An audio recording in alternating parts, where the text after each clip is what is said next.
Welcome to Dayton, Ohio, the birthplace of aviation and a monument to the dreamers who changed history. It's here we are reminded that America wasn't built by people who waited for permission, but by those who saw possibility over limits. Today, that tradition continues. A new challenge is being tackled, one worthy of the innovators who came before us. The reward? Huge. The opportunity? Much bigger. A chance to build something that pushes aviation forward. Not for the biggest company, not for the largest team. For anyone bold enough to imagine what comes next. Because the future of flight has always belonged to the people willing to design without limits. This is the DARPA Lift Challenge.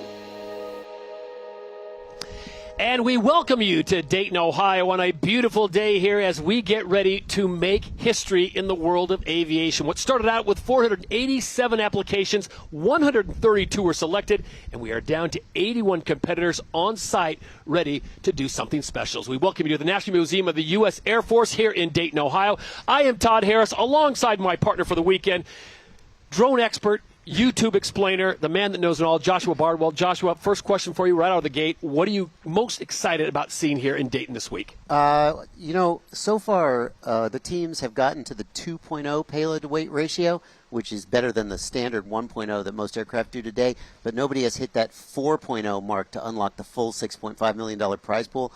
I'm really looking forward to seeing somebody hit that 4.0 number or even blow it out of the water this week. Are we speaking hyperbole when we say this is a day or the next 4 days where we could see something, literally history being made in the world of aviation? Absolutely, absolutely. If you look at like all the aircraft, full-scale aircraft, all the way down to smaller drones, they tend to top out around a 1.0 payload to weight ratio. So asking for someone to quadruple that is a big deal. Well, you're throwing out a lot of numbers. On a scale of 1 to 10, where are you of excitement? Excitement? A 10. Okay. 10 out of 10. We've got you covered from here at our host set here. Behind us, you see where they'll be preparing the drones, getting ready to take themselves out to the flight line. And out on the flight line, or near the flight line, is a third member of our broadcast team. Here is Elena Buenostra. Elena, first of all, the question I have for you is, what are you most excited to see over the next 4 days here in Dayton? Hey, Todd. So I'm right here in the prep tent. I have some teams right behind me prepping to get onto the field, and I'm really excited to see what their aircrafts are going to do up in the air. That's what I'm super excited about, but I'm also excited to be talking to them and learning about their journey up until this day and how they got here. All right, Elena, much more from you.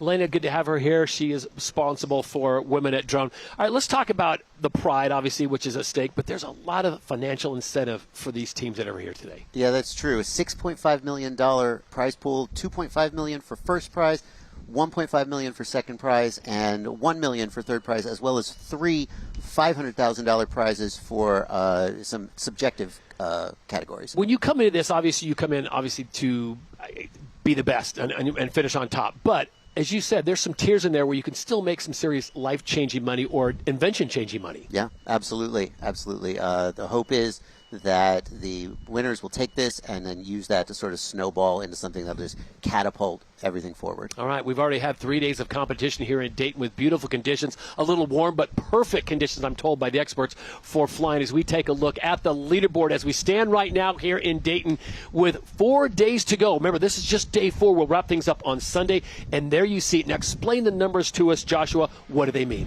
Yeah, so you can see there the 3 teams who have achieved the 2.0 payload to weight ratio. That payload to weight ratio means the weight of the aircraft and its fuel relative to the payload that it can lift. Obviously, if you want to carry cargo, you want to lift heavy things, and the heavier the thing you can lift, the better. So we can see there 2 of the teams at a 2.0 payload to weight ratio, one of them breaking 3.0. And frankly, they've been just kind of ramping that up as they go throughout these days. So right now, those are the 3 teams that are really in the money for the big money. That's right. That's right. These guys have unlocked half the prize pool so far by hitting that 2.0 payload to weight ratio. They got to get to 4.0. So you can see they still got a little bit of a ways to go. But we've got 4 days to get it done. I promise you're going to see some amazing things here in Dayton. We're excited about that. Let's go out right now to the flight lanes and get right to the action. DefenTech is where we're going to focus. And can you think of a better situation or a better surrounding to have this competition? Oh, no. This is here at the Museum of the Air Force. Perfect. It's fantastic. We've got so much space. We've got these lanes set up. These guys are flying out and back. Yeah, it's fantastic. National Museum of the United States Air Force here for the DARPA Lift Challenge in Dayton, Ohio. You can see the expansive lanes. Everything is done with the utmost of safety. We've got professionals, and there you go, Avidrone. Take a look at them. This is a team from Columbia, Maryland, small business. Team Avidrone specializes in designing high-performance unmanned aircraft, propulsion systems, and autopilot. Yep. What we've got here looks to be more of a traditional helicopter-style design. You've got one large main rotor, one tail rotor. And so it's been interesting to see throughout the week some people coming in with some truly, well, innovative, you might say, off-the-wall, you might say, designs, trying to sort of change how we think about these aircraft. Some of them coming in with more refinements of existing designs, but then trying to find inflection points where they can bump that payload-to-weight ratio up. If we bust over to lane 14, we've got Max Waits. They come to us by way of Richmond Hill, Georgia. They're in the entrepreneur section. They're an LLC, is Georgia-based aerospace startup developing heavy-lift unmanned aircraft systems for defense. Now, when you see this, and you've been around a lot of drones, you're Dane Joshua Bardwell, but have you seen anything that's kind of blown your mind, like, whoa, this is next level? Absolutely, absolutely. I was walking through the hangars yesterday, and every time I walk down there, sometimes you walk down there and you say, oh, that's a big drone. That's interesting.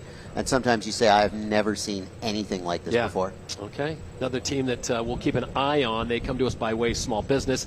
And they're keeping it under wraps right now. DefenTech out of Moab, Utah, manufacturer of a novel low-cost SUAS, UGVs, and USV platforms for military law enforcement and first responder organizations.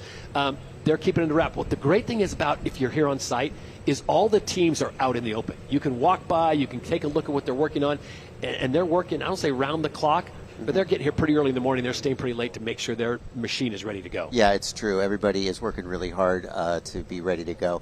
And they're in the hangars. They're keeping it covered up right now, but they're very open in the hangars. There's been a real spirit of camaraderie. Yeah. One of the people I talked to said, it's not us against each other, it's us against the drones, just trying to get everything ready to go. All right, we've also got a group that are in the Challenger or Chaser group, and these are the ones that have not, they're in the competition, but they have not reached that limit or threshold they need to be in the top three, which we showed you earlier. Right. So many people came out and obviously try to do something very, very difficult, and sometimes you don't succeed. There's no such thing as failure. There's only opportunities for learning. But these are the ones who are potentially in the running, although they have not completed a run. So those first three that we saw have completed the full 5 nautical mile run. Can I draw your attention to rank number 1, DefenTech, who we just saw moments ago cover the Mylar. This is an aircraft that's under 12 pounds. Correct. And you look at the payload and the ratio, that's impressive. Yeah, no, it's very impressive. So we'll talk more about the rules, but the maximum weight of the aircraft is 55 pounds. And so a lot of people are coming in right at that 55-pound limit. You want to lift a heavy weight, you need a heavy aircraft. These guys took a very different approach. A 12-pound aircraft lifting 110 pounds is truly extraordinary. All right, let's take those rules, take a look at the rules that you mentioned. And to get here, this is a situation, this is just to, and we talked about the numbers of people and all that stuff, but this is what you have to have. Obviously, the FAA Part 107 remote certificate. Drone must weigh, you touched on that, 55 pounds or less, and the drone must be a heavier-than-air aircraft. That's Explain right. that. Yeah, so some people hear that 4-to-1 payload-to-weight ratio, and they say, well, I'll just get a hot air balloon. I'll just get a blimp or something, and that would work. But that is not the direction DARPA wants to go with the development, and so it must be a heavier-than-air aircraft. We were talking about it. One of the things you're here, there are some course rules once you get on property, and we'll talk about those and give you an idea what those look like right now. Okay, so you take off with payload and fly 4 nautical miles, not an easy one, and then drop off the payload and fly the additional nautical mile. Why is that? Well, I think the reason is that if all you had to do was fly the course, you could potentially land, and maybe your landing is a little bit hard and it's not recoverable. So they want to make sure that you can land that aircraft safely and then take it off again and do another lap. but you're doing that final lap without the weights. Let's not forget, you got to finish the course within 30 minutes, and that becomes the tiebreaker. If we get to that situation, it comes down to speed, but we do have someone in the air right now. We want to take you right out to the flight line right now and give you an idea of what you'll be seeing over the course of the next 4 days. Already 1 minute, nearly 1 minute in, and this is 123, 126 altitude. Get the numbers on the bottom, the speed, very impressive at 30 miles an hour. The vehicle comes in at 29.3 pounds, and there you see their payload. Yeah, so we can see here live, we got the pilot, and we can see the weight of the vehicle and the weight of the payload and the ratio. They're currently attempting a 3.84 ratio, so they're trying to bump that number up, getting very, very close to that target of 4.0. We can also see on the right side of the screen the distance, so that orange bar is the 4 nautical miles that they're going to do with the weight, and then that white bar is the final lap without the weight. And I know a lot of it, in talking with the good folks here at DARPA and what they're trying to accomplish, they want to make this real life scenarios. I mean, getting up and going 50 feet or 100 feet, that's great. But if these things can go with weight up to 4 nautical miles, that's real life application. It is. That's real life application. We don't want a situation where, as you said, they just lift the weight, hover in place, and then land. You can't do anything practical with that. You want to be able to do something practical. By the way, they're sitting down. It looks like this was just a practice or a test run, not an actual competition run. Okay, here's another one of the designs that this caught my eye because it was a manual start, and that young gentleman has to go around and literally fire up each propeller. And you look at the fuel cell that it's holding, your standard gallon jug. Yeah, well, some of them are more complicated Yes. fuel cells. Some of them are your standard gallon jug. As long as it's safe and effective, that's what we're going for. This is the team out of Virginia Tech. You mentioned starting those motors by hand. So Yeah. some of the aircraft that we're going to see are using electric motors. Some of them are going to be using liquid fuel. Liquid fuel like gasoline, obviously higher energy density. Okay, but you do need to start those motors by hand. we spin on over to lane 5, another different design, Yigi. Yeah, and you can see the weight right in the middle. They've been up for over 30 seconds, traveling just over 11 miles an hour. Altitude of 65 feet. There is a minimum altitude, correct? Minimum altitude 100 feet, maximum 200 feet.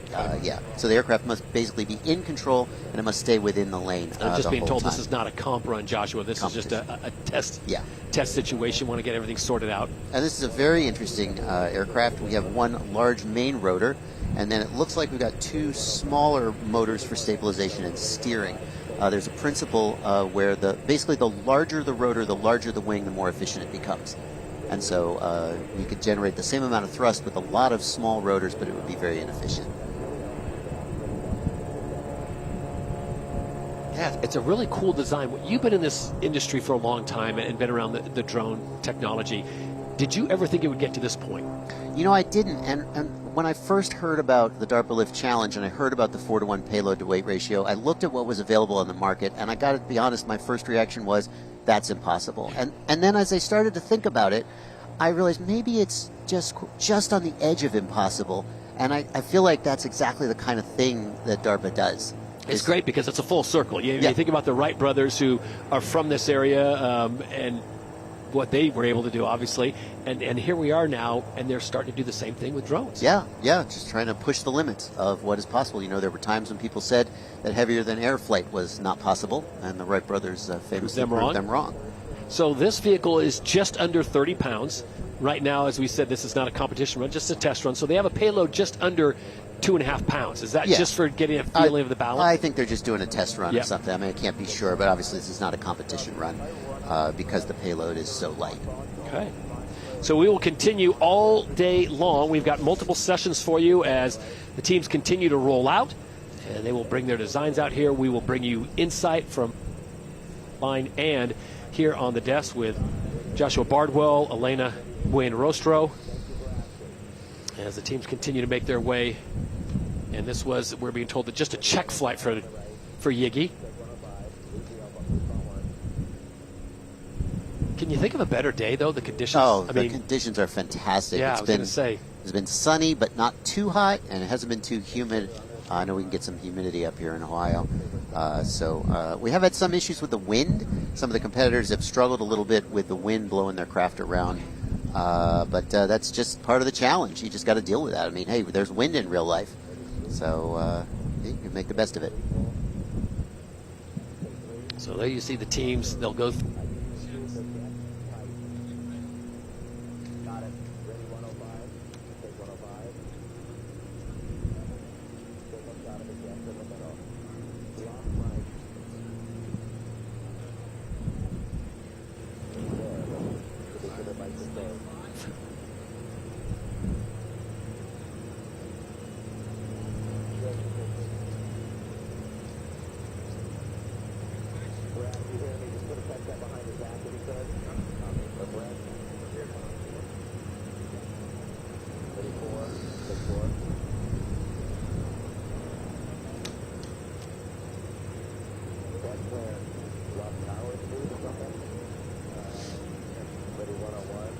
Joshua, what do we got going on here?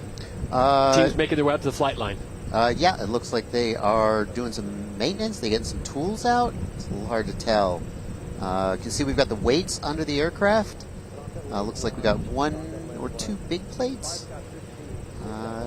Yeah. Well, while they continue to work and get that ready, it's a good time to bring in the man responsible for all this ingenuity, chaos, whatever you want to call it, the big show. Lieutenant Colonel Philip Smith, retired, call sign Donna. Donna, thank you so much, first of all, for being here. Thank you. And for making this all happen. Yeah. I want to get right to the meat of the matter. When did you come up with this idea? And what was the impetus for, like, hey, you know, it's a great idea. Let's bring all these people together and do this.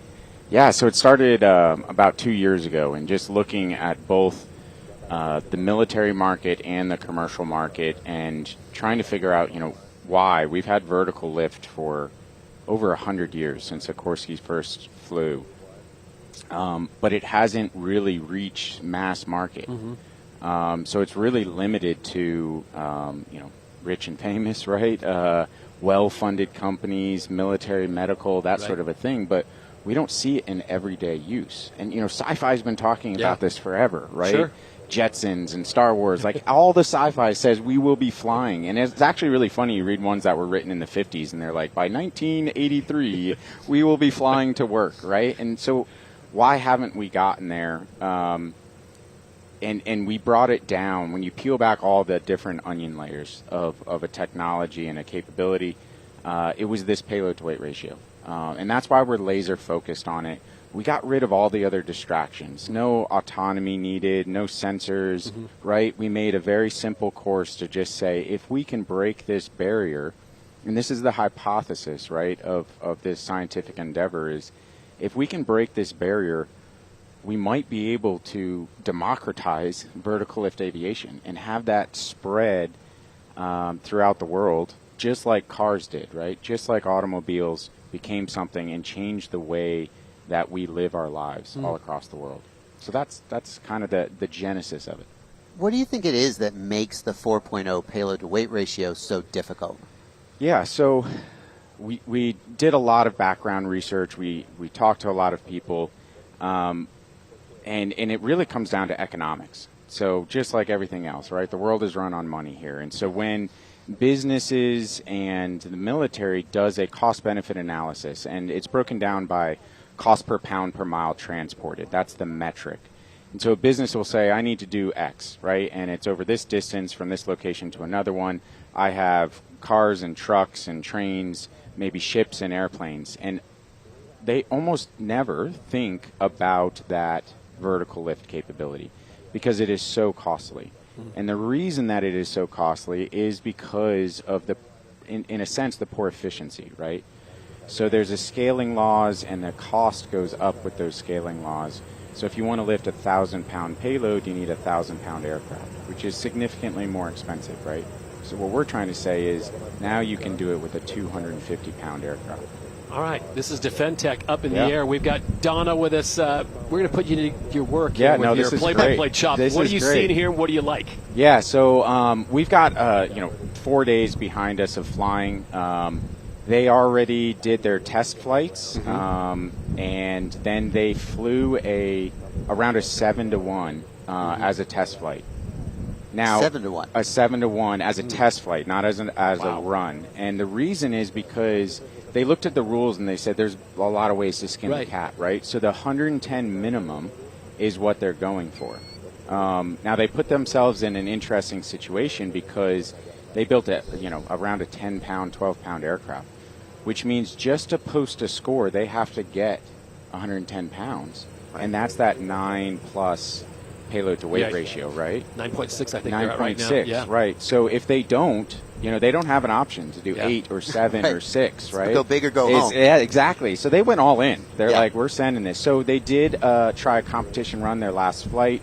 They had a structural failure, and they've rebuilt, or they've used one of their backup aircraft. But our safety rules here are, if you did rebuild, we need to see another safety flight, right? Sure. Just to make sure that everything is good. As we continue to watch Defend Tech, beyond the prize money, what are you hoping to see over the next several days that tells you this DARPA Lift Challenge has been a success? Yeah. So past history of DARPA challenges, and really the history of challenges going back to Transatlantic and Amelia Earhart, like all of these aviation challenges, is the community that you build. So when you have one extremely smart person at home trying to build an idea, you have a number of limitations, right? But if you get 100 of them or 500 of them in an area for a week, no walls on these tents, no walls in between their hangars, they meet each other, and the real innovation comes after that. So Defentex just did their successful landing there. We saw that, so that's good. That considered a safety flight there, a safety check. And now we can expect, if after they've done their analysis, they're going to check their computer and make sure that all the flight controls were good, and then we can expect a competition run here from them very shortly. We're happy to have the project manager of the DARPA Lift Challenge, Lieutenant Colonel Philip Smith, retired, call sign Donna, with us. This is a big undertaking, and this has taken how long to get this to this moment? Yeah, actually, as far as programs and challenges, it's actually really fast. So it was 11 months. Wow. From approval of the program to us being here today, which is just lightning fast. Yeah. So everything you see here, I think the aerial drone will show you the expanse of what we've set up to include Flight Fest across the way.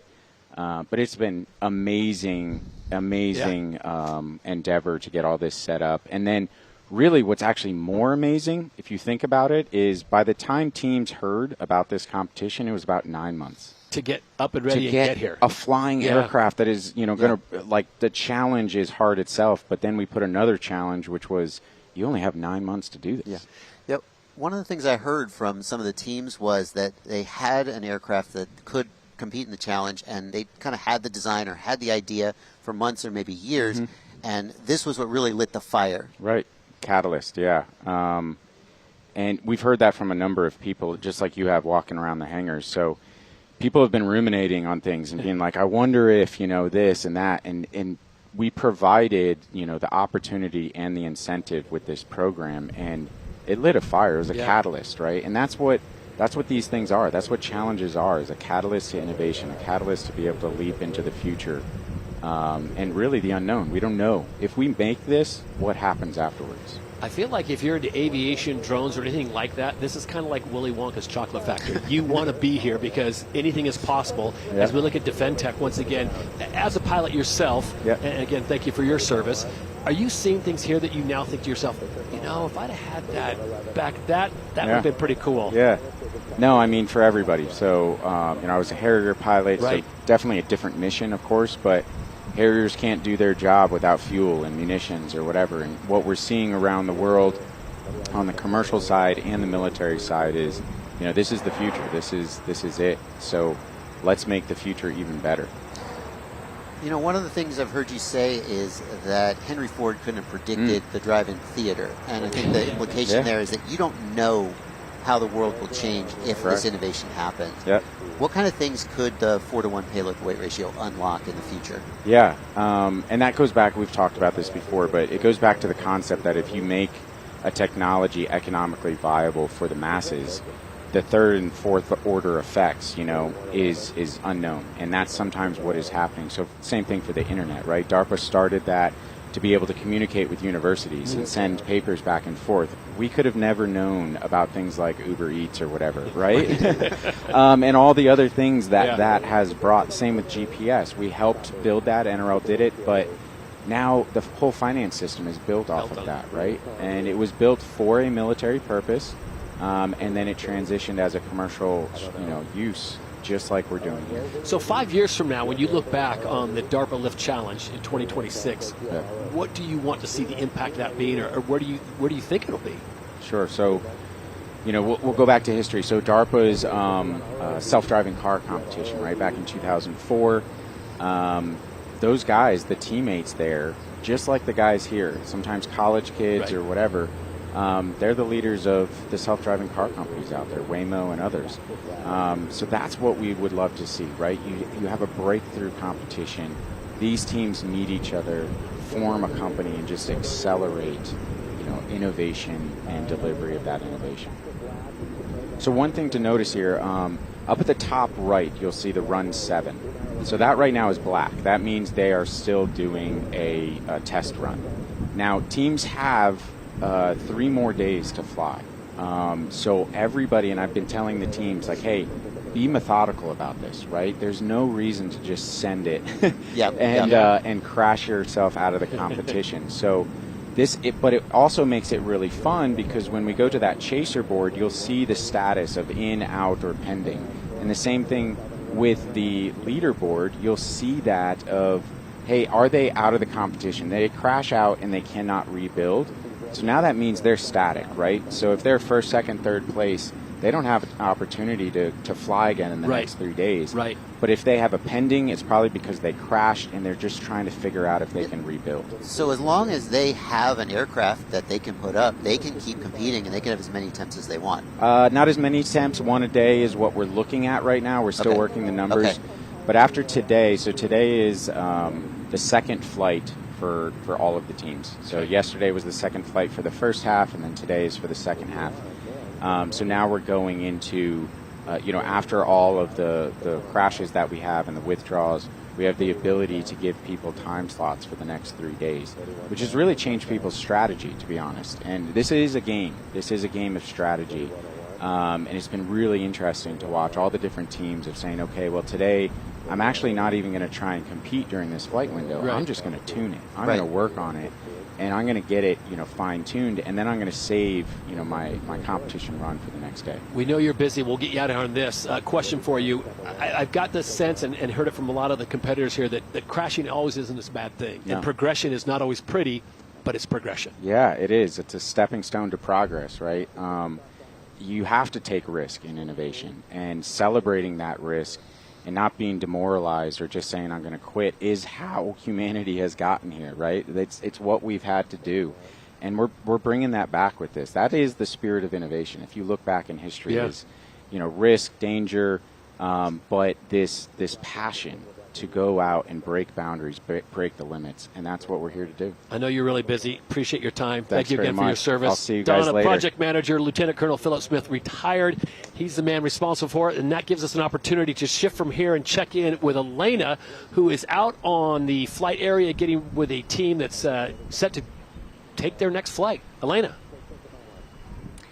Hey, Todd, I'm here with Aaron from Cactus Labs. We had a chance to talk and would love to just share his story.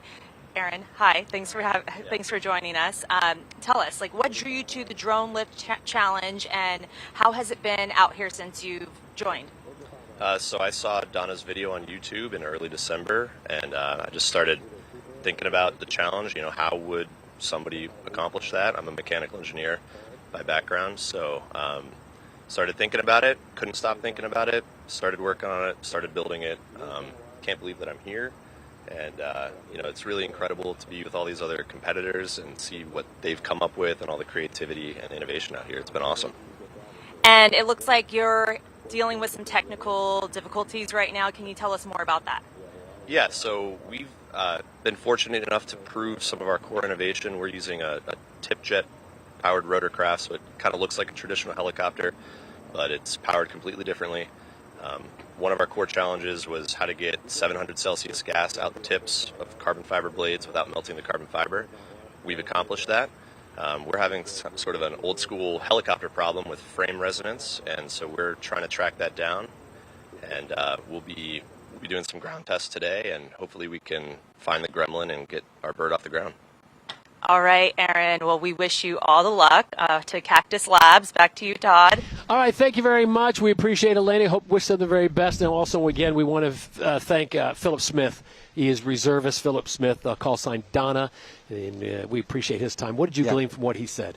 Well, the thing that I was thinking about as he left was that what he said about failure is an opportunity for progression, and that these teams are coming off the line, and sometimes there's been a crash.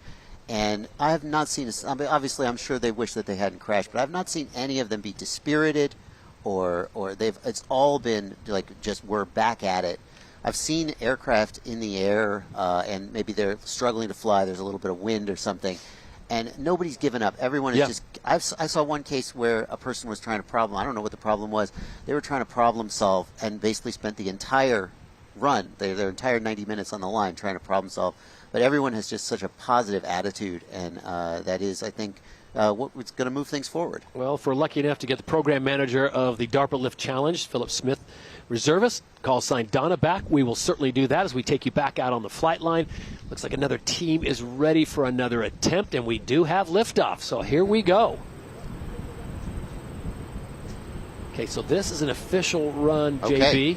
So what we're going to be looking for here is we're going to be looking for them to make the 4 nautical miles with weight. Let's see, they've got a 1.78 payload to weight ratio, so that would not put them in the money. They'd have to reach 2.0, but as is this Donna more said, R&D? Is this more just like? Well, as Donna said, like if you just go for broke, right. like you go big or go home, but then if you crash out or something, right. you're done. So a lot of teams are sort of working up on that ratio. They know they're going to get multiple attempts, and so they'll try and get a good, solid, successful run at a lower payload to weight ratio, and then they'll add a little more, and they'll add a little more. And, no matter how much you plan, problems are always going to arise when you do it for real. We all know that when the rubber hits the road. So we've got them flying out. We can watch their progress. And as I'm watching it, I'm always just looking for, is the aircraft flying stable? Does it seem to be having any control difficulties due to the wind or due to other problems like resonance, like we heard about from Elena? All right, so here it is. They are over a minute 10 into this. They're traveling at 32 miles an hour currently. The vehicle is, Joshua pointed out, 29.4 in weight. Their payload 52.4. They've already traveled, nearly 0.35 nautical mile. They're at 176, as JB pointed out. They got to be between 100 and 200. But the payload, 52 pounds, you're talking practical applications? Yeah. You can certainly see where this is going. going. Get a lot of groceries in 52 pounds. Yeah, it means a lot because, like, if you there's a 55-pound limit per regulations, and it's difficult to exceed that limit, although not impossible. You just have to go through a lot of paperwork. So when you have a 55-pound limit on the aircraft, that includes the cargo and the aircraft. So if you got say a 40-pound aircraft carrying 5 pounds of groceries, that's a very different story than if you had, say, a 25-pound aircraft carrying 25 pounds of groceries.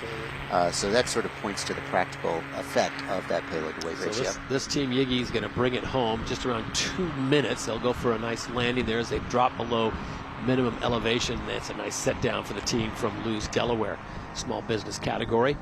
They are developing the YGGY Copter, a fully electric 4-passenger compound helicopter that achieves efficiency by auto-rotating in cruise.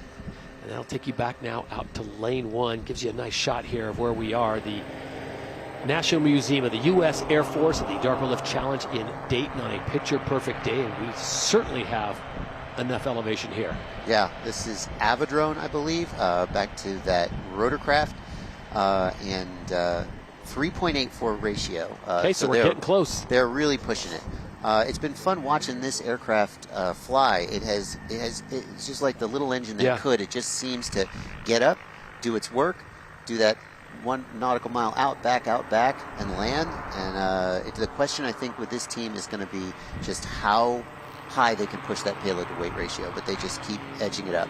As far as the building process goes and the developing of this, what are we looking at raw materials, and how much are we thinking budget-wise to put something like that together? Oh, it's hard to estimate because a helicopter like that might be in the single-digit thousands of dollars, but then you don't know what kind of innovations these guys have come up with to try to make the aircraft lighter, make it stronger. I mean, that's the fundamental. I think there's 2 ways to approach this challenge. One is that you take an existing design and you try to refine it. The example I like to use is you take a car, you want to make it faster, you throw the back seats out. Now it's lighter, now it goes faster, it gets better fuel mileage, but it doesn't have back seats. Maybe you didn't need those anyway. And the other is to try to do something completely novel, like a completely new way of powering the aircraft or a completely new physical design. When you start doing either of those things, you start spending a lot of money. Yeah. Yeah. So there you see their altitude, right around 170. Yep. Good speed. Yep. Slowing down, making the turn. Their payload, as you pointed out, 112 pounds, 0.4. That vehicle is only 29 pounds Yep. in weight total. So Wild. there's your ratio, 3.84. Yeah, and we see them making the turn. So, if you want the aircraft to go 5 nautical miles, one way to do it is they just fly 5 miles out, they fly, and then they land, Yeah. and they come home again. There's a couple problems with that. One is that it can be difficult to find safe places to fly 5 miles in a straight Sure. line without flying over populated area, etc. Of course, you don't want to do that. The other is that if the aircraft flies in a straight line, it can favor certain kinds of designs. The longer you fly and the faster you fly, the more it favors like a traditional fixed-wing design, but then that starts to compromise the vertical takeoff capability. So this challenge here keeps things safe, keeps it constrained, and it forces the aircraft to do these difficult turns. They may not look difficult here from the ground, but from a design perspective, you're pulling G-forces, you're losing efficiency, and it really shapes the challenge. Talk about the turns. I mean, you made a good point. I mean, if they wanted to test them and do 5 nautical miles, find somewhere and just send them out 5 miles or 2.5 miles and then come back. Yep. But the turns with payload, this is not easy. It's not easy. It's not easy because you have to either slow down and hover, and that is very inefficient. Hovering is very inefficient. Forward movement is more efficient. Or you have to maintain that forward movement. But if you do that, then when you bank through the turn, you're pulling G-forces, and that stresses your airframe. And so a light airframe will be not as strong, tends to be. So it's a real engineering challenge that these guys have to solve. And when you're a 3.84 ratio with weight, that makes it even more challenging. That's wild, and it's really hard to put into perspective for people who maybe haven't, lived and breathed this, how wild that is. If you think of a Chinook helicopter, that big two-bladed helicopter that lifts Humvees for the Army, that thing weighs about 25,000 pounds and it lifts about 25,000 pounds. It's a 1-to-1 payload to weight ratio. That would be like that Chinook lifting 100,000 pounds. It's just incredible. Aviadrone continues on with this run. They are 4.5 minutes in. Remember, it's a 30-minute time limit. They're trying to reach that distance. They're currently at 1.3 nautical miles with a good altitude of 162. And while they're focusing on keeping their machine in the air, in the back of their mind, there's some money, JB, to be thinking about. Absolutely, everybody. And of course, nobody would forget about $2.5 million for first prize, but really the competitors here, I saw people coming here and for various reasons, technical reasons, logistical reasons, they knew that they would not be able to compete or that they didn't really have a chance of hitting the target. And they still were thrilled to be here just to meet the other people, to see what they were doing, and just to participate. One thing I want to point out here, you notice that the pilot, the remote pilot in command, he's the guy holding the controller there on the right. You'll notice he is looking at the aircraft with his unaided eyes. So it's a line of sight flying. It is line of sight. You may be familiar with a first-person view where the pilots put goggles on their faces. That is not what they're doing. So that aircraft gets 1 nautical mile downrange, and he's just looking at a little dot in the sky. But he's able to fly it. And the gentleman to his left is constantly feeding him data off the iPad? That's correct. So they have they call it Titan here. It stands for something, but I haven't memorized the acronym. And it shows the aircraft's position in 3D space. That's how they're tracking the altitude, how they're tracking the location. And, of course, they're making sure that it stays within the geofenced area, within the safety area, so that everything stays safe. Well, this is definitely a very solid competition run. They are coming up on 2 nautical miles, holding steady at 160 feet of elevation. And again, it's worth noting that's a 29.3 pound vehicle that is carrying 112 pounds. That's 3:8 ratio, 3.8 ratio.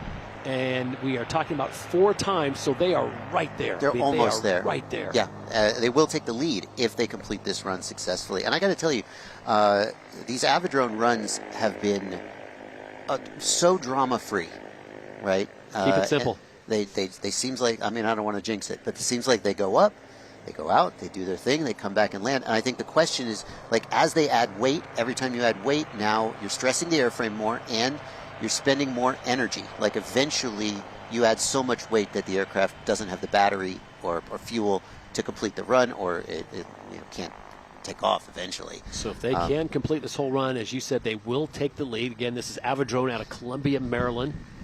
Aviadrone specializes in designing high-performance unmanned aircraft propulsion systems and autopilot technologies.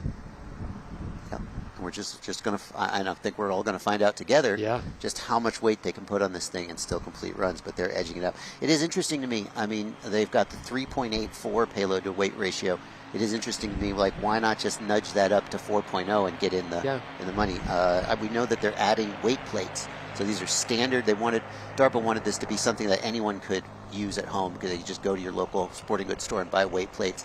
And so there's a minimum increment that they can add. They add one plate. So perhaps that just happens to be where they're at.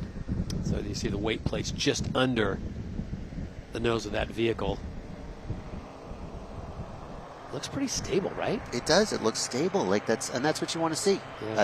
As an aircraft guy, if I'm watching somebody fly and the aircraft looks like it's questionable control, then you start to kind of wonder.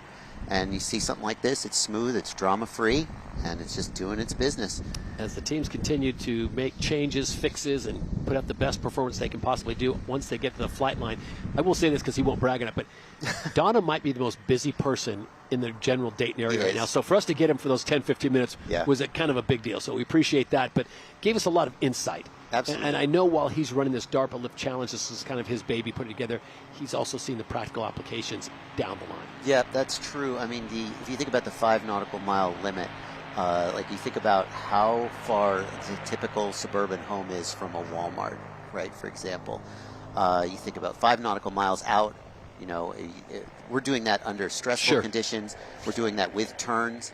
So if you were to say, instead of doing these 1 nautical mile with turns, we're just going to go in a straight line, maybe you would add 25% or maybe double that. So that is a very practical range that can result in real effects in the real world. So Avidrone is approaching 3 nautical miles. Remember, they will come in at 4, go back out, do another nautical mile. That's right. But they have to drop that weight and then do the mile afterwards. What was the purpose, or what is the purpose for dropping the weight and then going out and do another mile without the weight? Well, I wasn't in the meeting where that decision was made, but as I see it, you want them to have to land, and you want them to have to take off again, because an aircraft that can't land and take off again is not practically useful. And, if I was designing something like this, I might say, well, look, they've basically done it. Let's just let them do the last little leg. Yeah. Without like they're making a delivery, and then they you landed, you dropped your package off, and now you're coming home again. So as a drone pilot, sorry to interrupt you, as a drone pilot, what's that driving or flight like with the extra 112 pounds, and then all of a sudden there's no weight on there? Oh, it's a big difference, and you have to be able to adjust. So like you're going to be much higher. Think about you got a trailer behind your truck, and you're heavy on the gas, and then you drop the trailer, and now you're light on the gas. You have to be able to adjust to that in real time. I got to tell you, I'm watching this pilot here, and it sure doesn't look like much is going on. But when you're flying that aircraft, even though all you're doing is flying in a straight line and turning around again, you are so focused. You have to maintain that altitude. You just have to not screw up. And what kind of data? I mean, we're giving great data on the screen here, but what kind of data is he getting from his partner to the left that's going to help him? Yeah, so he is getting position in 2D space and altitude as the very basic thing. So he's flying, as we said, line of sight.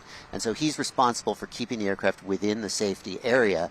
But it can be difficult when you're just looking at a dot in the sky to know exactly how far left or how far right or how far out you are. If he detects a shimmy or anything on board, will it be onto the pad? Well, if the aircraft starts moving in an unexpected way, for sure. It'll get an alert. For sure. Yeah, so, here's a great shot. Like this, what you see here on the left side of the screen, that's more or less what he sees. And yet he has so much experience as a pilot that he knows how the aircraft is moving. He knows which way it's pointing, and he knows what to do with those sticks to turn it and make it do what it needs to do.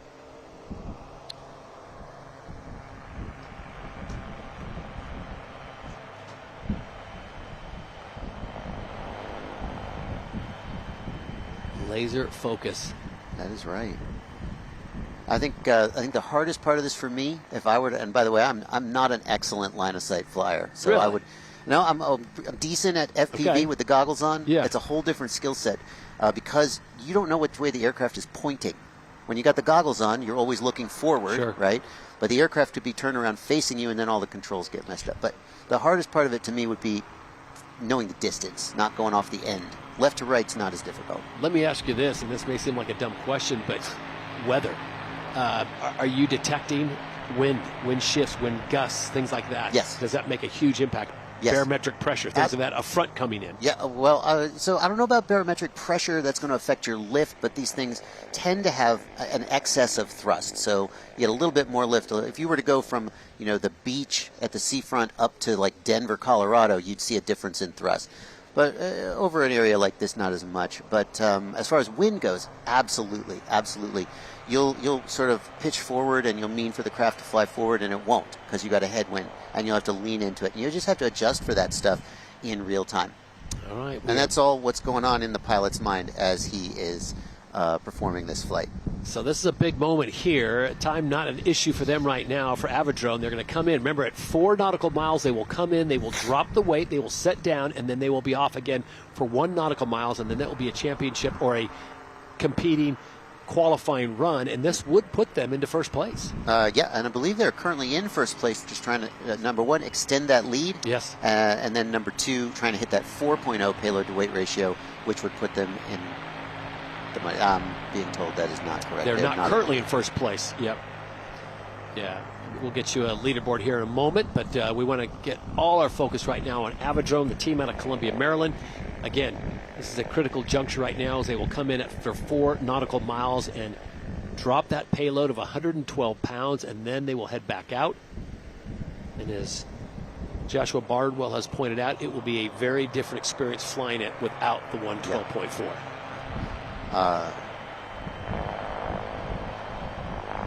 And when you say drop the weight, so they're going to land. They're not going to Yes. literally Yeah, drop. no, I mean, no. theoretically, Not from 120 feet, I don't think. they could have some kind of an automated system Release. for releasing the weight. Obviously, we wouldn't drop it from altitude and let it fall, again, for safety reasons. But almost all of the teams that I've seen have simply been landing the craft, and then people just go out and they physically take the weights off. Of course, the clock is running, but as you see, the 30-minute clock is not an issue right now. So they completed that 4 nautical miles in just over 14 minutes. So they've got plenty of time to complete 1 nautical mile. Look at it coming in. So nice to see them fly. Can I just Look say at that the control. that's a buttery smooth landing.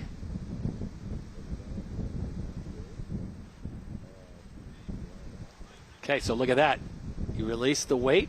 There is our current leaderboard right now with Extreme Aerial Concepts. There's their ratio. 54-pound vehicle, 166.9. MacGyver in second, and H squared currently sitting in third. But Aviadrone, and we keep our eyes on that ratio. That is, once you see a 4 up there, happy days. Yes, for sure.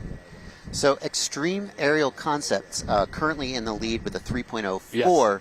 Aviadrone currently flying with a 3.84 payload to weight ratio, which would put them in the lead. They're currently taking the weights off the aircraft, and then they're back up, and they have to do 1 more nautical mile, which you would think if you did it with weights, then this is the easy part, but you never relax until the run. What are the chances that Extreme Aeronautics are watching this? Oh, I mean, they have to be, right? Right? Dang, we just got bumped out of first. But you know that they're immediately, I mean, I'm sure they were already planning for how to get, and that's what it's about. Everybody's sort of chasing and pushing that number higher and higher. And we have a lot of time yet for this to go on. We've got 3 more days after today as we watch Aviadrone continue on, just crossing the halfway point on time, so that'll not be an issue. Focus is the ratio, 3.84. There you see their vehicle in the air minus the 112 pounds that they were carrying for 4 nautical miles, and they are very close to closing this thing down. Remember, they've got to go 5 nautical miles. You see on the upper right as they are closing on that. This run, if successful, will put Aviadrone out of Columbia, Maryland into first place. Yeah, and put this competition very close to hitting that 4.0 payload to weight ratio, and it's so exciting to me. Like I said earlier in the broadcast, when I first heard about the payload to weight ratio of 4-to-1, I thought, well, that's impossible, and then I thought, that might just be possible. And now to see 3 and now almost 4 teams getting so close to that number, I'm like, well, what else don't I know about what is and isn't possible? Is 5-to-1? Is 6-to-1? Is 8-to-1? As Donna pointed out to us, it's not unlimited attempts, but will we see Aviadrone up again today, or are they done for the day? Sorry. Will Aviadrone be done for the day after this run, or will they get an opportunity to go back out? So the teams get 90 minutes on the flight line, and they may make multiple attempts within that 90 minutes. But then the slots, the 90-minute slots, there are limited numbers of those. Okay. So here we are, Avidrone out of Columbia, Maryland, getting closer and closer to that 5 nautical mile threshold as they cross over 4.66. Their altitude 163. Again, the payload they dropped off was 112. The ratio is the key. 3.84. JB, so close to 4. They've got to feel pretty good about where they're sitting right now with 3 more days of competition still to go. Yep. Well, I mean, they've got to be anybody who takes first place, which it looks like they're about to do, has got to feel pretty good, but nobody, I think, is going to relax, and everybody's going to try. Because someone could always come behind you and pass you, and, of course, more than that, these guys just want to do as well as they can. I think that everybody is going to continue to take as many attempts as they can to try to get that number as high as possible. And as you said, we're not trying to throw the announcer jinx on them, but until you land that after 5 nautical miles, it's not a done deal. That is correct. They have to touch down. This run time of 18 minutes, of course, we said they have a 30-minute maximum. This is a pretty good time. Tiebreaker could come into play. That is right. So if we have 2 identical payload-to-weight ratios, like what are the chances of that? But if that does happen, then the time will be the tiebreaker. They're very close, almost to that 5 nautical miles. You know, another thing to point out as we watch them finish this run, that distance, they're not required to go 1 nautical mile out and turn around. They can make a decision about how they break that up. All that matters is that their total distance flown is 5 nautical miles. Well, they've reached that threshold, so all that is left now is for the touchdown. As you see the altitude coming down now at 50 feet, as we saw the landing when they dropped off the weight, JB, this guy knows what he's doing. Oh, I love seeing these aircraft fly when they're close to the ground and you can really see the pilot's control. You know, when it's up in the air, you can't always see just how precise his movements are. Just bringing it in nice and stable, and hopefully we see a touchdown right on that landing pad. Beautiful. Oh, yeah. Oh, he's going to put it right in the center. Now you're just showing off. Oh, yeah. Well, you got to do it. You got to do it. So there you go. Yeah, big high five there. Big high five, a big hug, a big handshake. That looks to me like a successful run and a new leader. New leader in the clubhouse. Avidrone out of Columbia, Maryland. We'll get you the final numbers, but the 3.8 ratio is what does it. And look at this. Sets down, the rotors can come to a complete stop, and we have gone official. Wow. Yeah. Nice way to start things off, huh? Absolutely. What a great way to start the day. First Donna and now Avidrone. 1-2 punch. Yeah. Look at the size of that craft, though. As you saw in that shot with the people in the background, that is, on the one hand, some people would say that's a very big aircraft. If you're used to little drones like me, I fly smaller drones usually. But it is a very small aircraft to be carrying 110 pounds of weight. I wish I could say I weighed 110 pounds, but I don't. But you could lift maybe a small child. Yeah. That is a credible. Well, most importantly, they are in the money for Avidrone. So well done. We'll turn our attention now to another team that we've seen before. This is Defentex out of Moab, Utah. They do have weight on board, JB. I won't make you strain your eyes and tell me how much that is, but you can give me a guess. Sure, I'm sure we'll get that. Oh my God! Look at this. There we go. 4.45. So this would be for the big money. Remember, they've got to be 100 feet up. Yeah. Just a little test, just a little sample. So they have a 4.45 ratio if they make an attempt at this weight. This will be the first. Going for that 4.0 That is ratio. Amazing. I mean, that thing it's not even 13 pounds. I can't believe, if you look at it and it looks really spindly, and you can even see in some of the shots that there are wires. And I also, as a drone expert, think it looks really spindly. I cannot believe how lightweight they've made this craft, and yet it is able to lift the weight. It's also interesting to me that they've gone with a 4-rotor design. We said earlier that the larger the wing or the larger the rotor, the more efficient it is. Of course, there are downsides. You know, the larger wings are heavier. They have more mass. Balancing them is difficult. You need larger motors or engines to spin them. And so it's a real question of how you want to split that up. Do you want 8 tiny rotors? Do you want 4 middle-sized ones or 1 big one?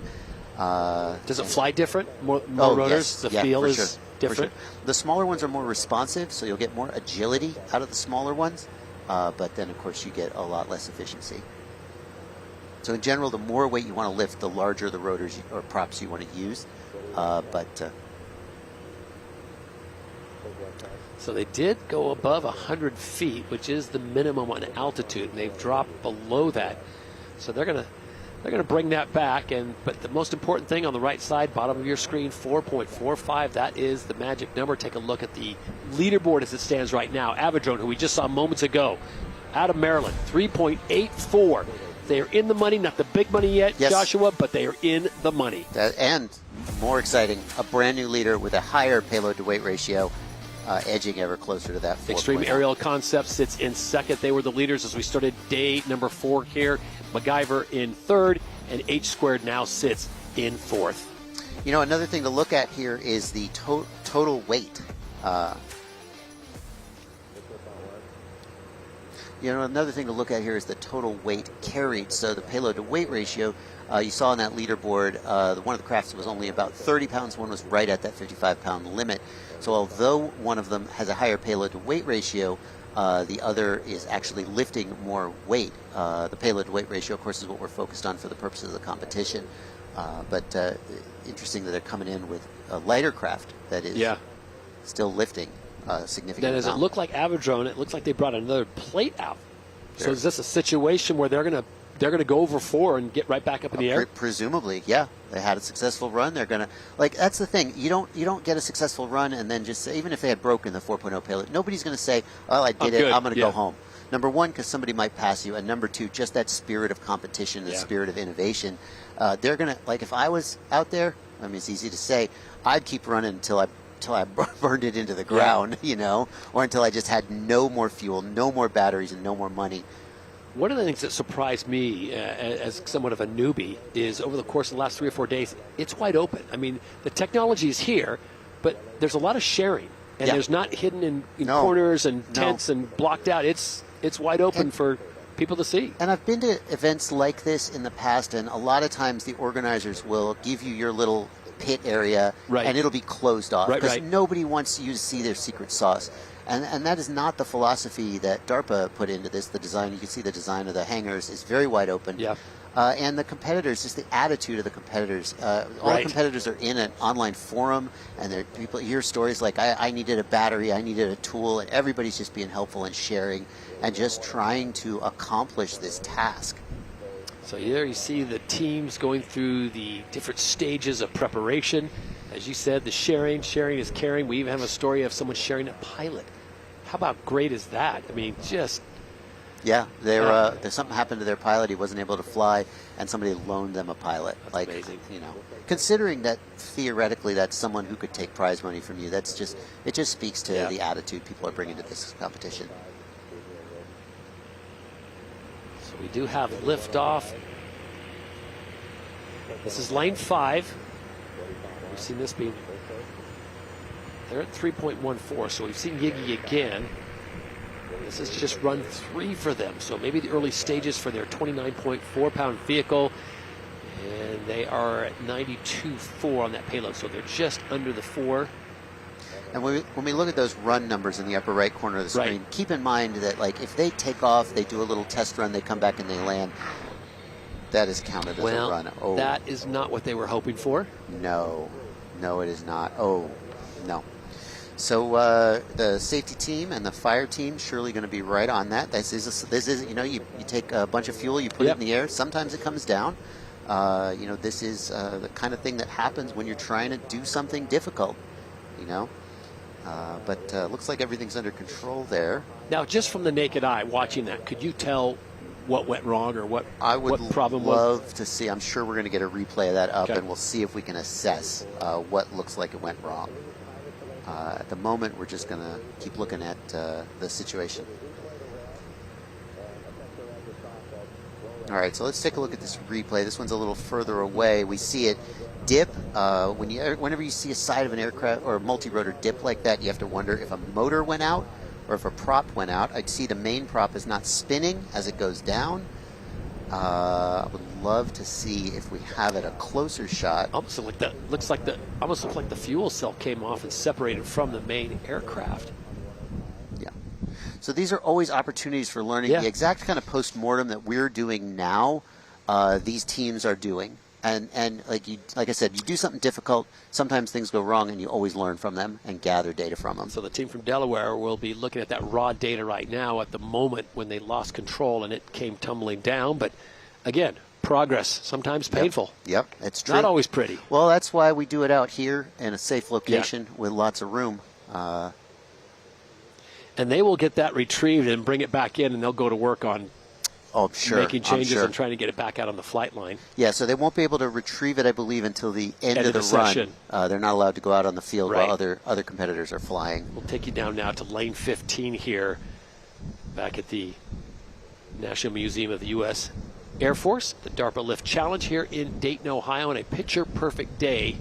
And again, that looks like a wind gust to me. It certainly did. Looks like a big wind gust just took it and flipped it over. You know, one of the things that we see is that these guys are pushing. The more power you have and the less weight you have, the more authority you have. And so when you're pushing these heavy weights, you're getting to the point where a gust of wind could blow you over. You know, but you're going to push the limit. You're going to have to get close to that, and then sometimes you'll go over it. I love the what are those, wiffle balls? The wiffle balls. Yeah, I love the wiffle balls. Watch this. Now we can see here it is stable, it is level, it starts to tilt, and then right there it looks like a gust of wind catches it, it just flips it right over. How durable? I mean, it's a lot of carbon fiber, but as you said, I think the word you used was spindly. Yeah, well, they're more durable than you would think. Some of them are very spindly. This one looks fairly durable, but you know, you have all those motors, you have all the fuel cells. They're usually repairable after a crash, but they usually don't just get right back up again. Yeah. This one doesn't look too bad. I didn't see any of the arms break. Like potentially some of the stuff on top, like the fuel cells, got banged around. And as we saw that in slow motion, it looked like all the rotors were still going when it dipped to that one side. But I'm with you. That big gust just caught it. And so the team from Virginia Tech out of Blacksburg, their heavy lift program.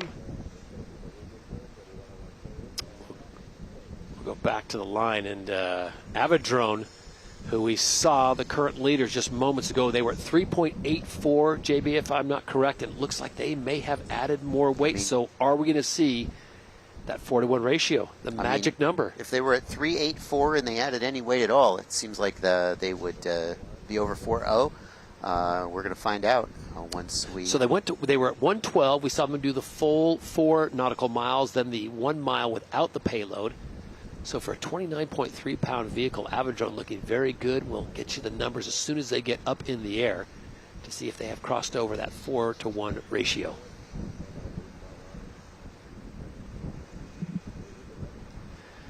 A lot of questions I'm getting from folks that are watching the weather. Obviously a critical thing, and we just saw a situation with a possible wind gust taking one down. If it gets misty, if it gets rainy, if it gets windier, do we shut things down? Well, I can't speak to DARPA's safety protocols, obviously. In general, we don't like to fly these things in the rain. Obviously, if we were talking about something like a commercial delivery service, they would be engineered to fly in the weather. At a certain point, the electronics don't like the moisture, and waterproofing them is very difficult. Right. So a lot of times you see with these prototypes, they're just not designed to be flown in the weather. And then when you commercialize it, you find a way to waterproof it. Eventually, you have so much rain and wind that even full-scale aircraft don't fly, though. So there's always a limit. Okay, so they're at 3.84. The leaders right now, Avidrone, and it looks like they have possibly added more weight. We'll get those numbers as soon as, if they lift off, we'll be able to give you that data. But man, if you're on Team Avidrone right now, you got to feel pretty good. Oh yeah. Anytime you're the leader, you got to feel pretty good. Frankly, every time you complete a flight, every time you take off, there's a little thing in the back of your head that says, "Is it going to go right?" And then you take a deep breath and you just do the thing. But every time you land and are successful, then it's like just a big high five. So here we go. As soon as they get off the ground, we will get you the data, but this is looking very promising for the team that just took the lead. Again, Avidrone out of Columbia, Maryland. 3.84 was their ratio. They did the full 5 nautical miles. Time was not an issue. I think it was, 16 minutes? 18 minutes. No problem. Yeah, plenty of time to spare. You know, it's interesting to me. You might think that teams would have devised some automated way of attaching. Oh! Okay. Oh, they were at 4.10. First thing I noticed about that, it looked to me like the main rotor separated from the body. That was the first thing I saw. We'll wait till we see the replay. It looks like the tail boom has broken. One of the things that happens is as you add weight, you have to spin that main rotor faster, and that creates more stress. And eventually you hit a point, and maybe we just hit that point, I don't know, but maybe we just hit the point where that main rotor just couldn't take it anymore. So for Aviadrone, more than likely, unless they have a backup, they are probably going to get back into the prep area and see what kind of repairs they can make. We'll take a look at the replay, but this would have been amazing because they were over the 4. Yep. Yes. Let's take a look and see what happens here in the replay. They lift off. They are in the air. They're carrying the weight. And we see a little... Structural failure on the rotor blade. Structural failure on the rotor. Yeah. Is that because of the weight, do you think? Exactly. So you can see it happen there in slow-mo when that blade just snaps and then it does a tail boom strike. So it just cuts off the tail boom because of the flex in the rotor. Yep. This is exactly why it's so hard. I saw that they were about to do a 4.0 run, so I was like, I got to get up there and watch it with these guys. We've got the program manager, Donna, back on set with us again. We can't keep you away. This is awesome. I know. I'm so excited. But 3.84, like, that's amazing. That's amazing. Right? Yep. So they just jumped there and then tried to go again. And, that was our not our first attempt at over 4, but one that we were like, okay, they made the steps, right? They slowly moved up. They just completed that, and then, look at that, man. They still are the current leader. That's a good thing. Yep. When something like that happens, what's your perspective on that? Obviously you're disappointed that you didn't succeed and that your aircraft broke, but what else are you thinking? No, I mean, there's so many sports analogies that we've brought in, which is why we have a broadcast booth and all that sort of stuff, right? But to know that it was that close for that team is super inspiring, right? Like, they were there. They were It's doable. 3.8, right? It's doable. By that design, okay, now just let's tweak it. Let's work on that flex in the rotor so we don't have a tail boom strike. And man, that was awesome. Yeah, I'm so excited. Yeah. So talk about that. Because, you're there. You've just done a successful run at 3.84, and maybe in the back of your head you wonder whether the rotor can take the weight. Right. But you go ahead with it anyway. Yep. No, I mean, this is pushing the limits. That's what this is all about. So, sorry, going back to that the video there, I saw actually their rotor was in good shape. So that's oftentimes the things that take people out of the competition is that very difficult to manufacture carbon fiber, whatever it is. So if it was just a tail boom strike, we might see them back in the competition. Really? Today. That's a survivable. In the next 3 days. That could be. So we're going to see what they'll do, right? You got to document it, right? You got to get a photo of this. Yeah. But these will be, it might be. I don't know. They're looking like they're kind of done, but I'm going to go talk to them afterwards and see if they can rebuild in a day or two. And how quickly does the buzz around the flight line that they did 3.84? Oh, yeah. The last couple of days when we go out there, all the lane coordinators that have the tablets that are tracking everything, they'll run around and be like, hey, they're about to do it. They're about to do it. And so everybody kind of like, a kid's soccer, right? They all run to the ball. And no, it's all of the guys out there and girls. So all of the people out on that line, we have a number of active duty military drone pilots that are actually out there. So this is so exciting for everybody. I mean, the whole staff, we have 250 some staff here, and we're rooting for everybody. It's amazing. So we're going to shift our attention from Aviadrone out of Columbia, Maryland, to Defentex out of Moab, Utah. Place no more for mountain biking than drones, but these guys are making it happen. They were the leaders coming into today, and they got bumped out by Aviadrone. No, so Defentech was not. They were on the Chasers. They were on the Chasers. The Chasers. That's Thank right. you. Yeah.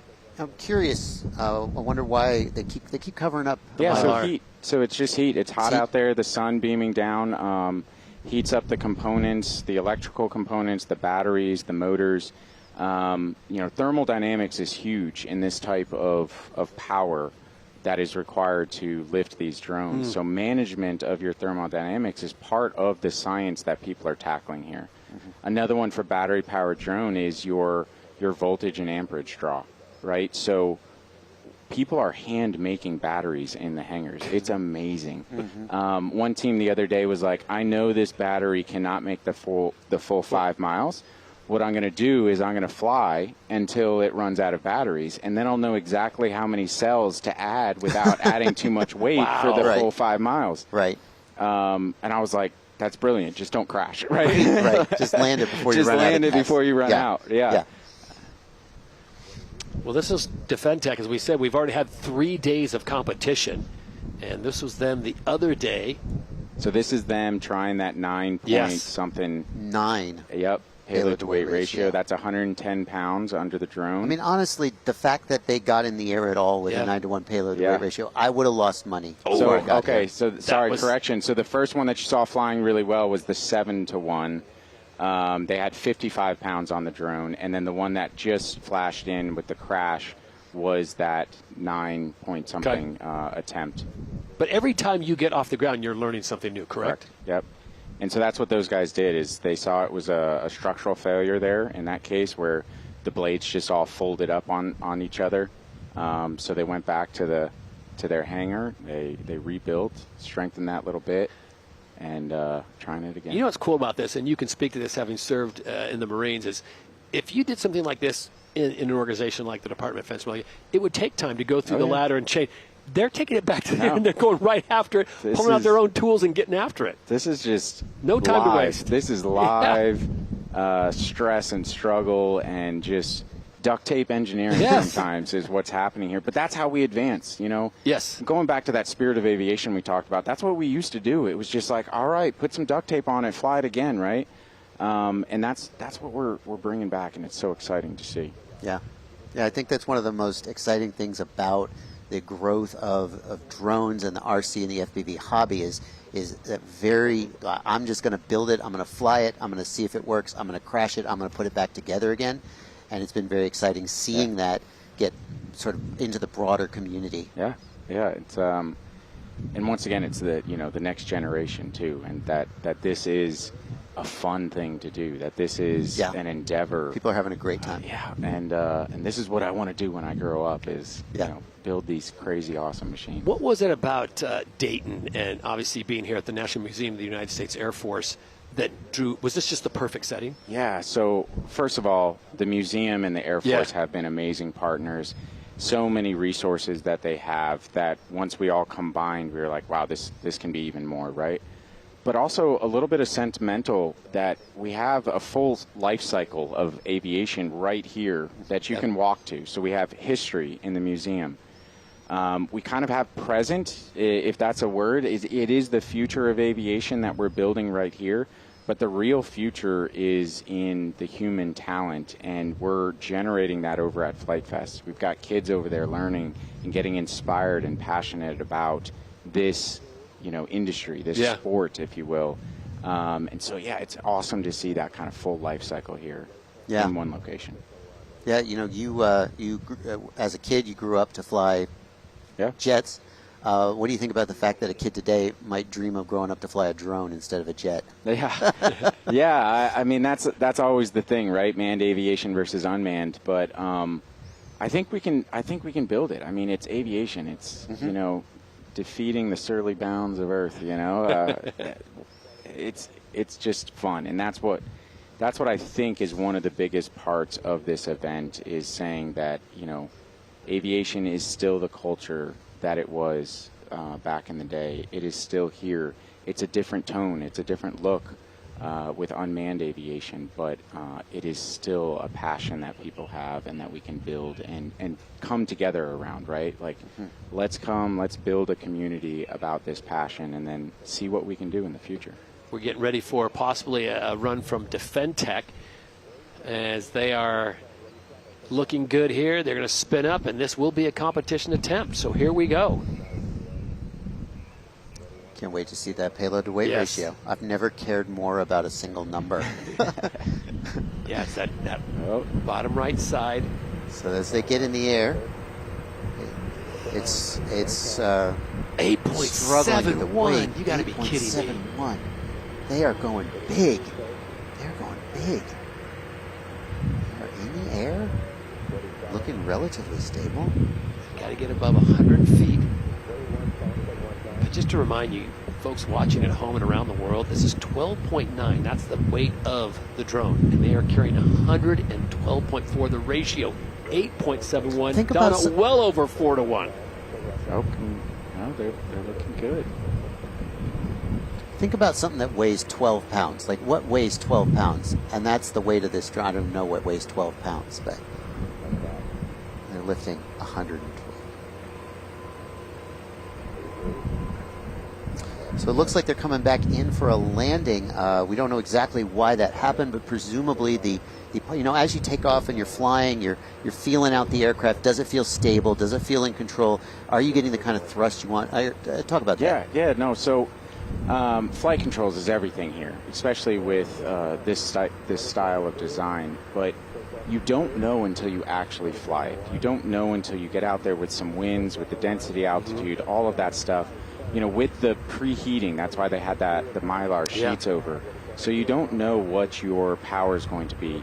And in this realm, with normal aircraft, what you do is you save a little bit of your power for control. And so you'll say, hey, I can lift 100 pounds or something, but I'm saving about 30 pounds of that for just being able to control. Right. What we're telling them is, no, you got to give all that up. You got to give it all up. All to the no reserve. No reserve. No reserve. You're going. And so that's what they're doing, is they're testing that. Is they're saying, okay, how much more power do I have on this particular moment in time, right? This temperature, this set of equipment that I have, and then tuning the flight controls for it. So are they getting data, do you think, on the pad saying, well, let's bring this thing in and something? Yeah, getting into the nerd stuff, like, it's amazing. I love it. Inside baseball. So, yeah, they have their laptop up there at the lane, and they're going to be crunching the numbers. They're going through their system. They're going to be seeing how the control was in this particular environment. They'll be fine-tuning, and then, as you see, they'll go again. A good way of doing this here is you lift off, you see how it feels, you land, you quickly review the data. If everything is good, you try it again. If not, just shut down, redo, right, and tweak a few things. So here we go. Yep, they shut down here. They noticed that with that short flight, they were able to make a tune, so that's what they're going to do now for the next 5 or 10 minutes, make a tune, and then try it again, right? Yep. What is the rule as far as in the 90-minute flight window, whatever, if they're at the end of it, if they're already in flight, can they continue on if it's qualifying run? So, no. So they do have to be on the ground at the end of their flight window.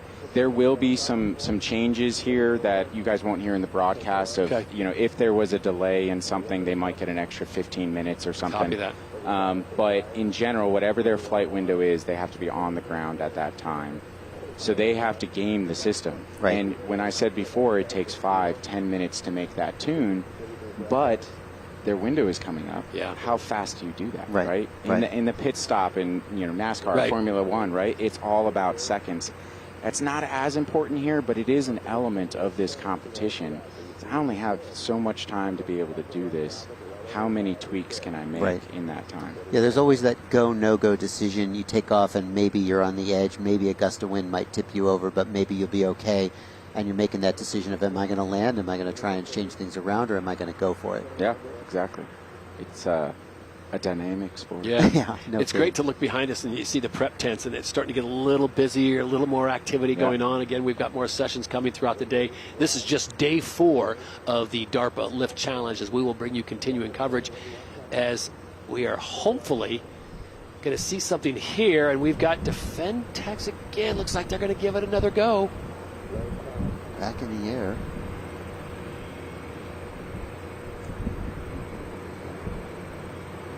I mean, these have taken anywhere between, 17 to 20 minutes? Yeah. Of the runs we've seen that have qualified.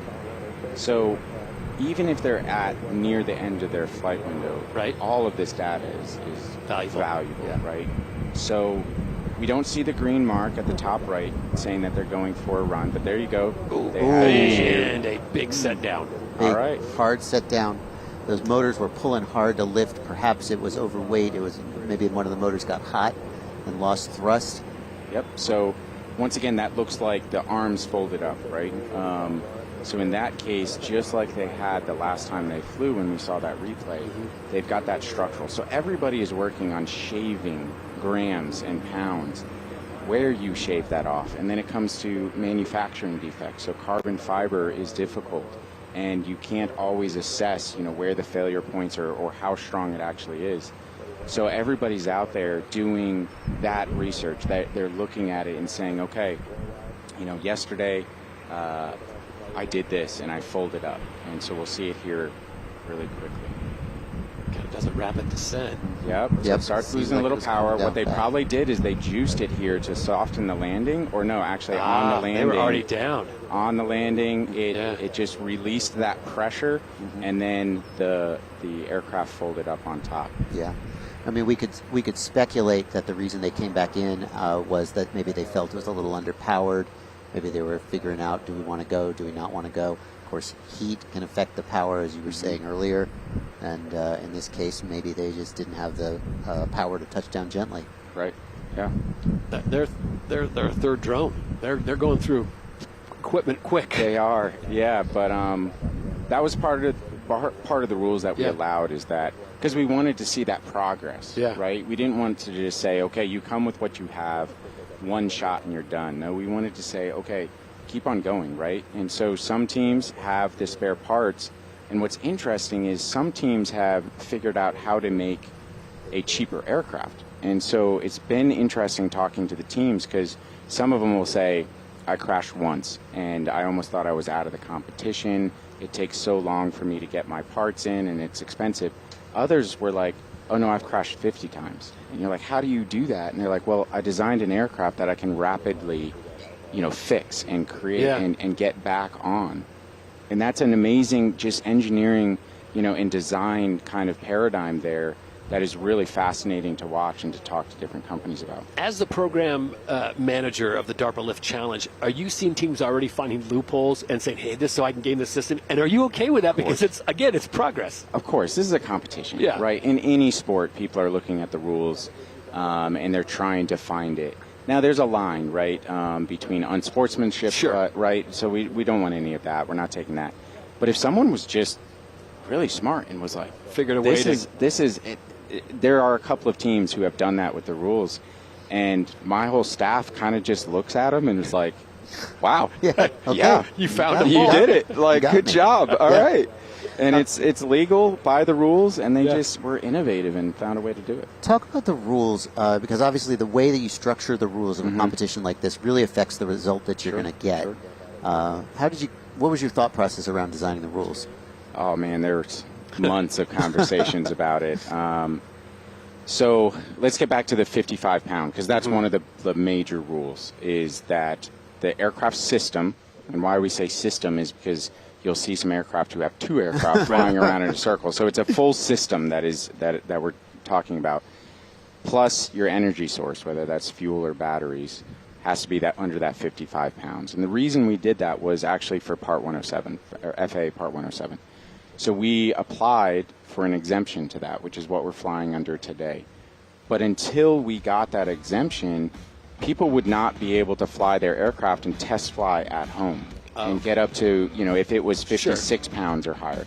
So we knew it would take time to get the exemption. We allowed them to go out and test fly under Part 107 rules. Then when the exemption came in, they were able to add that weight underneath, go over that 55 pounds, and continue test flying at home.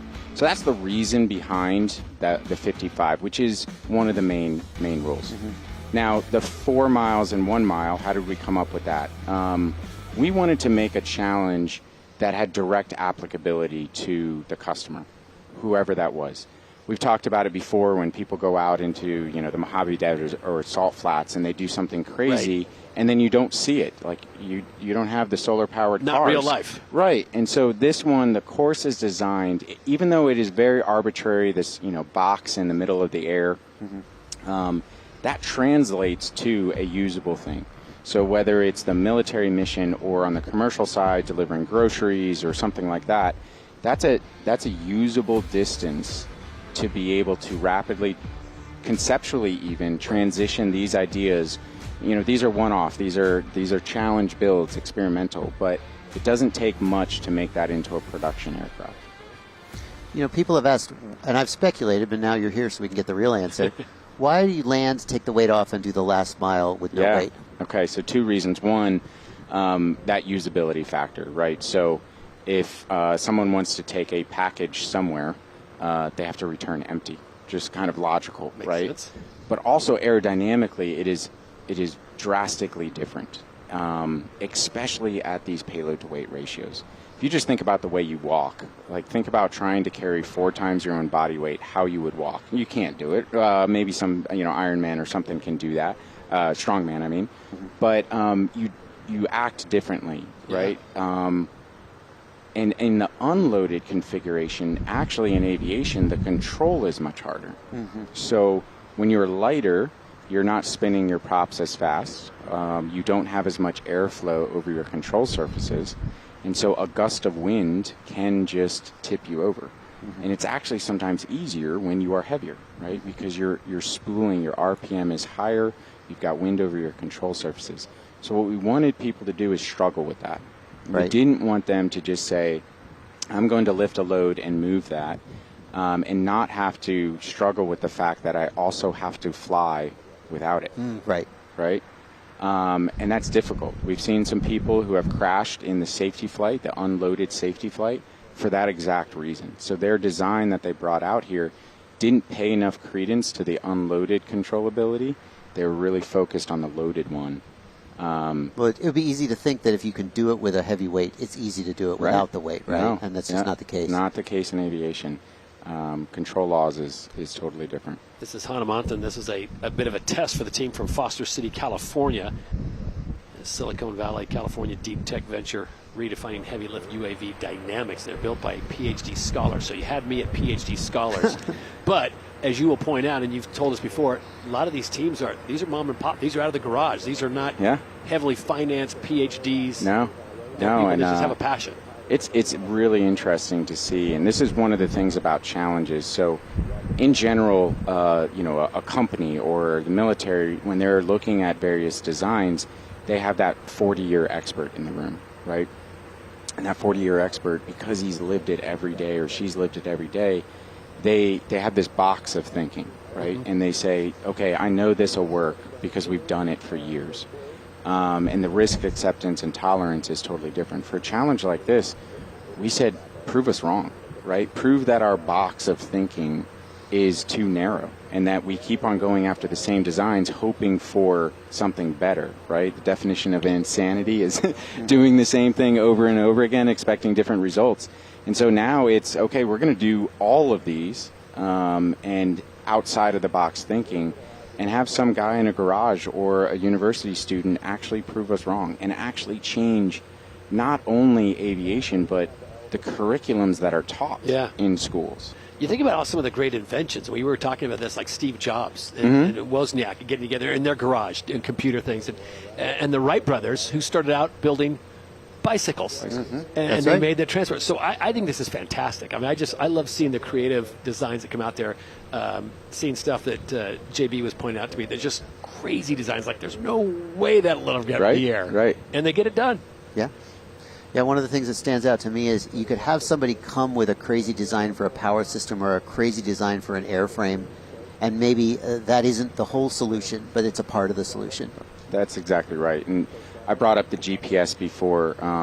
GPS as an end technology or as the use case came from hundreds of sub-technologies to be able to make that work.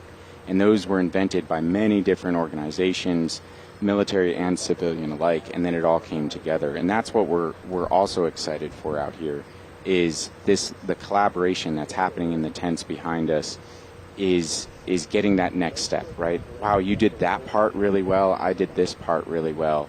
If we combined those two, we'd have something even better. All right, well, we want to let you know that the flight window is almost officially closed here. The next one will open up at 11 o'clock Eastern.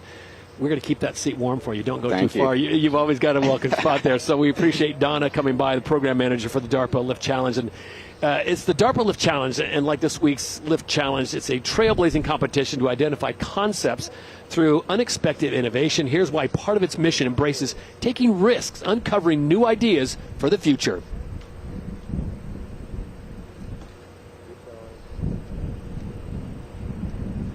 So the flight window not completely closed just yet, but at this point, the 90 minutes has gone pretty quickly, huh, JB? Oh man, it flew by. I've just had such a good time watching these guys compete and seeing the results, both the successes and the opportunities for data and learning, let's call them. Yeah. On a picture-perfect day, correct? Absolutely beautiful day. Maybe a little windier than some of the competitors would like, but you got to work with what you get.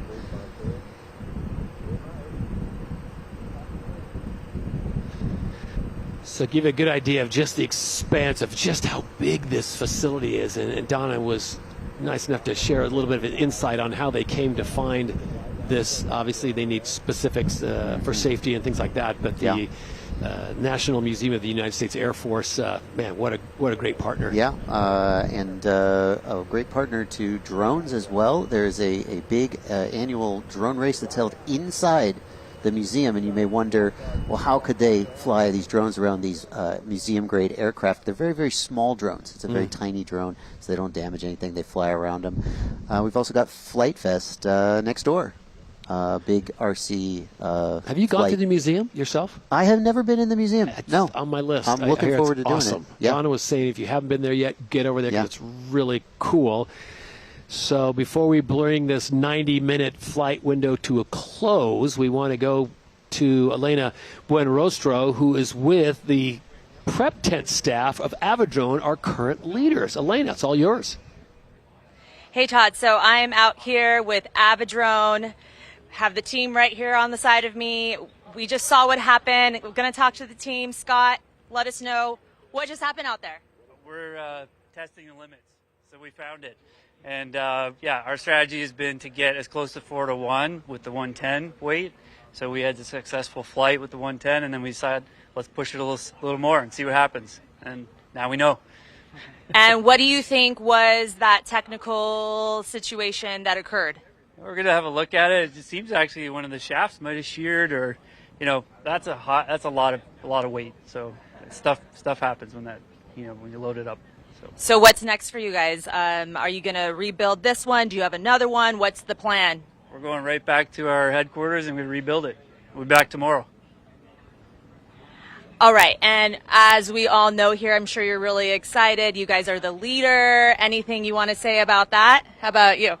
What's your name too? My name's Marty. Yeah, we're pretty excited. Pretty low expectations and pretty happy to be here. We have a lot of good teams that we're competing against, and it's good to learn what other people are doing and see where we fit in this landscape. But we're happy to be in first. We're overjoyed, and the power of teamwork. Teamwork makes the dream work, and we're doing well here. I was literally thinking that in my head. Teamwork makes the dream work. All right, so we're excited to see what you guys have coming up next. So we'll wait to see. All right, thank you very much, Elena, and congratulations as they are out in front right now. The leaders in the clubhouse with a ratio of 3.84. I love the attitude, JB. They are going right back to headquarters, and they are coming back all firing on a beautiful day here in Dayton. Well, the DARPA Grand Challenge, like this week's Lift Challenge, is a trailblazing competition to identify concepts through unexpected innovation. Now, here's why part of its mission embraces taking risks, uncovering new ideas for the future.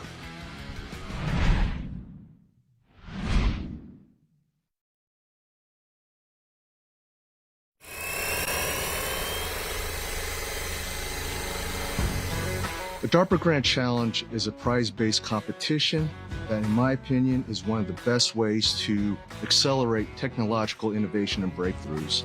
It is so clear and simple in terms of defining, hey, here's the finish line, cross it. We are a high-risk, high-reward organization. That is how we work. And because of that, we look for risks in ideas that could change science and the fundamentals of understanding of technology.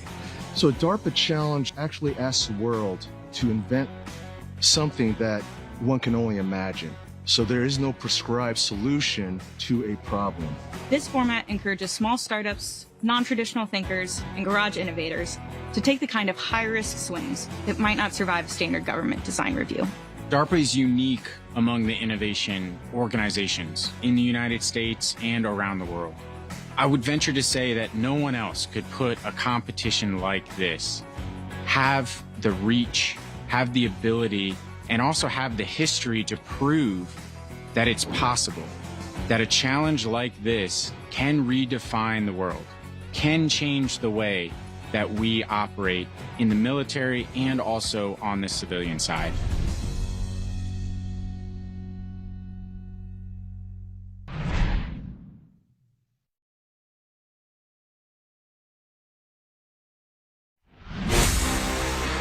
We're excited to be here at DARPA. It's awesome. Excited to do something that flies. Ready to rock and roll. I just love drones, and when I saw the opportunity to build a huge drone, I knew I had to jump at the chance, so that's why I'm here. We'll fly right to the limit. Yeah, I'm not. It's the biggest drone and the weirdest drone I've ever flown, but yeah. DARPA is all about pushing the boundary. It's not going to be an easy flight. I would not have my summer any other way. This is what I want to be right now. It's another great DARPA day. We got a real shot to win this thing. We push the limits, and that's one of the exciting parts about this event. It's not what you already know, but what you don't know. It's forced us to strip away anything that wasn't absolutely necessary. I'm watching one team that's two spinning airplanes, which is crazy. I'm really excited to be here. This is kind of a dream come true, to be honest.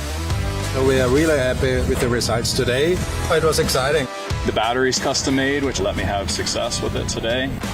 First reveal of the leaderboard after 2 days of the DARPA Lift Challenge. MacGyver, Extreme, you guys got more in the tank? We're excited to be here, participate and compete in the DARPA Lift Challenge. We're here to fly. We're here to break things and find it. Now that they're finding out just how hard this is. This is my one opportunity. I will never get the chance to build, a 150-pound drone. Coming here is part of the journey. I think it would be cool to work this up into some sort of firefighting drone. In some way, I'd like to save lives with drones. When we found out about the event from a YouTube video, we both look at each other and go, yeah, I think we can do this. We're not quitting here.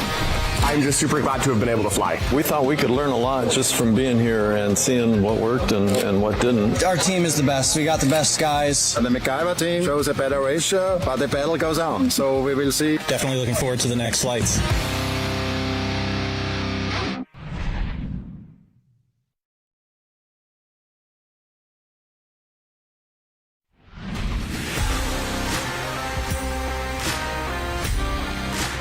With the DARPA Lift Challenge, we want to rewrite the economics of flight by creating vehicles that can carry 4 times their own weight, drastically lowering the cost of transporting heavy goods by air. The mission impact here is substantial.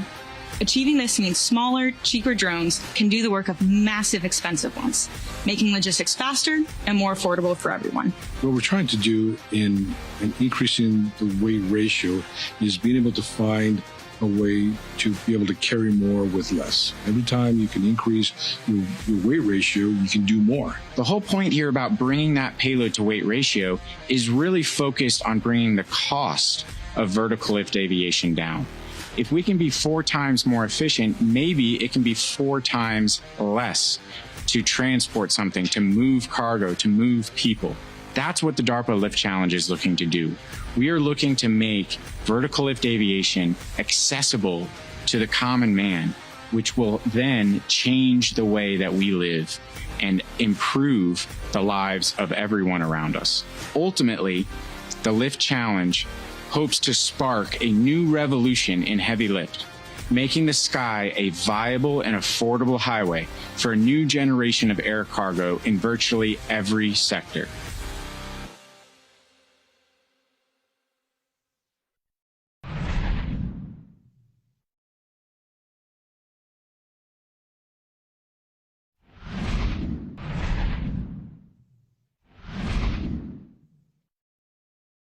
And even if you're not necessarily prepared to win, you go there to meet the other people, see what everyone's doing. There's vendors.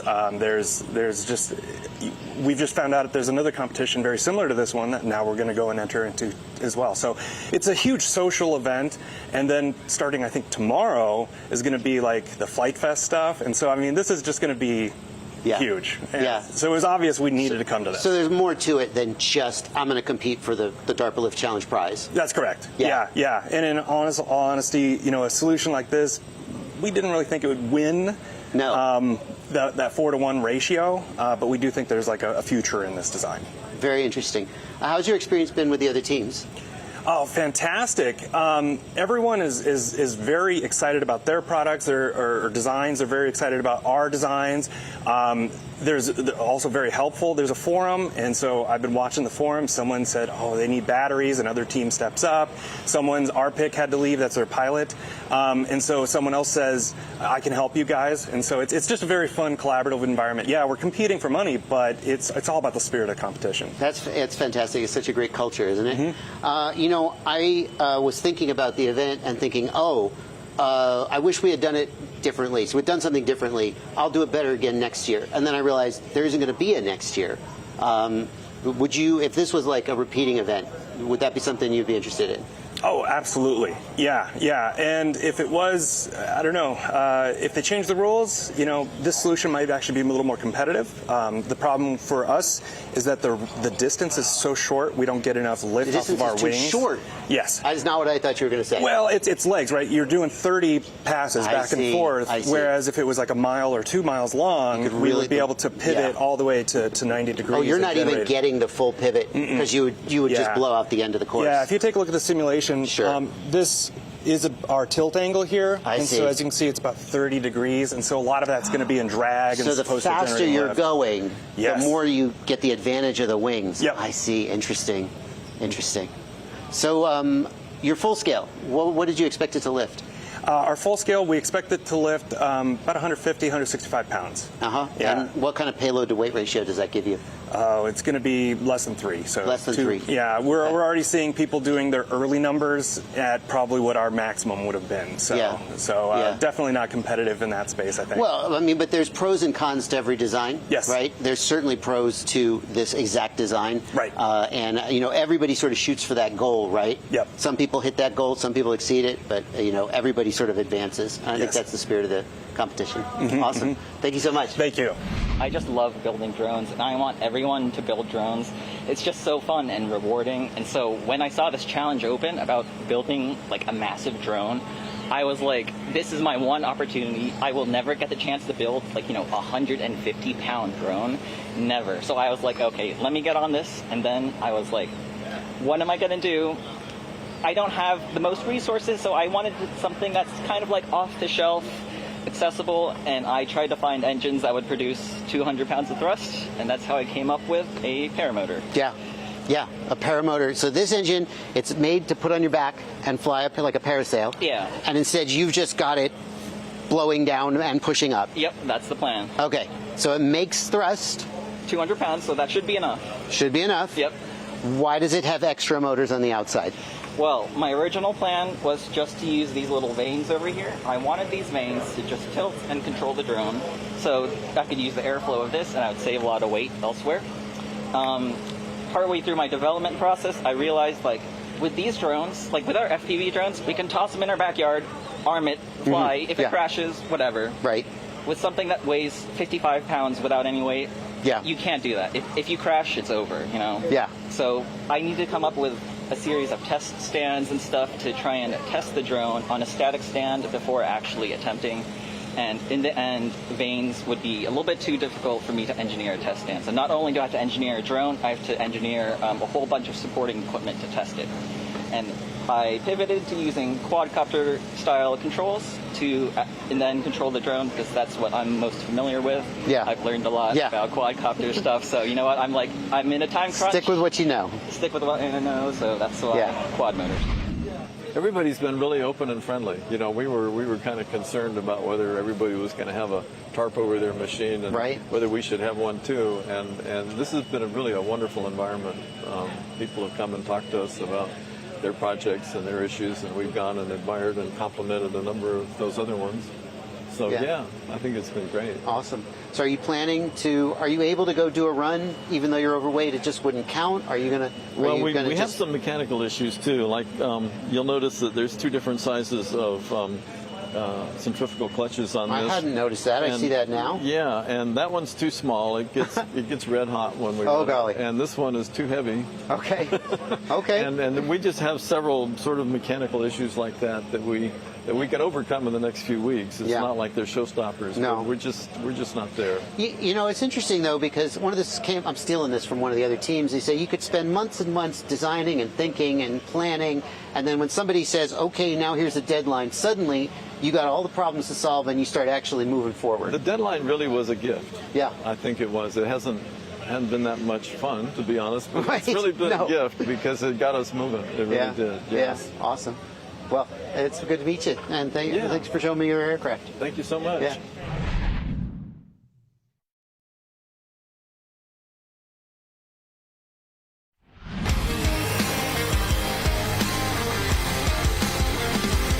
What if something could be incredibly strong without being incredibly heavy? That's one of the biggest opportunities for innovation at the DARPA Lift Challenge.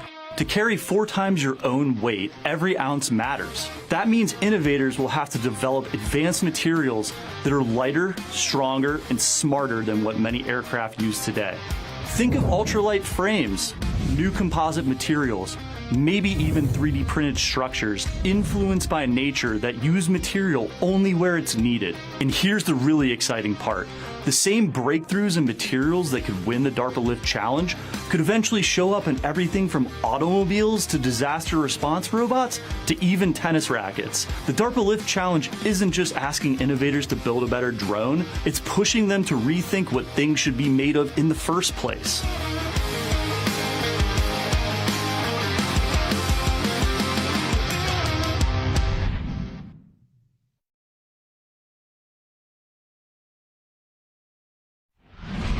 This is the first drone I've ever built. I mistakenly thought to myself, how hard could this be in December? And yeah. I saw the challenge and I thought that looks interesting. I'm a mechanical engineer and I build hot rods and work on robots with FRC and I feel like, let's give it a try. So we got 50 millimeter carbon fiber tubes, 30 millimeter carbon fiber tubes. We've got Hobby Wing X6 Plus, so this controls all of the stability on the aircraft. Two-stroke 76cc engines that provide the bulk of the lift. 24-inch propeller, 24-inch propeller. And then we have a flight stack with the gasoline tanks, flight controller, GPS navigation, and all the various electronics that control the aircraft. My first design was going to be just a big quadcopter, and then I was like, I can't put enough batteries on this thing to make it work.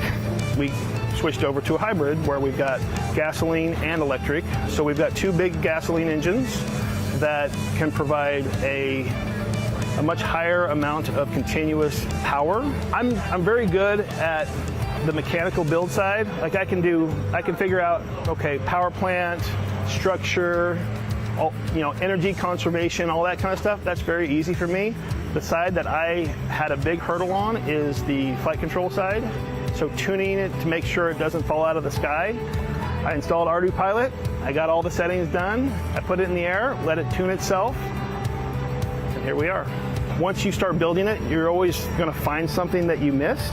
The design was so that when this thing is running, the gasoline provides most of the lift, and it will not take off without the electric. The electric has to provide some lift, and then the electric provides the control, because it can react way faster than the gas. And we encountered, when it went up and flew at altitude to the first waypoint, it started losing altitude. So we're like, okay, we have to address that particular issue that we haven't figured out yet. But otherwise, it seems to be a relatively stable aircraft. I enjoy all kinds of engineering. Like when I go to like a car show, I enjoy looking at the oddities, the things that people have made custom. Basically everything here is custom. It's amazing. I like seeing how people thought through the process and what they're actually implementing and how it's done. It's really exciting.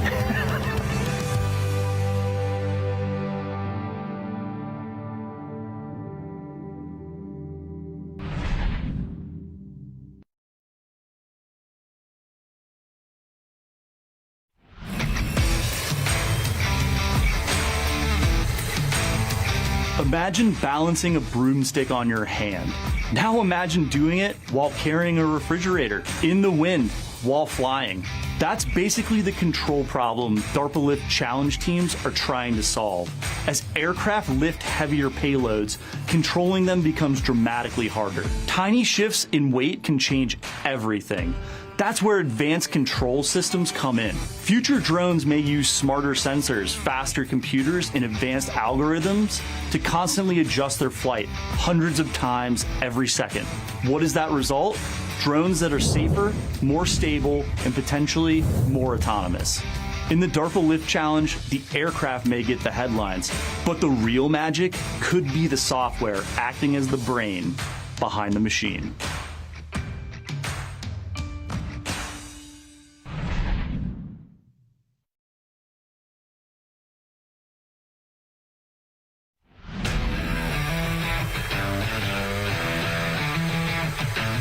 Since the beginning of aviation, once we solved the basic problem of flight, one of the early applications of aviation was to move things and people around the world. This is a continuous evolution of what aviation originally started out to be. I can't think of a more interesting challenge. Today, when a drone can lift basically its own weight, the challenge of saying, let's see if we can get somebody to have a drone lift 4 times its own weight is a massive jump forward. This is classically what DARPA does, is to ask and say, how do we take not just the next step, but the step after that? With aircraft, you have a lot of room to have a significant impact. A small reduction in weight has a significant impact on fuel consumption, on the amount of distance that you can travel, whereas it's not as impactful on a ship or a car. Anytime we expand the capability of a vehicle system and make it better, stronger, faster, then now you have the ability to provide more food. Someone needs blood, you can provide support medically. Someone's in trouble, you can support them from air to ground. There's just so many aspects of increasing the capability of what you lift that helps every aspect in the military. When we first invented helicopters, it opened up entirely new mission sets and capabilities. We have a new floor of performance characteristics. What are the new mission sets that we could open up? What are the new possibilities? What can we do next? By making this breakthrough, we open the opportunity to the military community to rethink how they fight and act in warfare.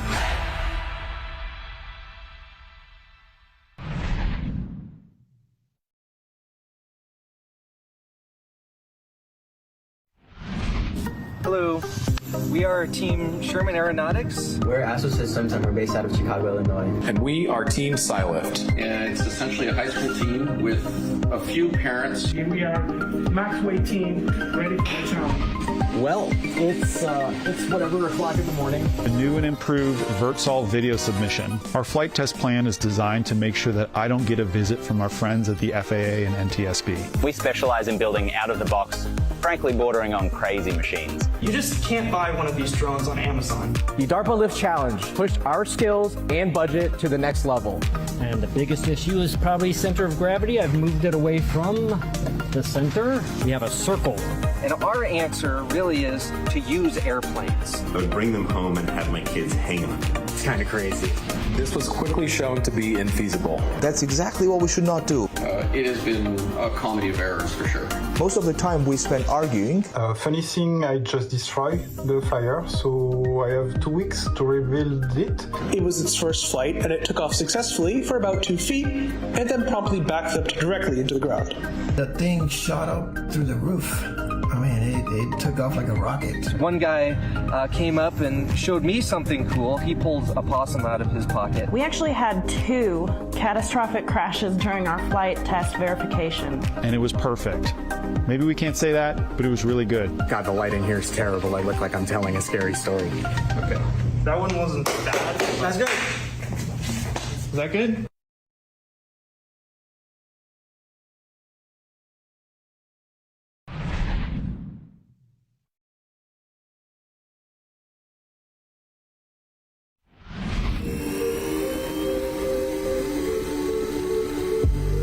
The course is not arbitrary. It is intentionally engineered to represent a real-world logistics breakpoint that exists in both military and commercial operations. At 5 nautical miles, you move beyond demonstration and into operational relevance. It stresses endurance, energy management, and thermal limits. It also introduces communications and control challenges that mirror real-world deployment. The flight lane is a compressed representation of a much larger mission corridor. It allows us to evaluate precision, repeatability, and safety in a controlled environment while still scaling to that 5 nautical mile operational concept. By combining a 5 nautical mile mission driver, a precision constrained flight lane, and a tiered geofenced safety architecture, we're forcing competitors to solve the same problems that exist in contested logistics, autonomous resupply, and commercial heavy lift transport. The DARPA Lift Challenge course is not just a test, it's a proxy for the real world. If a system can succeed here, it's not just impressive, it's operationally relevant.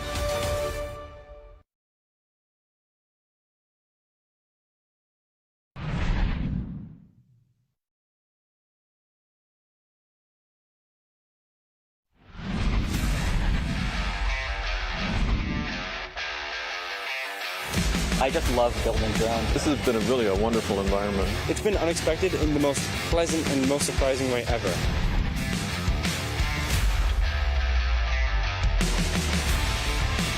Back to the National Museum of the United States Air Force at the DARPA Lift Challenge in Dayton, Ohio. This is day number 4. If you were with us earlier, you saw the first 90-minute flight window. We are set for our second 90-minute flight window.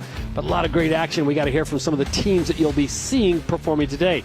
I'm Todd Harris alongside Joshua Bardwell, and we will also have Elena Buenrostro joining us from closer to the flight line. So, JB, I got to ask you right off the bat, what impressed you the most about what we saw with the new leader of the Aviodrome in that first session? Yeah, I mean, the most impressive thing to me was just how close we've gotten to that target 4.0. Not quite hitting it yet, but still 3.8, farther than some might have guessed that we would have gotten today. No question about it. Some of the designs you see here are just, I don't want to say next level, but they are just thinking, like Donna was saying, outside the box. Definitely, and thinking outside the box is what you have to do if you want to do something that you've never done before. Some of these ideas, maybe they're not going to be the thing that gets you to that 4.0 or even higher, but some of them may be. When you first got into drones, and you're obviously our drone expert and YouTube educator, did you ever think you'd see a day where you'd see a drone 4 times its weight in payload and doing the things they're able to do? No way. And in fact, and I say this as someone with some experience in this, my first reaction was that 4 to 1 was like it was a stretch goal that wasn't going to be hit. So here we're about halfway through the challenge, and people are just about to do it. I think we're going to see it happen, and I don't know how far we're going to go past that.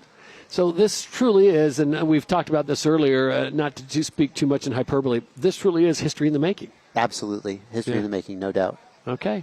Well, the conditions are perfect here in Dayton, Ohio, and we want to get you out to the flight line and show you some of the teams that are getting ready. Remember, it's a 90-minute flight window, and what we're looking for is a 4 to 1 payload ratio to the weight of the aircraft. That's right. 4 to 1 is the target. And of course, that target selected, I think selected because it's just far enough past what would be easy to do, but not so far that it's just impossible. Nobody wants to show up and go home with their tail tucked between their legs. All right, before we get to the actual action, let's check in with the third member of our broadcast team. This is Elena Buenrostro, and she is with Driftless. Elena, what do you know? Hey, Todd. So I'm here with Max from Driftless Robotics, and he has a great story to tell. So, Max, tell us, what led you up to joining the DARPA Drone Lift Challenge, and how has the experience been so far for you? Yeah, so we are Driftless Robotics. We are located in Neenah, Wisconsin, which is about 20 minutes north of Oshkosh for any of you aviation fans out there. But our our team actually has a pretty interesting story. So a lot of us actually came together in college at UW-Platteville, located in the southwest corner of Wisconsin, and we actually formed a collegiate VexU robotics team, and we're currently the only team to have ever won back-to-back world titles back in 2022 and 2023. So it's, you know, really impressive. We have a pretty sweet track record, and a couple of these guys on this team, they started up this drone project back in 2023 it was, and while we were trying to scale up a little bit and, you know, potentially build a smaller platform, we decided to pivot when we found out about that DARPA challenge. We were speccing out different types of drones, again, very smaller scale platform in about September, October timeframe. But once we had the DARPA Lift challenge come out in January, we pivoted, we scaled up, and we are really excited to be here. It's been an awesome couple of days, and we can't wait to keep on flying here. Awesome. Love to hear it. So tell us more about your experience with the other teams. What makes your build unique, and how has it just been seeing all of the other builds out there? Yeah, it's been super awesome here at robotics. Typically, there's only like 2 or 3 designs that are kind of like what we call the meta in robotics. But when we come to this DARPA Lift Challenge, there's like 15 different platform concepts that are all flying here, all have their advantages and disadvantages, right? But it's been super cool, and the environment here is so awesome. Everyone's super chill. Everyone has this common goal of lifting heavy, right? And it's just so cool to walk around, see what led people to their design choices and everything. And again, I can't emphasize enough how friendly everyone is here at this competition. Our drone is a tri-blade design, and it has about 4 or 5 feet out of the center hub is a 2-stroke gas engine that propels the UAS and spins it into a circle. And then each wing is a giant airfoil 9 feet long that can articulate, which helps with our control and everything. So we have the 3 small props that ultimately spin the entire UAS system, and then the large prop that generates the thrust to potentially lift heavy here at this competition. Love that. I'm excited to see it get in the air. Thank you so much, Max. Back to you, Todd. All right, thank you very much, Elaine. Wish Max and his team the best. That was a cool design, but that is massive. It's so big. That design is, if you take a helicopter and boil it down, it's just a great big rotor with a weight underneath it, and it's very interesting to see that that's literally what some of these teams have done. Just literally a great big helicopter, weights under it. Where are the motors? Where it's all in the rotor itself. But there you go. Second session, day number 4 of the DARPA Lift Challenge. The flight window is open for the 11 o'clock, so we'll go from 11 to 12:30. Then they'll have a 90-minute lunch break or so, let everyone get restructured. Then we'll come back and do it all over again. We'll go out to lane 7 now. And this is another one of those designs, Quarry Hill, not only the paint job, JB, but the design itself. Can you explain to me what I'm seeing right now? Because this looks like an amalgamation of a couple different drones. Yeah, I can. I actually talked to this team yesterday when I was going around the hangar. What we've got here is it takes off vertically with that big rotor, and you can see there's motors at the ends, right? Those are electric motors. But their only purpose is to make that rotor spin and get it in the air.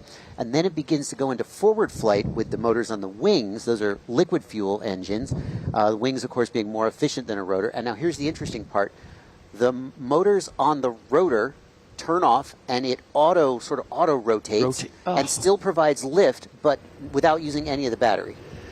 Corey here, Arrow, out of Roberts, Wisconsin, an entrepreneur category. And I love this. They're a ragtag collection, their words, not mine, of aerospace engineers who have either worked together in professional capacity or have been friends since college. Drones bringing them together here in beautiful Dayton. All right, so this is Nopa Arrow out of Florida. And this is a no-wait check flight. So this is just checking things, running through the system. I know I asked you this before earlier when Don was here. The gentleman that's flying it, or the female that's flying it. The remote pilot in command. The remote pilot in command. And then the person next to him that's basically feeding them data off the pad. Is this a situation where they're going to put this thing up, see what it's got, make sure the numbers are good, then they'll come back and go for a run? That's what I assume is going on. And it's so important to have that person with you when you're flying. You know, as the pilot, you are very focused on the aircraft. And if you also have to be focused on everything else, obviously there's times when pilots fly by themselves, but having that extra person feeding you data, giving you extra information, giving you extra situational awareness is so important. Can I just say I love your confidence, and you said we're going to see the 4-to-1 ratio. You're a believer. You went from saying no way to it's going to happen. I mean, I think so. We have a lot of time left. If it were to stall out right now, I just don't see that. I think somebody's going to do it. And the real question for me has gone from not can we do it, but by how much will we beat it? This is lane 6, so this is a live look right now. They're going to bring it back in. Looks like they're doing a check as well. Flying conditions right now, Toloy out of North Holland in New Jersey. You're a pilot. They don't get much better than this. Doesn't right? get a lot better. No, doesn't get a lot better. You know, and we heard during the break one of the people talked about the meta, and I think it's very interesting to look at the meta. Like, what kind of designs do we have? Like, this looks like a more traditional multi-copter design. You have motors, you have a frame. We have some that look kind of like a traditional helicopter, and then we have something that just completely blow the meta out of the water in new ways. I've seen a lot of rotorcraft with motors on the end of the rotor instead of a central motor. It's very interesting. This is Lane 4 Cactus Labs out of Midland, Texas. A defense tech group of Rolf's R&D LLC. It's led by Aaron Lefevers and based in Midland, Texas. The team is developing Project Saguaro, a heavy lift VTOL UAS powered by a micro turbine driven warm cycle tip jet rotor that trades drivetrain mass for payload. Say that quickly. What is a tip jet? This is pretty cool. So there are ducts inside the rotor. Okay. They have a single turbine engine mounted down at the bottom. The exhaust from the turbine engine is fed up the duct and out reused. the rotors. It's not reused. It is used. That's how they ventilate it. And it blows it out. Oh my gosh. So it's blowing air out the ends of the rotor. And this is not actually a new design. This is a design that's existed since the 60s. And they're bringing it back. It's been really interesting. Because you know everything old becomes new again. Yeah, you never know. Start wearing wide leg jeans. There you go. Same thing. Wow. Okay, so we'll see how that plays. I'm excited to see some of these out there. So here is Driftless, who we just heard from their squad. Max, Elena was with them, and that is I don't want to say an albatross. That's probably not the best word to use during the aviation, but that is a beast. I don't think those blades were painted like that. I think they were doing some cosmetic upgrades. Boy, it really puts in perspective how big. Yeah. Like some of these aircraft. With the gentlemen that are out there, yeah. Yeah, not as big, but this thing is massive. And you know, as we said earlier, the larger the wing, the larger the rotor, the more efficient it is. Of course, efficiency is the name of the game here. But something that large to make it hold together is very challenging. You touched on something earlier when we were talking about the weather, and you have a lot of experience with smaller drones. Would something like this, Driftless, be more susceptible to the wind gusts that we saw earlier today? Absolutely. So the larger the wing, the larger the surface area, the more you're affected by wind. So if we were to have an aircraft with a lot of smaller rotors, it would tend to be less affected by the wind. So could I say, if you are a nervous flyer and you have to take a flight, you're better off taking like a CRJ, a small plane, than a big plane, and there's going to be trouble, turbulence. A big plane, I think we've all had that experience of going into an airport on a little plane getting bounced around. Yeah. The big planes are definitely more stable. Okay. So lane 6 is back in the air, just doing the check. There you see the windsock in the distance. Slight breeze. I wouldn't say it's gusty yet, but there is a definite slight breeze blowing here in Dayton as we come to you from the National Museum of the United States Air Force. And you know, here we've got this aircraft just hovering in the air, looks stable, looks smooth, and on the one hand, you know, there's no drama, there's no excitement, but on the other hand, that's really what you want to see. You want to see it just completely, no stress, no sweat, doing its job. So remember, they need to do these checks. It's an unweighted flight, then a weighted flight, which will be half the weight that they plan to go up with. Remember, we're looking for the magic number 4-1. You see there, as they start to move around, there's a little bit of bobbling, a little bit of wobbling. So when you transition from that hover to forward flight, the ability of the aircraft to make those changes and remain stable and in control, that's a challenge. And of course, as you add weight, as Donna said, you lose that headroom because we're pushing the limits. You can get in situations where you don't have as much authority as you might like to have. Donna, of course, being the program manager for the DARPA Lift Challenge. His mom named him Philip Smith, but everyone else calls him Don. He does. He likes call sign Don. There you go. Wants to be called. I mean, I think if you earn a call sign, that's you probably get the right true. to use it. If I had a call sign, I'd insist that you call it. He said only his mother calls him Philip Smith, so I guess we're in pretty good company. So this is the second session of the day. This will go until approximately 12:30 Eastern Time, 90-minute flight window. We'll bounce you now over to lane 12 now and see what they've got up their sleeve. Okay. This is Protocarbon. They make their final adjustments and preparations. They're out of Coeur d'Alene, Idaho. and good group of people. I had a chance to visit with them in the prep area, and they are a one-person engineering company providing design, analysis, development, and prototyping of advanced carbon fiber structures. Their owner is John Brendel, nice young man, experienced composites engineer who has contributed to multiple space vehicle programs. So, and then we saw just moments ago Toloy doing their check. Remember, progress sometimes is painful. Not always pretty. Always learning and gathering data. Every time you crash, you look at why. It looks to me, we got a dip on that arm, and then overcorrection and tumbled over. I did see something come off. I do see all 4 props. There we go. It looks like we lost a prop. It's my guess. You know, I can't say what exactly happened there, but I have had situations in my life where I just forgot to tighten the prop nut, and it came off in flight. Well, it came down and came down quickly. The nice thing, and you touched about this earlier, JB, a lot of this stuff, the carbon fiber obviously is not too difficult to source, and they are coming to this event with plenty of backup. Yeah, a lot of them parts. will. Yeah, and there's always a trade-off between going with a custom part that maybe is more optimized, but then you don't have spares, versus if you build it out of just carbon fiber tubes, you can buy those as a commodity item, and so it's easy to repair. This is Driftless out of Wisconsin, Neenah, Wisconsin. I love this one. It's kind of cool. Yeah, just watching this thing do what it does. It doesn't seem like it should, and yet it does. It's like, what is it? They're just a Wisconsin-based aerospace startup building the next generation of rotorcraft. So this is a no-weight check flight. And you say no weight, but you do see a plate at the bottom there, and that most likely is to help just keep the CG, the center of gravity, correct and stable. That is, I would say, considered part of the aircraft, not part of the payload. I imagine that's where they'll put the weight on when they do decide to go for a competition run. I see what you're saying. When you see this come in for a landing, my first thought was, well, what's going to happen if that prop strikes the ground? Right. But it just slows down to the point where it's such a large rotor that it spins so slowly that it just gently touches down. I'm sure we'll see that happen at the end of the flight.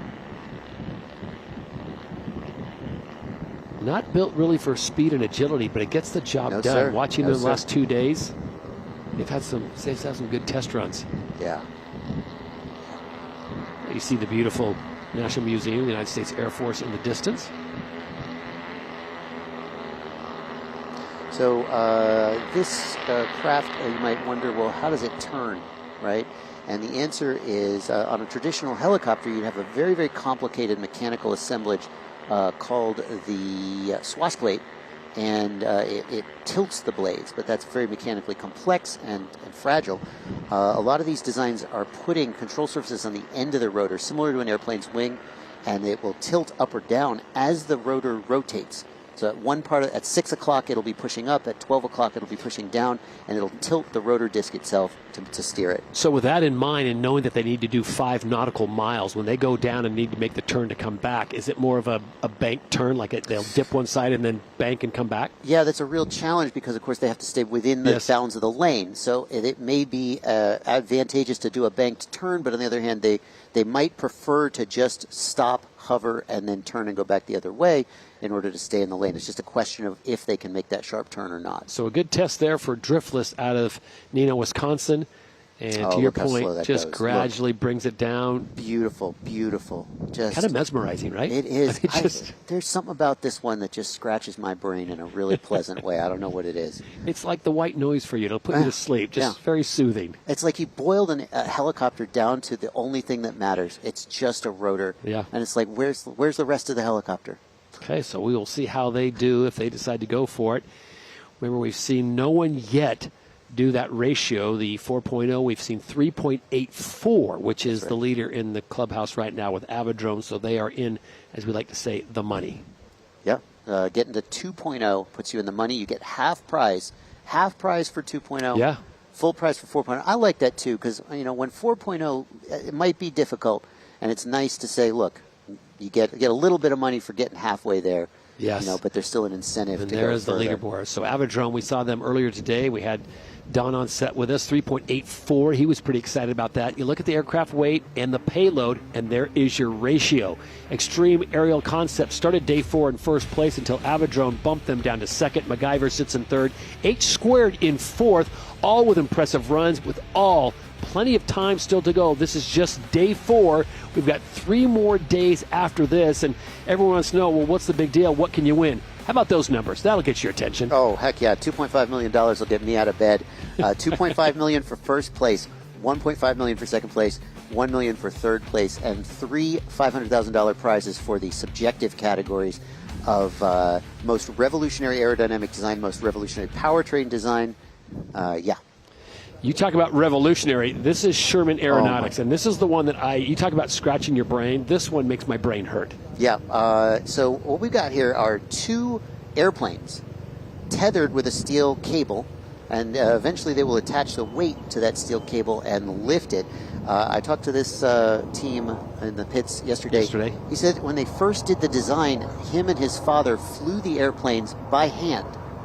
Now they've got a flight controller, they've got electronics and computers sort of stabilizing it, but originally they tested the design, him and his dad flew it by hand. So they're currently on a half-weight flight check, and there you see them starting to ascend. This is the team, Sherman Aeronautics, out of San Bernardino, California. Southern California-based family business that aims to serve the community by building highly efficient rotor systems capable of lifting extreme weights with electric propulsion. That's just, to me, that's just crazy. It is crazy. When I spoke to him, he said one of his dreams, they said they have a lot of wildfires in San Bernardino, and one of his dreams was to be able to lift water to help fight fires. Wow, great application. So this is their half weight, and we'll give you the numbers there on the bottom. So their vehicle, 38.4 pounds. They're currently carrying 57.4 pounds. So that ratio, just under 1.5. That's the number you want to keep an eye on. To get in the big money, you need to be at 4.0 or higher. Yeah, you might ask, well, what happens if that steel cable were to come disconnected or something? Not good. Interestingly, these planes, they're just planes. They can fly. I mean, the weight would fall, but there's no reason to believe that they wouldn't continue to fly and potentially be able to land safely. And they got the great altitude. Remember, the altitude limit, minimum of 100 feet, maximum 200. So that is the sweet spot. They're sitting right at 177. Yep. We have 57-pound payload. And I believe earlier you said this was a half-weight check flight. Yes. Which means we have a 1.4 payload to weight ratio. If they then go to the full weight, that would be a 3.0. I think the big question for this design for me is going to be not can it lift the weight, but can it do the 5 nautical miles? If you think about it, each of those individual planes is flying in a circle, so that we have to go, they're going to fly a lot further than 5 nautical miles. Right. And that may be a challenge on their power system, on their battery life. And then I guess the other question I would have was obviously releasing that weight, because once you do the 4 nautical miles, you have to release the weight and then do a nautical mile without the weight. Obviously, this may have a system that we're unaware of with a fulcrum that can just drop it once they reach ground level, or do they need to get a system that start that last mile over? I assume that they would land and they would just release the weight and they take off without it. But we have seen teams that are able to come in, just literally touch the weight down and release it. Yep, we've seen one team at least that had an automated release, and of course that saves on time. And as we said earlier, if the payload to weight ratio is tied between 2 teams, the time will be. So when they're disconnecting those weights, they are on the clock. On the clock still. 30-minute is the time limit.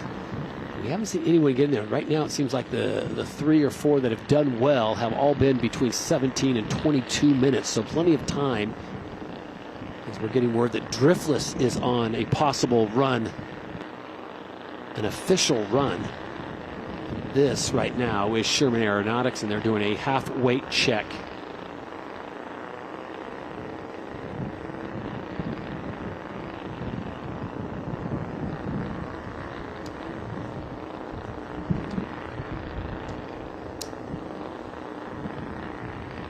Oh, so that weight plate that was at the bottom, Yes. remember I suggested that it was part of the craft and was not part of the... I see that it's gone now. Yeah. So apparently this thing can fly without it.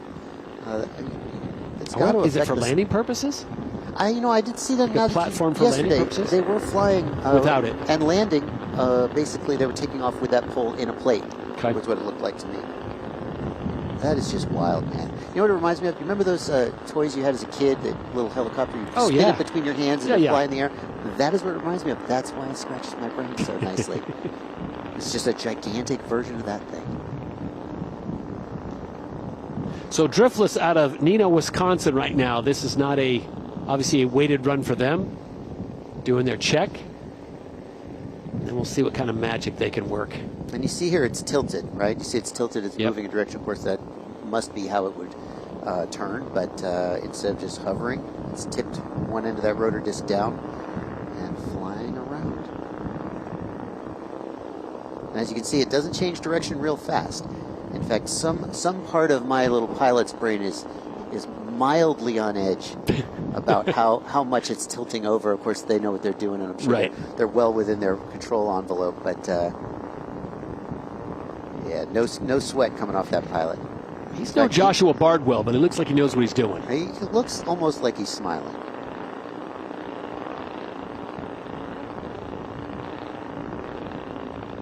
I just think about the weight that is on his shoulders flying this big aircraft.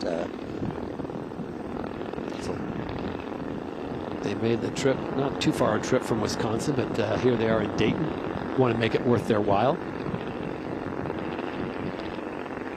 They sure seem like they're having a good time, don't they? It's nice to see. If you're doing what you love, you never work a day in your life, correct? You see some guys get out there and they're all concentration. You see some guy get out there. And everybody's focused, obviously, but different people express that focus in different ways, I guess you could say.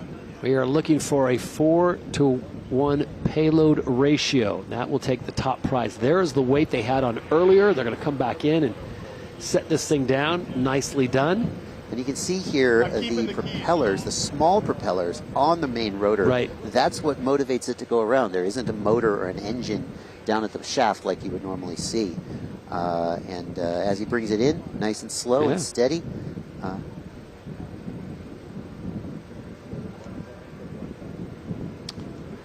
This is a NOPA there in the air. They are returning. This is a no-weight check flight. We saw them go up a little while ago. They're out of Sanford, Florida. So it looks. Meanwhile, Cactus Labs looks like they've put some weight on. So now you see it starting to spin up. Yes. It's got a little bit of a shimmy there. Does that worry you? You don't want to see that. You can see they've got weights. Looks like they have weights on the legs. Right. So I would see they're testing for resonance. I did notice when we first saw this aircraft that their rotor looks a little bit thick and a little bit heavy. There's probably engineering reasons why they've decided to do that. Maybe searching for efficiency. But one of the problems is that when it's heavy and it's rotating, you think about your car, the wheels off balance, you hit 50 miles an hour and it goes whoop, whoop, whoop. Yep. And that seems to be what we're seeing here. But the fact that they have those weights on there suggests to me that they know that this is happening and they're working it out. And they don't want that thing to take off or flip over. So how do you, when you say work that out, how do you go about doing that? Is it something they can fix, or is it a design flaw? Well, just like you go to the tire shop and they put weights on your wheel and they balance your wheel. Yep. Right. Whenever you have something rotating, it's very important that it be balanced, and the heavier it is and the faster it rotates, the more important that it be correctly balanced. And you may think, well, it's vibrating now, but when it gets up in the air, well, the legs won't vibrate, the whole thing will vibrate, and eventually the thing can just shake itself into pieces. If this were my aircraft and it were doing that, I would not take off. I would solve that problem before I took off. The other thing I notice as I look at this is that there is no tail rotor. There is no, so a helicopter, of course, has a tail rotor because the main rotor creates torque, and then the helicopter will want to rotate the opposite direction. But when you have a craft like this, where it is generating the spin of the rotor from the tips, whether that's via directed thrust like this or via motors and props you don't need that. There is no counter torque. So the fin on the back, I know that's not a technical term, but is that more of a balancing guidance? I believe the fin in the back would be to give them the ability to rotate the aircraft, right? Okay. So they're gonna pivot that left or right, and it'll rotate the aircraft. And then it seems like they must have some kind of tilt on the main rotor to allow them to turn left, right, and so forth. So they also saw the shimmy, or maybe they were just spinning it up to see what happened. Cactus Labs out of Midland, Texas. We'll see if they can get up in the air here. Remember, it's a 90-minute window. We are just 25 minutes into that 90-minute window, so the teams still have plenty of time. Most runs have been taking anywhere between 18 to 22 minutes. And this is Sherman Aeronautics again out of Southern California. A really interesting design, basically two fixed-wing aircraft spinning. You know, I've seen this fly, yes, but I haven't seen it take off yet. If we're lucky, we may get to actually see them take off and see, you know, how these airplanes start to move and how they actually get into the air. You know, going back to the previous one that was shaking, you know, it's important to remember that this is not just an opportunity to chase that prize, but an opportunity and a catalyst to find new problems and solve them. You know, if that aircraft never makes it into the air, but this was the impetus they needed to figure out how to do what they're trying to do, there's a lot of value in that data gained and problem solved. So that is Sherman Aeronautics, again, out of San Bernardino, California, a Southern California-based family business. We'll see what they can do here. Now, this is what Joshua Bardwell wants to see, and I think everyone else will agree. I want to see him take off. You know, when I spoke with him, he conjectured that maybe someday you could get just massive versions of the same thing. And I pictured, you know, two airplanes, you know, two maybe, I don't know how big is a Cessna, big, and they're flying in a circle like this, taking off, lifting some container of water to fight a fire. I'm not sure I'd want to be a passenger on that, though. Oh, no. It'd be like the worst carnival ride ever. You just, no. You're going to go up and spin around for about an hour and a half. I feel like the passengers would be in the middle. Yes. Would be in the middle. Yes. And then you think, well, is that weight rotating? Right? Is it spinning around or is it isolated in some way? Well, these would all be problems that would be solved as you got to commercialization, I suppose. I would almost love to see, and you bring up a good point, that center piece is really the technical piece of this, how it works. Is it like a bicycle flywheel? Does it have bearings in it and it's allowing it to spin? Right. I mean, if you allow the weight to spin, on the one hand, it's just a chunk of metal, so it doesn't really care, but on the other hand, it's going to continue to spin as you try to land. It's going to twist up. You know, another thing that's interesting about this design, I asked him, well, doesn't it make the aircraft, isn't the weight pulling down and it makes the aircraft want to sort of come together? Right. And he said if that happens, they just make the airplane spin faster. So they pull out harder. And that brings it brings the weight back up. So they're actually controlling how much tension there is on that line at the time that they're flying. This is lane 5. Power and propulsion right now. Yeah, and we've got the weight hanging down below the craft. Now, you can see it happening here. There's a real risk when you have a tethered weight like that in that it will begin to swing and pendulum. There are in the world flight controllers that can compensate for that dynamically. That good. Now, we don't know if they have one on there or if they're just relying on their pilot. But that definitely is something you have to take into account as you add weight. If it is not fixed to the aircraft, it'll pendulum and it can't. So this is their half weight run. Remember that vehicle, or very low ratio, weighs in at 36.2. Their payload right now at 11.9. Yeah, just doing that safety check. You know, the advantage of the pendulum is going to be, or the advantage of the tethered weight is going to be that when you have it connected to the aircraft, it's going to pull on the aircraft in a different way that can, in its own way, be more difficult. But is it more susceptible to, as we've talked about, wind gusts when your payload is hanging down like that? Yeah, I suppose so. Anytime you've got more surface area exposed to the wind, it's going to be more susceptible. It's going to drag behind. And the real challenge is that it shifts. So anytime on a drone you have a static condition, you can tune the flight controller to compensate for it as best you can. But then as soon as the condition changes, and especially if it's changing dynamically, like a pendulum going back and forth, that can be a real challenge for the flight controller and for the pilot. So it looks like Driftless is up and moving, making the most of their 90-minute flight window. Still not with weight on there, but they'll bring it back down. And there you see power and propulsion coming in. So Driftless with another buttery smooth landing. Yep. They're presumably just getting some data. They're thinking about what they need to do in order to get more weight on there, or just tuning it for more efficiency. Looks like power and propulsion on the ground now.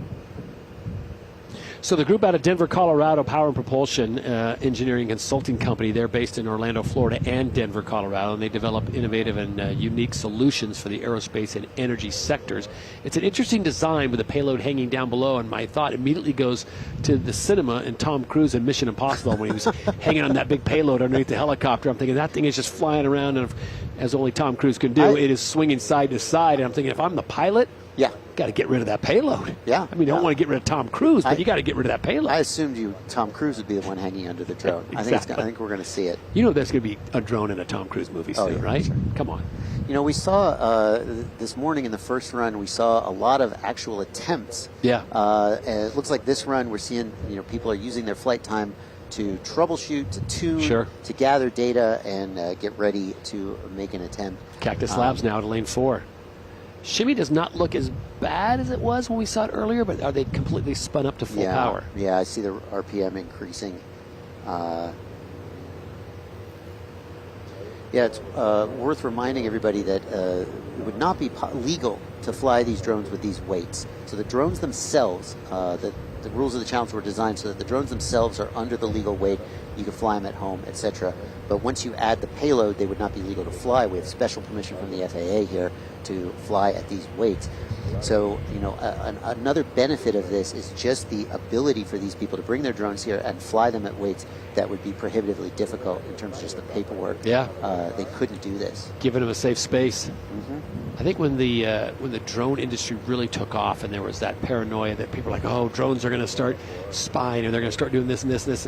It's like, everyone, let's pump your brakes on this. This is technology that can help us. So let's slow down on the reactionary cries. Well, there's a lot of potential if we achieve an increase in payload to weight ratio. Currently we see drones doing interesting things, but if they could carry twice as much weight or 4 times as much weight,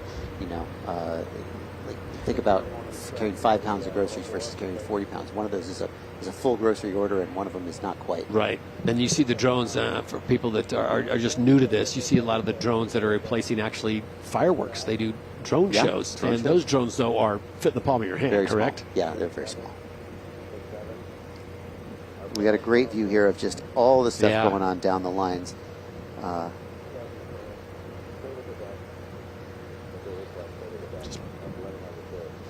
Moments ago in lane 7, the team out of Roberts, Wisconsin, Quarry Hill Aeronautics.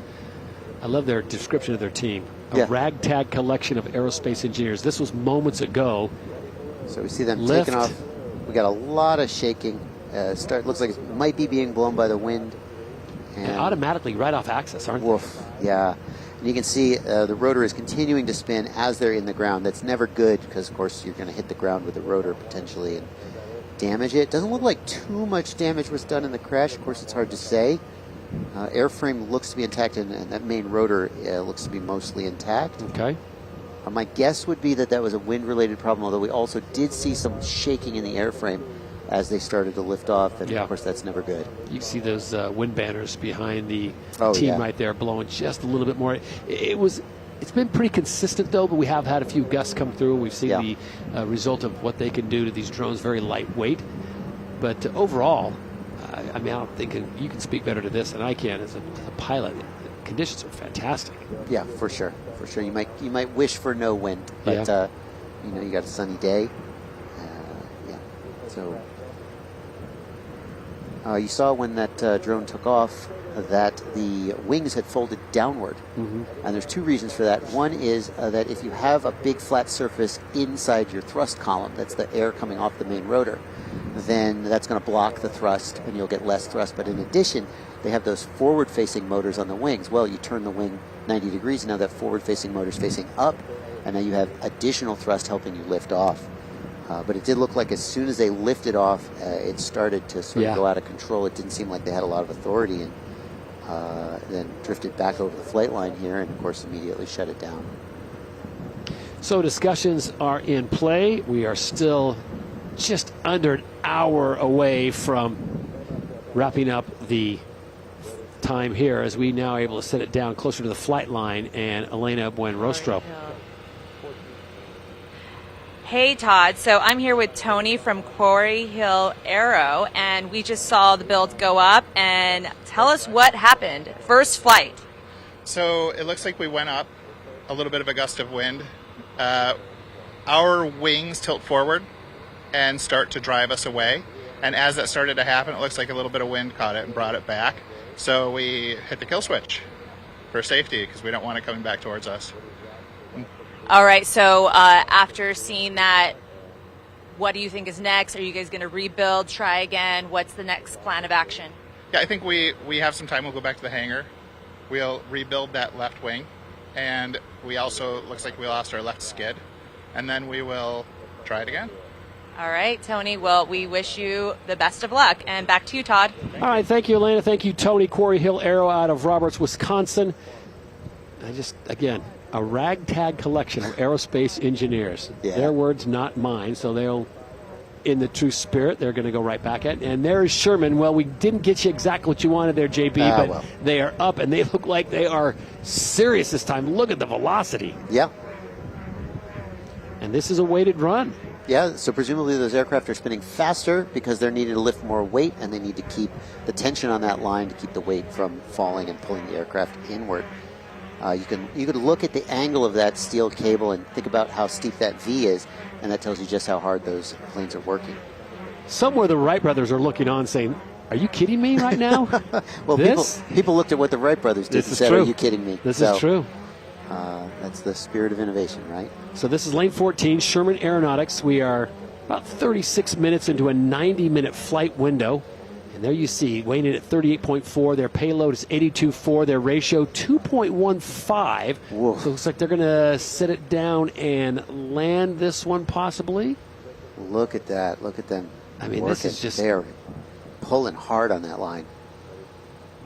So we'll see what they decide to do, if they're going to just touch down and go right back up. Gives us a good opportunity to introduce our next guest, Ed Marin, the technical advisor for the DARPA Lift Challenge. Ed, how are you? First thing that I want to say to you is you brought toys. It's show and tell time with Ed Marin. I mean, come on. Well, after a while, if you're in this industry old enough, you figure that you try to find ways to kind of explain something the simplest way possible. And usually talking to my kids about it is the easiest way to make sense of it. All right, as a technical advisor for the DARPA Lift Challenge, you're the big brains along here. So you brought this along to dumb it down for not necessarily Joshua, but for me. And you can tell us all the different designs. Have you been surprised at all of what you've seen design-wise? Like, I never would have thought of that, or is it kind of like, I've seen all this? Variations of them, right? And what's really neat is some of them are concepts that have been around for decades that maybe material science at the time may not have been, really ready for it. So those are kind of neat. There are a few that are surprising. It's like, oh, hey, let's see how this works out. All those are really fun to look at. Yeah, that's a good point. You see some of these designs and you say, well, somebody invented that in the 60s and it didn't work out, so how could it have any value? But a lot has changed since the 60s. Right. Materials, the ability to control these, right? The stability and control, as you can see with some of these, you're amazed at the complexity of them, and now we have some opportunity to do that. All right, so you brought us some toys. I know these aren't your personal travel items, but explain to us why you have them, what they're going to teach us. Yeah, so the simplicity of them is here we're looking a lot at vertical takeoff, right? So here's a Paw Patrol one, and what we're used to is the rotorcraft, very versatile everywhere. Some people then start adding some little things for wings to give it endurance, to be able to fly some more. And then the airfoil, you have the airfoil, you have the rotors of the airfoils, and then you have also the wings themselves, and how you place the wings on the vehicle, and the tail for stability, and losing a passenger. Lost a passenger. And so what you see here a lot is a combination of this. People putting one or multi-rotors on the vehicle, which is the quadcopter, making it 6 or 8. And then there's the difficulty of, this is great for taking off, but I want to last more than just 15 minutes. And so now you say, well, let's throw some airfoils on these things, and that becomes more complex. What else? So you'll see the combination of all these. So you say we add wings because we want to fly longer. Let's expound on that a little bit. Why are we going to get longer flights off a wing than off like a rotorcraft? Well, The rotorcraft in itself is an aerodynamic system with the blades anyway, but it's primarily a function for lift only. And as you start to go further distance, like an aircraft, and you increase velocity, you lose efficiency with the rotor system. And so you get greater efficiency with the wings. The problem here is with the difficulty of this challenge is that we're not just trying to increase this max ratio like Donna was talking about, which is really important, but to make it operationally relevant, you have to go somewhere.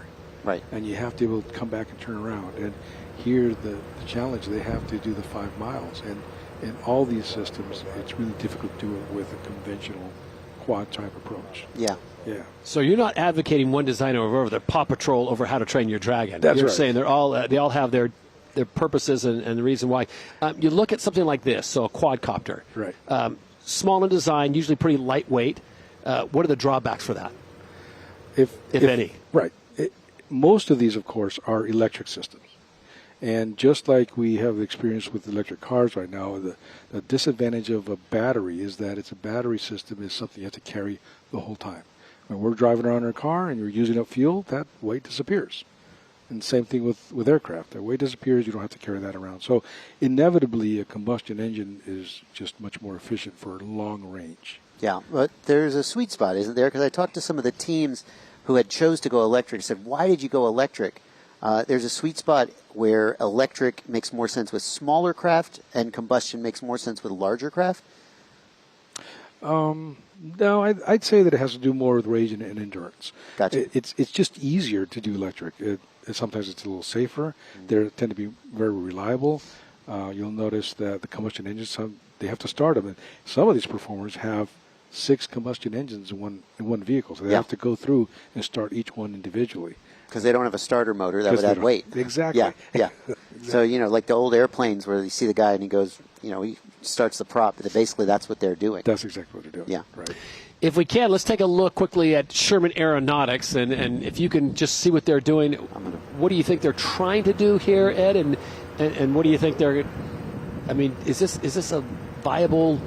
You see them getting the 4-to-1 ratio? Yeah, this is a really interesting one. I don't see that in your. None of your toys look like no, this. No. I was talking to somebody about the representation of this. Right, in the kind of 2D plane, a chariot can be a 2-horse vehicle pulling one piece of payload, and now we're looking at a 3-dimensional space instead of 2D, and that's essentially what it is. It's 2 vehicles pulling one payload, but in an angular motion as opposed to linear motion.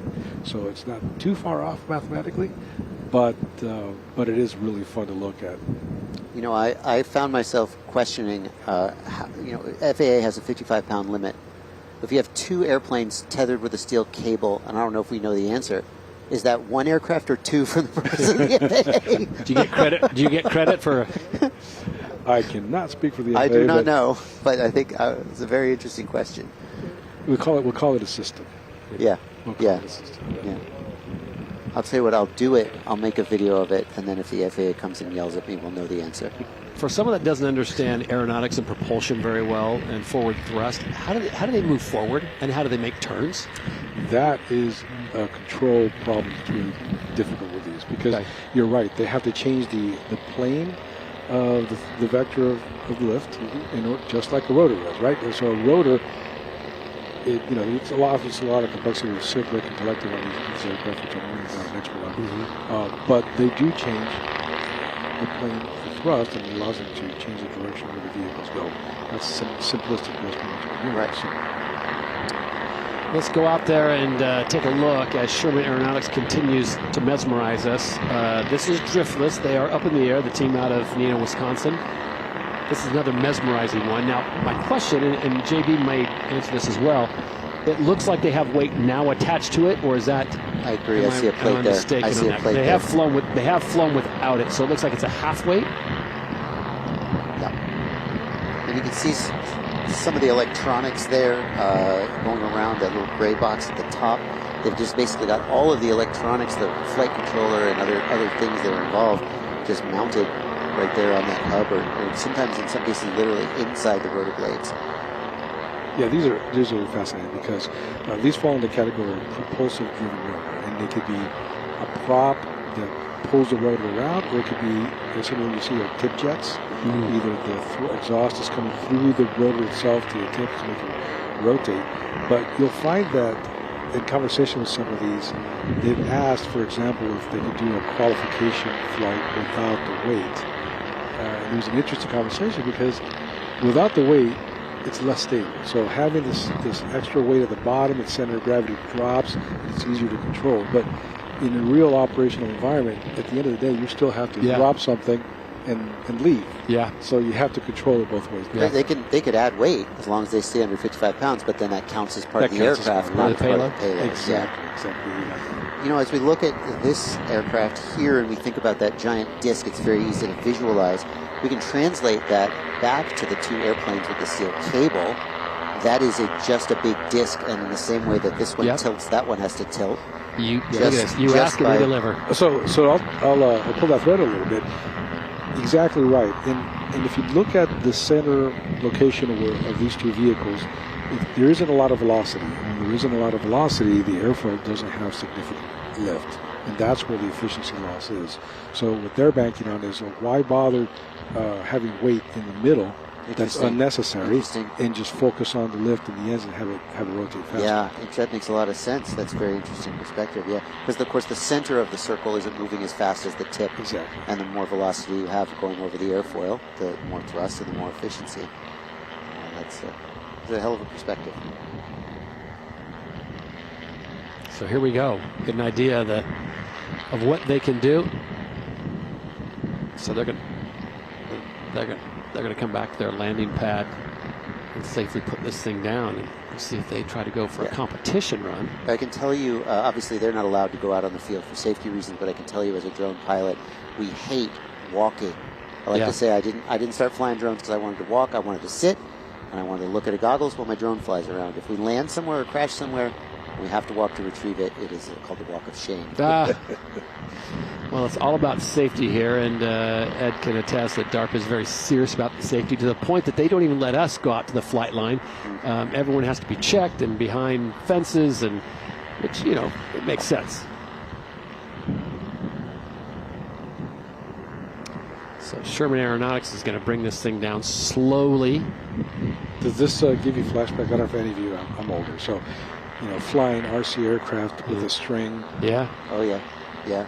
Oh, those old control line. Yes. Yeah, back from before we had RC control, they would you have just start the motor, and it would be attached by lines, and it would just go around in a circle. Yeah. You turn in a circle and control it with those lines. So this is driftless again. You know what? Going back to your toys, this reminds me very much of a toy from my childhood. Remember those little helicopters you would spin in your hand? Yeah. Doesn't that look just like that? It does. That's exactly right. Just much larger. Surely they're going to win a prize for paint job, right? I mean, I don't know if that's one of the categories, but come on, look at this. They didn't waste any time. I will share. I picked this particular toy specifically for Donna. Obviously he's been our fearless leader and program manager, and for some reason I found this toy, and I call it the Lieutenant Colonel Donna Tactical Toilet. Well, I'll let you give it to him. We're going to let you claim that one, Ed. Well done. I'm sure he appreciates it. He did. He's got a good sense of humor. You talked about the type of rotor where it's driven by something on the, what did you call it? A propulsive-driven rotor. What are the advantages of a propulsive-driven rotor versus a traditional? What's the alternative be?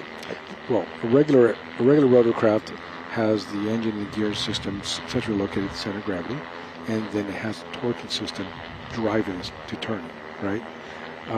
When you do that from a ground geared system, you have a counter rotation effect, and that's why all these rotor aircraft have a little prop in the back, because this, the opposite reaction. I don't know if you remember from high school, grabbing that wheel and someone spins it and it makes you turn around. So that's a kind of rotating effect. And so this prop in the back allows you to stabilize the aircraft and keep it in the position. Other systems that don't have a gearing system in the middle, but then forces the props to turn separately, has much less of those torque effects. And that's why you see that they don't have a tail, like this little It also occurs to me that you have this great big prop and you have this gigantic motor, this gigantic drivetrain, right? As opposed to a lot of these systems, the motors, they seem a lot smaller. Right. And you can, because you put them in a particular location, that's more effective. The only difficulty with these systems, though, is, and that's a good thing you brought up, because as you start adding, and most designers forget about this, as you start adding a prop on the blade itself, as it goes out to the back, like everything, like you're working on a patio in a house or whatever, you start adding weight to something that's cantilevered, and now this starts to bend. And so now you have to increase the weight of the structure of the blade itself to handle that weight. And you'll see that's why these here have that strut going from the bottom up to the point where the engines are. Well, and as you said earlier, at the center, you're making less lift, and at the center, you just have more weight. So I understand that decision better now, to just put the airfoil at the end and then to move the motor in. I suppose the motor being further out would have more sort of torque or leverage because of that longer lever arm? Yes, and you can get more thrust on that side. So that's a balance that you have to have, is doing some analysis of how far to place it. It affects the shape of the blade. Because the velocity, the airflow is different across the blade. And not only that, there are vorticity effects because of the motion of it. The blades are not the same shape all the way down. They also have a difference in twist. And so these get really complicated pretty fast. And all of those design choices have to be balanced out. Yeah. Well, it seems to be working out pretty well here. We've seen this aircraft go up and down multiple times. Stay in control. It's impressive because as the day goes by, the winds start to pick up. It becomes more difficult to control. They've been doing a pretty good job. Yeah. Is there a wind threshold that for DARPA, for safety concerns, they won't send them up if it gets to a certain sustained wind? Yeah, I'll leave that to flight safety and the air boss to make those choices. But I think it's really going to be self-driven by the performers. And it is interesting that as we try to reduce the weight of the vehicles to get that fraction up, the biggest compromise is in structural integrity, right? I got to get weight off the vehicle. I got to get weight off the vehicle. And as soon as that happens, it becomes a risk in different areas. We've seen earlier some vehicles that are really light getting really good weight fraction, and then when they land a certain way, they kind of fall apart. We saw that this morning. Yeah, and that's heartbreaking, right? Because they're really pushing the envelope, but at the end of the day, you have to be operationally relevant. You know, the flip side of that, though, is if you ask somebody to design an aircraft, they're going to have a lot of safety margin, right? They're going to maybe more than is necessary. Right, so until we push these boundaries and find out, how much we can push in the other direction, we just don't know. Exactly, and most of the time, in flight tests, we build a vehicle with that safety margin you're talking about. We just want to be able to fly it and test it, and then after that, we kind of go through a weight loss program, and start finding with more tuned analysis and structures and aerodynamics where we can start taking some weight out little by little, little by little. Ed, other than achieving the 4-to-1 ratio, what's a success for you for the DARPA Lift Challenge? I think revisiting the community in this space. We've done, I think, a really good job of exposing everyone the need of increasing the ratio. It builds momentum in both not just military environment, but in general aviation. I think it allows everyone to understand how important increasing the ratio is, and we've seen it here with the community, people talking to each other, helping each other out, springing new ideas. They'll look at one design that was very difficult, different than theirs, and say, you know what, I didn't think about that. How can I blend that with ours? And it inspires. So this is still driftless.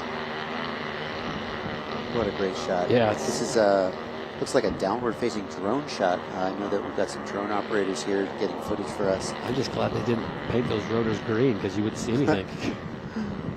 Yeah, that's a beautiful, beautiful shot. We have a couple other interesting designs that are also these PDRs, and some of them have the propulsive-driven rotors, or some people call them prop-driven rotors, and some of them have added wing sections to them underneath it with propellers, right? Forward-facing propellers, so a little more hybrid vehicle, and that has allowed them to be more controllable in motion Yeah. And moving around. Yeah, because like in terms of efficiency, as long as you can get enough airspeed, a wing being pushed forward through the wind can be really optimized for efficiency. Right. Whereas a rotor craft, it's harder to optimize. Rotors are good at hovering and taking off vertically, but not as good at forward flight. And so we've seen a lot of designs that try to mix those up, add some wings to a rotor craft, add rotors to a wing, and try to find where that sweet spot is. You're right, and that's the balance. And so they have to initially decide how fast am I going to get to, and then pick the airfoil for the velocity, and then they have to slow down and turn around and come back. Yeah. Ed, you may or may not know this, but for Driftless, are they on a liquid fuel or are they on a battery? I mean, they've been up for quite a while. I don't remember the specific. Yeah, they've been in the air for a while. Yeah. They don't seem to be struggling with flight time for sure. Now, flight time certainly is one of the limitations here. Like, you can think about it, if you take off and you hover for 30 minutes and land, you haven't gone anywhere. Right. So the faster you can go while remaining in control, in a lot of ways, the more efficiently you're going to handle that 5 nautical mile requirement. So there you see their pilot on the right-hand side. They've been in the air for 12 minutes, just over 12:40. When you were picking out drones, when you were flying, people show your product, right? Yeah. I don't fly drones, so I don't have that space. But when you see the product, you often get, well, this vehicle can do this amount of time. Yeah. Right? Do they always mix it with the payload that it can carry? Because most of the time when I see products being advertised, it doesn't give you all the specifics, so it's comparing apples to oranges. Yeah, there's a couple things there. If it's a sort of a standard drone that's being sold as a package, they'll give you the flight time and they'll assume you're going to fly it as delivered.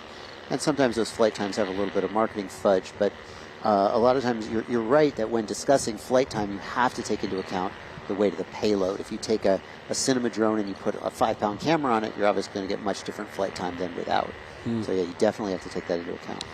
All right, so Driftless continues to drift and hover, and from there we're going to take you over to lane 12, and this is Protocarbon out of Coeur d'Alene, Idaho.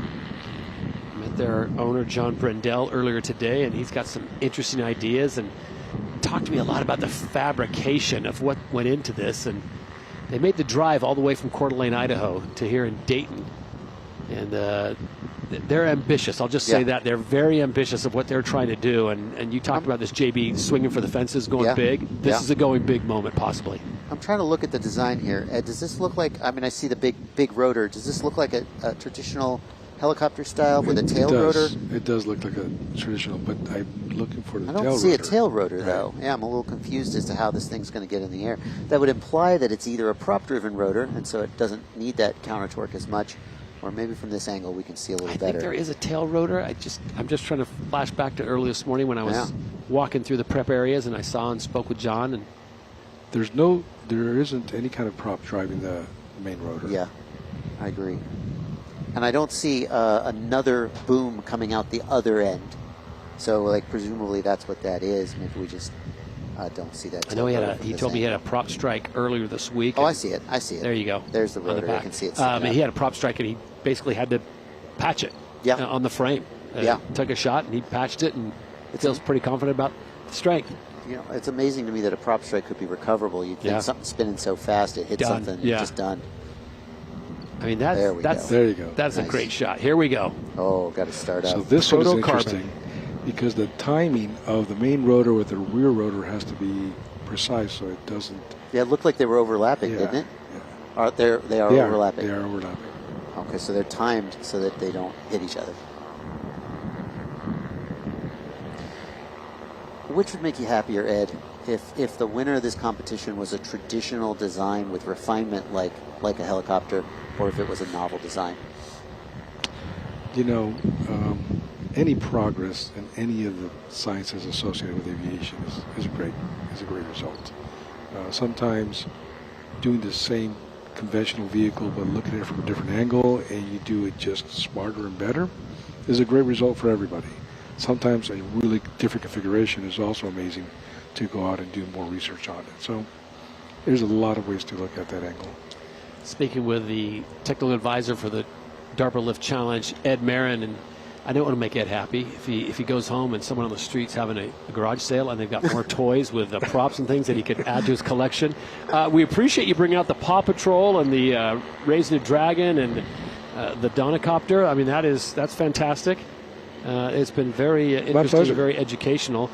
We appreciate your time, Ed. Thank you so much for popping by. Yeah, you're always welcome. If you see something you think we need to know, you know where to come. I'll be back. I'm just going to hang on to this. Not the Paw Patrol? All right, they're going to spin it up one more time. This is Protocarbon out of Coeur d'Alene, Idaho. We'll see if they get in the air. Yeah, this is going to be interesting. I mean, they could just be doing a spin-up test. It's true. We don't know. Is that a tripod to the left with a camera on it? Are they trying to... I was just wondering if they're trying to capture the... You're always wanting to capture data. Obviously, Yeah. you can't have a human out there for safety reasons. True. And sometimes you want a close-up. You want your own footage.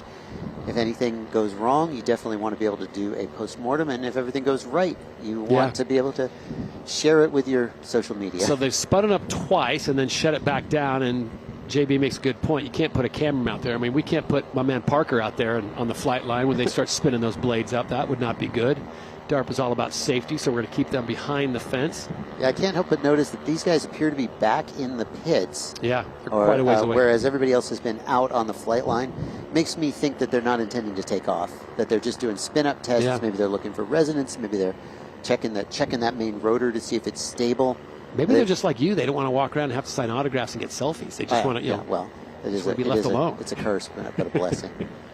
Yeah, certainly if they were going to fly, as we've discussed earlier, they're flying line of sight, which means that the pilot is maintaining visual, even 1 mile downrange. He's looking at that little dot in the sky. Yeah. They have a tablet which shows the aircraft's location and altitude, so they can track it very precisely, but ultimately the pilot's just looking at it and flying it, so they definitely want to be as close as possible. And have we are blessed with a great day to fly. It is crystal clear outside. There are some clouds, but the breeze has picked up just a little bit as Driftless is in the air. They've been up for 18.5 minutes while Protocarbon continue to discuss. And there they are again. They're certainly underneath the threshold of 100 feet of elevation. But I'm sure they're gleaning some serious data on here, JB. Well, I can't wait to see this one go for a challenge. It sure feels like that big rotor ought to be able to lift some serious weight. Ed, what kind of challenges might they run into with this design, with this prop-driven design, as they go to lift a heavier weight?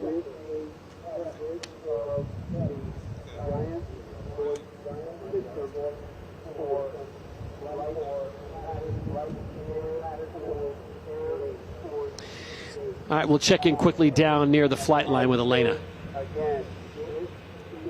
Hey Todd, so I'm out here in one of the prep tents. The vibe is exciting. We have some of the teams that are out on the flight line right now that we're watching, and we also have some of the teams who we spoke to earlier who are in the sky, like Driftless, who we just saw land right now. Super excited to see some more teams pop up in the air, and we're waiting for some more that are going to be coming over here to prep for the 2 p.m. Back to you, Todd. Elena, what's the vibe like down there? I mean, as you're walking through there, do you sense there's a lot of nerves, or are people just happy to see you, or are they just excited to get on the flight line? Yeah, I mean, the vibe, there's some nerves and there's some excitement. I think they go both hand in hand when you're trying to put something into the sky and that's being built. But for the most part, the teams are excited to be here and excited to see what happens once they get their build up into the sky. All right, Elena, thanks so much. We'll check in with you shortly. We've got just around 30 minutes to go before this flight window closes. And JB, it was good to have Ed Merritt here join us, the technical advisor for the DARPA Lift Challenge. I love the toys. Yep. I mean, it was a great way to illustrate what he was trying to say. And yeah, who doesn't travel with toys? I can only imagine what someone tuning in the middle of that interview thought about all the stuff we had on our desk. Give you an idea how far the pilots are away from Protocarbon. Yeah. And obviously the flight line location is a safe distance. There's a barrier there. Yep. So the only reason I can imagine that they would be here is just because they're trying to stay out of the sun and they don't need to be closer. We can see them spinning that rotor up and then slowing it down. So I know you have to speculate here, but do you think they're spinning it up and just something's not exactly the way they want it, so they're not going to send it up if it's not just right? Well, it could be just refinement. They could be tuning or trying to get additional efficiency. So are they doing that remote? Because obviously they're not going out to the craft. Right. So most of these aircraft, you can assume, would have all kinds of telemetry giving the pilots data about the fuel level, the battery voltage, the number of amps that are being pulled, and so on, just like the dashboard of your car. Right. And they can be analyzing that data and either trying to solve a problem, as you said, or just trying to make the aircraft fly a little bit better. So while Protocarbon continues to tinker with what they have, and we'll see if they do go airborne, we can maybe bounce back to lane 4 and the team from Midland, Texas, Cactus Labs. See if they're going to spin up as well. Everyone taking a look at the old timepiece to see how much time I have, and you have under 25 minutes to go. Well, and as we know, they have to finish their run and be on the ground by the end of the flight window. And it's taking around 18 to 22 minutes, so time is of the essence. Now this one we recall was having some vibration issues as they spun the prop. That's why we've got the weights there holding it down. It doesn't seem like they're going to attempt to fly it. They're just trying to do some problem solving. As you look at that, I mean, you obviously have way more knowledge about the drone world. Can you identify all the parts and what they do? Well, some of them I can identify. We've got the turbine motor. Of course, we have the airframe. We can see the white fuel tanks or fuel cells and the rotor. I've definitely seen some parts on the drones that we've seen in these hangars that are very unusual to me. Yeah, I just wonder if it catches your eye, like, hold the phone, what is this? Yeah, well, that turbine engine, I've certainly never flown one of those. Most of the time for small drones, a turbine engine like that, it doesn't change speed fast enough. We tend to use electric engines, brushless motors, because they change speed very quickly, and that's important to the stability of the aircraft. But as you get to larger and larger vehicles, that becomes less feasible. So same situation we saw earlier. Again, we're looking at Cactus Labs out of Midland, Texas. We got that vibration. Yeah, that same kind of shimmy. Yeah. So if you're on the ground and you're getting that kind of shimmy, does that lend a reason that you're going to get in the air and you're going to still have that, and that's where the problems are going to happen? Yeah, you might think, well, it's only shaking because they're holding the legs down. Just take those weights off and then it won't shake. And the answer is no, it'll still shake. It'll just shake around its center of mass. And shaking with high RPMs is never a good thing. Yeah, so, any full-scale aircraft, you'll notice before they take off, they'll do a spin-up, they'll spin the prop, they'll do all these checks, and only if everything checks out do they actually then go do the takeoff roll and get in the air, and the same thing's true here. As long as that shake is there, there's no chance that these guys try to take off. Okay, so this is Cactus Labs keeping a close eye on this. Our expert, Joshua Bardwell, says maybe not lift off. Well, certainly not as long as they've got those weights on there. You don't need to be an expert to see that. Yeah, and this craft is actually, instead of putting propellers on the rotor, as we saw on the previous one, they are directing the exhaust gases from that turbine engine up through a duct. You see that big shaft in the center? That is It looks like a stovepipe. Yeah. It is carrying the exhaust gases up, and they are being routed through the rotor and coming out the tips of the rotor, and that's what's making it go around. It's blowing air from the exhaust. Apparently it's 700 degrees coming out of there. The red canister on the bottom right. Yeah, that's the turbine engine. The turbine engine, okay. So they had to figure out how to keep the carbon fiber rotor from melting from those exhausts. They have to very carefully do the heat management.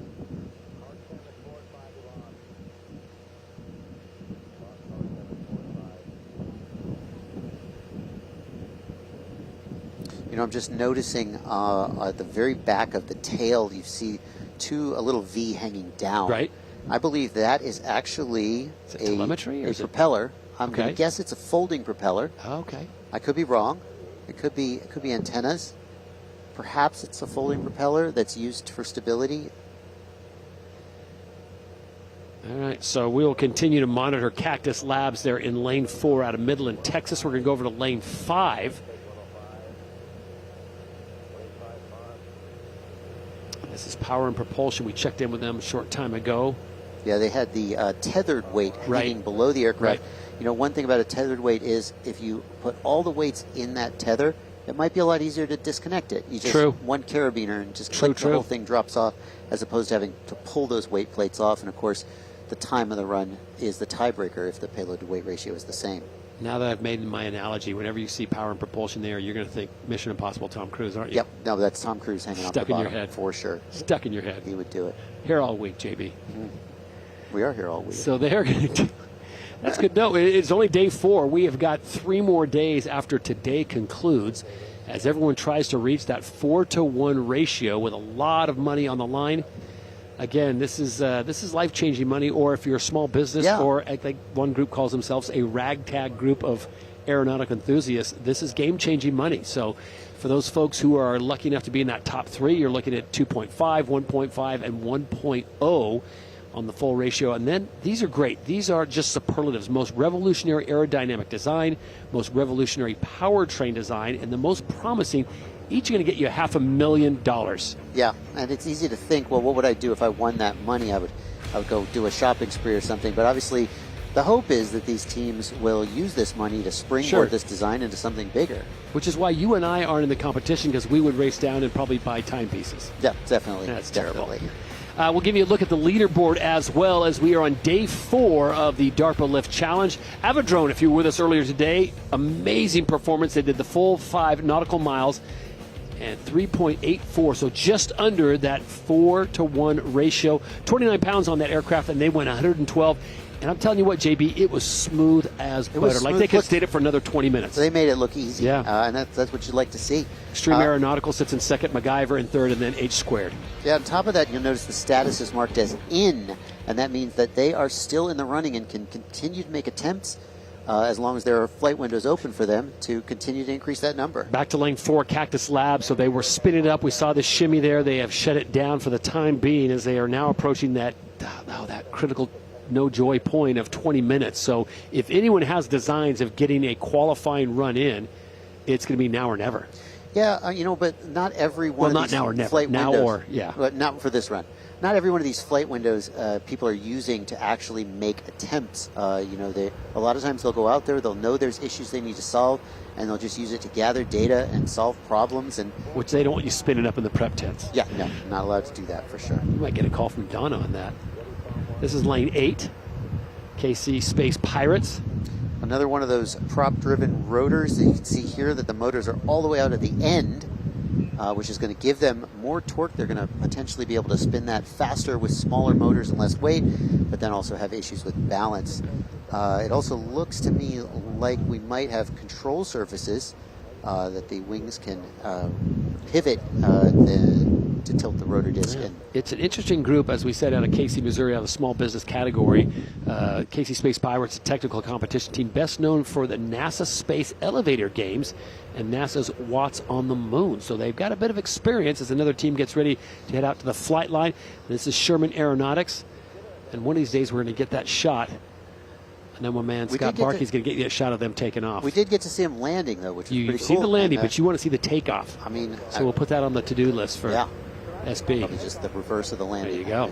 Yeah, they just touched down and slowed down. Super cool. Super simple, but super cool.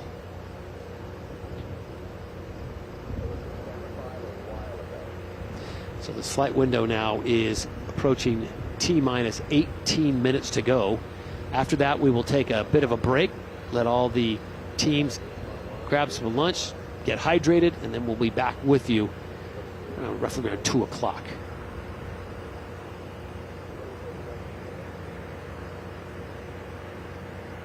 You might be putting a battery in. To me, that looked like you unplugged a battery. That looked exactly. Now, how do you know that from such a distance? But you see a lot of resistance there. You don't want the battery coming unplugged in flight. That's how I would read that anyway. She is doing all the necessary maintenance, and I'm not sure they're going to go back up, but I forgot again what the total weight was of this team. Was it under this is Sherman Aeronautics. Are they under? Yeah. All right, let's take a look, because you asked JB and we deliver. Oh, the liftoff is something that we talked about. Watch this from the grass. Okay. I thought for sure they're going to have human assist, like just to get off the grass, and not the case. No. I'm going to guess was that sped up? It's got to be. That looked like it might have been sped up. So these guys are tethered with a steel cable, and those airplanes just begin to spin and go around in a circle. But yeah, that was it's not that fast. But it would have been cool if it was. Nice to have the footage. If it was that quick, I think Donna would be interested. We have a chat of how could. All right, here we go. This is real speed. Okay. Sherman Aeronautics. Here's how they get it going. Look at this. Oh, yeah. It's like a tug of war, and then they just pull each other into air. I don't know what I expected to see, but yeah, it's so cool to see it. You know, you see that flying, and I said to myself, just the fact that they made that happen is itself an accomplishment. You know, they've got, originally the father and son would fly those planes individually by hand, and then they developed a flight control system where a computer basically does it automatically. But they're still controlling the system, the two airplanes together. But not individually. They just say go left, go right, right, and the whole thing just manages it. Wow, I can't even amazing. imagine what that involves.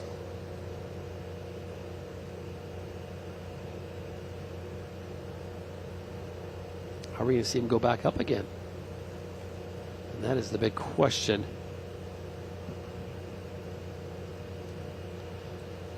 Coming up at the 2 p.m. flight window, which you'll definitely want to come back for here at the National Museum of the United States Air Force for the DARPA Lift Challenge. MacGyver, and they are on the leaderboard right now. If I'm not mistaken, they're in third place. Yeah, very close between the first, second, third, and fourth. So a lot of opportunity for. I got to think if you're on day 4 and you've got 3 more days and you're already on the top 3 leaderboard, you're liking your chances. Yeah, but everybody's fighting hard. Yeah.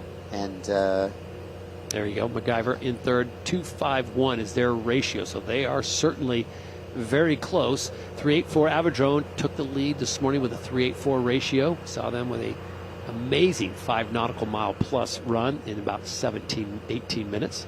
Yeah, I like to say that the first thing you have to do is get on the board, right? You know, so it's got to feel good to be on the board, and it's got to feel good to see your name up there in that first, second, and third place. Could anyone step into the role of pilot? I mean, I know you and Elena, you've got serious drone skills. Could you step in if they say, hey, we need a pilot? We say, oh, Josh Bardwell's here. Joshua can do it. Come on. So I can fly. The big thing for me would be that they're asking the pilots to fly line of sight, so I usually fly with FPV goggles, first-person view goggles. You put the goggles on your face, it's like VR, and you're essentially sitting in the aircraft. I can fly line of sight, but not very well. Okay. If all you asked me to do was go straight downrange and come back again, maybe. It would depend a lot on how much the aircraft is helping me.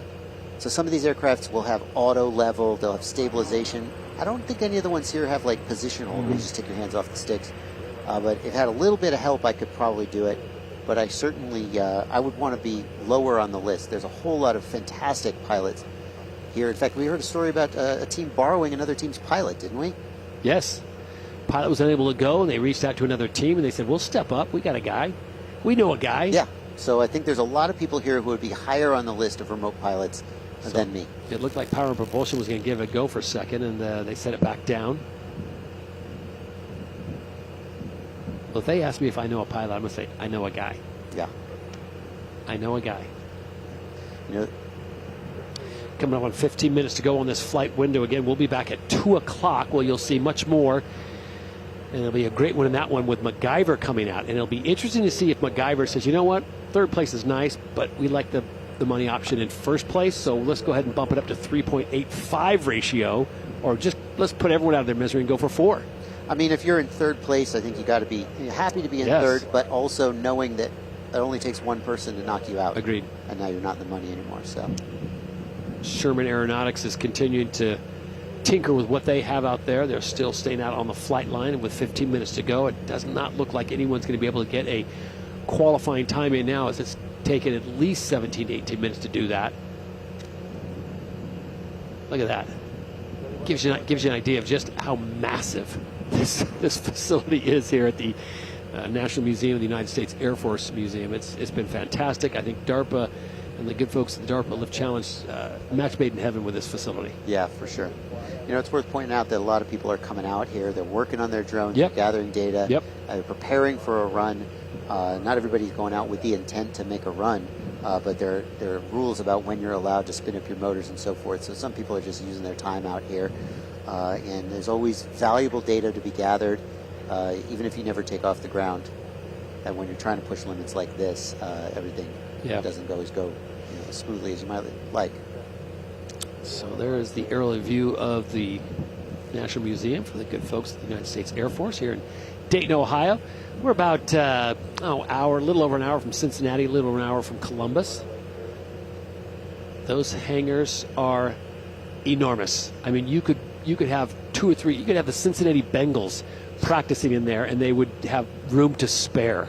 Yeah, and there's a lot of historical aircraft in there at the National Museum of the Air Force. In fact, I talked to one of the teams yesterday who said that their design was based on a design from the 60s. Oh, really? And the original aircraft is in the museum. Oh, look at this, full so, circle. You could look at their UAS, their drone, and you can see the inspiration here at the museum. So the folks on site and the folks here on the grounds, or those watching at home, put that on your list of things to do. The National Museum of the United States Air Force in Dayton, it's fantastic.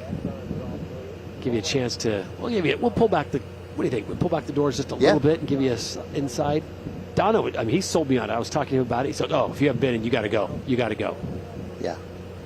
You say National Museum of the Air Force, but it really is there's a whole lot of aviation in there. Yes. Not just... I mean, some of these planes are just... Yeah. I mean, think about it. What we're doing here today with the DARPA Lift Challenge and what we're seeing here, a lot of these designs, which initially someone probably had to run up the leaderboard and say, what do you think of this? And they're like, are you crazy? But you look at the stealth bombers now, and you look at some of the fighters, and you're like, they made that happen, and game changers. Yeah, and there's a lot of hiccups along the way developing these new technologies, just like the hiccups we're experiencing here. What do you think the reaction would be like if you could bring Orville and Wilbur Wright back and walk them through one of those museums and say, how about this? How about this? They were innovators of their day. Sure. You have to assume that they'd be a little bit blown away, a little bit awestruck, but also probably inspired. No question about it. So our thanks to the good folks at the National Museum of the United States Air Force for allowing us to be here, and for the DARPA Lift Challenge. The other question I've gotten quite a bit on social media, and that is people saying, is this going to be a yearly thing? Is the DARPA Lift Challenge going to be a yearly thing? Well, this exact challenge, I think, is not an annual thing, but we definitely have heard a lot of sentiment from people who say that there's so much value in, number one, striving for this goal. You set a goal, you say, go into the West, and suddenly people have something to work for. They get inspired, they get off their butts. Right. And the other thing is just the networking, the sharing of ideas. Whether it's a DARPA Lift Challenge or whether it's something like it, there's just so much value. And they do have other challenges. And for those of you at home who are saying DARPA, what is DARPA? It is, and listen to me carefully, Defense Advanced Research Projects Agency. That's right. There you go. Who do we got here? It looks like someone with weight is spinning up, which is always a good sign. This is the Casey Space Pirates. Yep, we have another prop-driven rotor, so we have propellers at the end of the rotor. We don't have a central motor, and they're just sort of pulling it around, generating lift from that single main rotor. You'll notice that the airfoil is missing from the center, and as we learned from Ed in a previous segment, that's because the center doesn't spin very fast and it doesn't generate much lift. Now you'll notice it's developing a wobble as it starts to go, and of course, I have to assume that they're going to throttle down and not go any, because that wobble's not going to get better. It's only going to get worse. But obviously, we'll see what they decide to do. That points to an imbalance, most likely. Something is off. So you see the weight there at the bottom. This might be another one of those designs that we saw earlier, where they're able to come down, touch down, release the weight, and go right back up. Yep. They look like they mean business, JB. Oh, for sure. I mean, everybody here means business in one way or the other. True. Trying.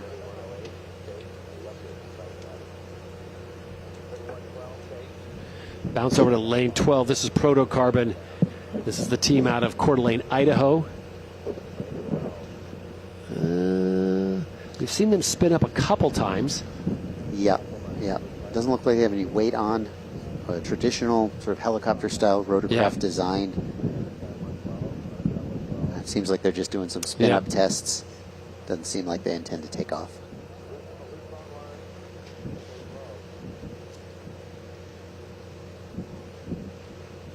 So we'll wait and see. Coming up on under 10 minutes to go before this flight window closes, and then we will be back at 2 o'clock Eastern time for the next session.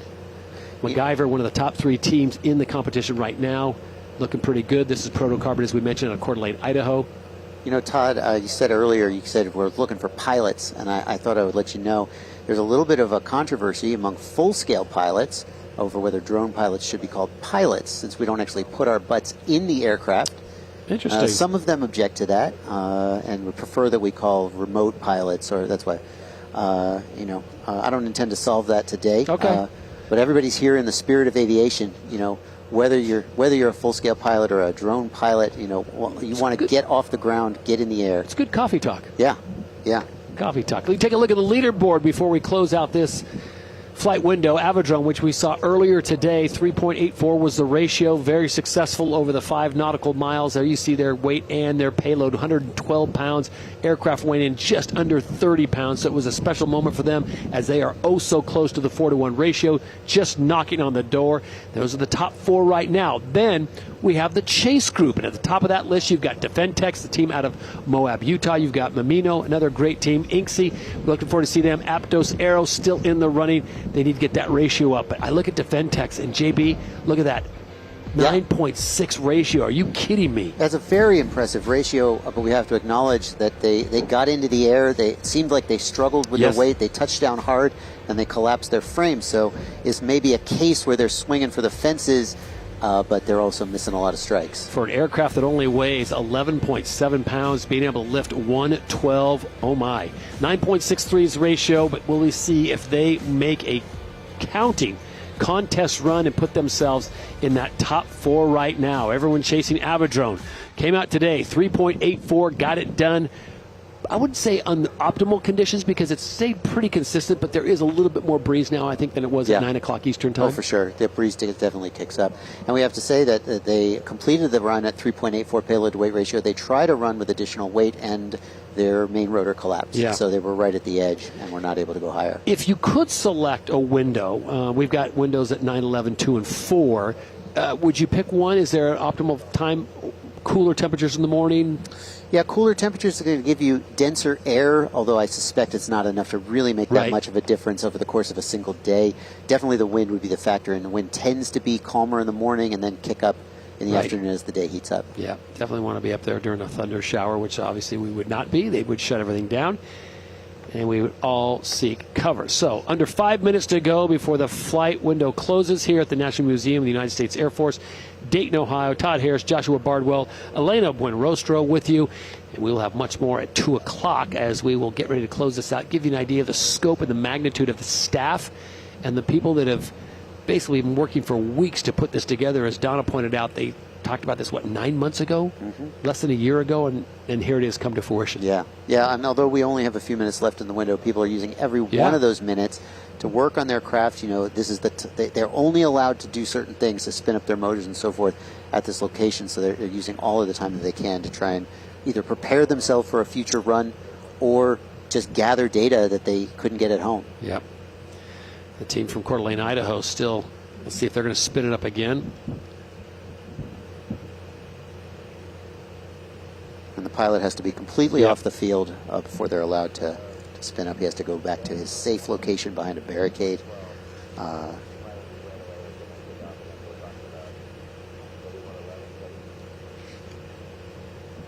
So Protocarbon has got their team back in the safe area, and so they can spin up if they'd like to. We'll see if we see that, and if they even try to get a bit of a lift.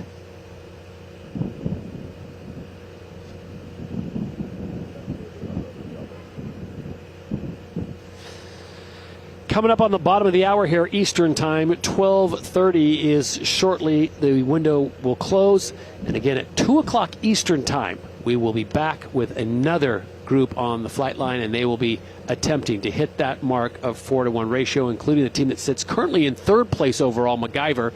They are already in the money, but the money they are looking at, JB, is closer to the 2.5 million range. Yeah, in order to get that full 2.5 million, they will need to hit the 4.0 payload to weight ratio, though. You get half prize for a 2.0 and full prize for a 4.0, and no one has done that yet.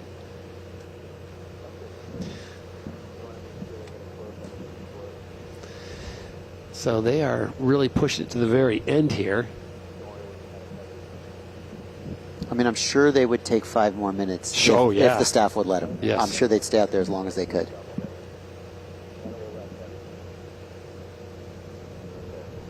just waiting to see if they're going to spin this thing up again and get it to full juice. And I love seeing those rotor blades. Yeah. They're interleaved. There we go. There you go. You can see that the main rotor passes through the tail rotor.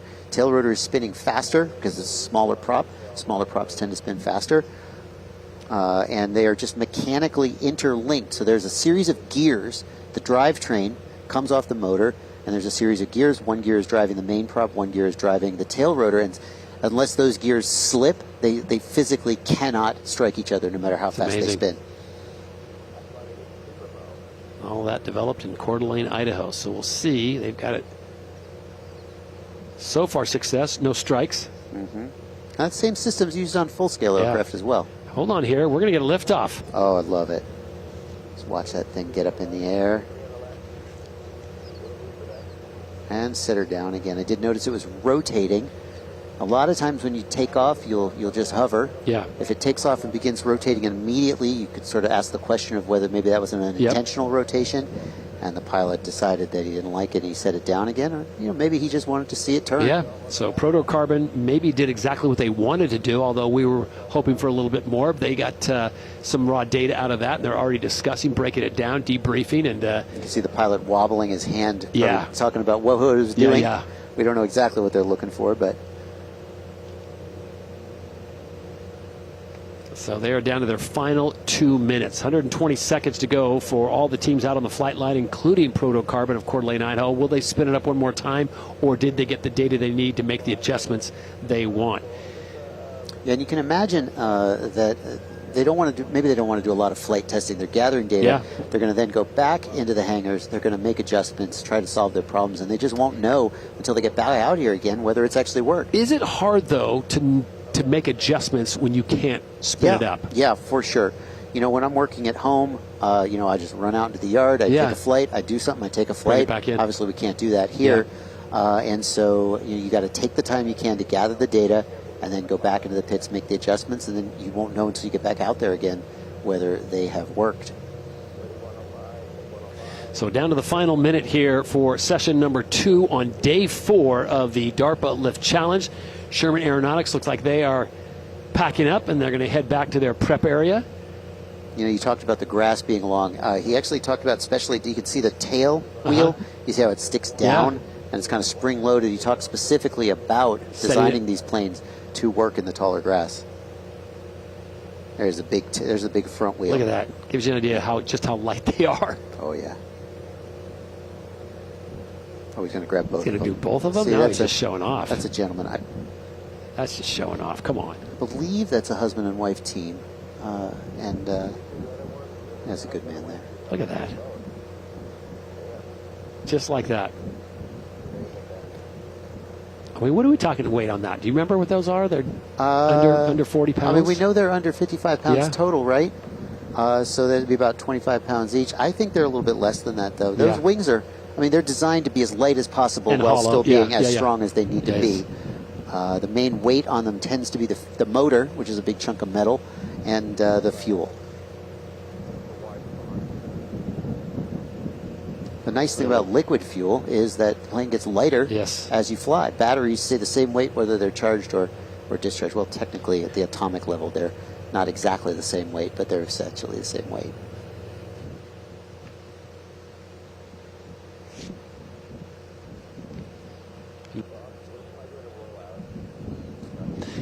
All right, so it looks like the second session of day 4 at the DARPA Lift Challenge has come to a conclusion. 90 minutes up, 90 minutes down.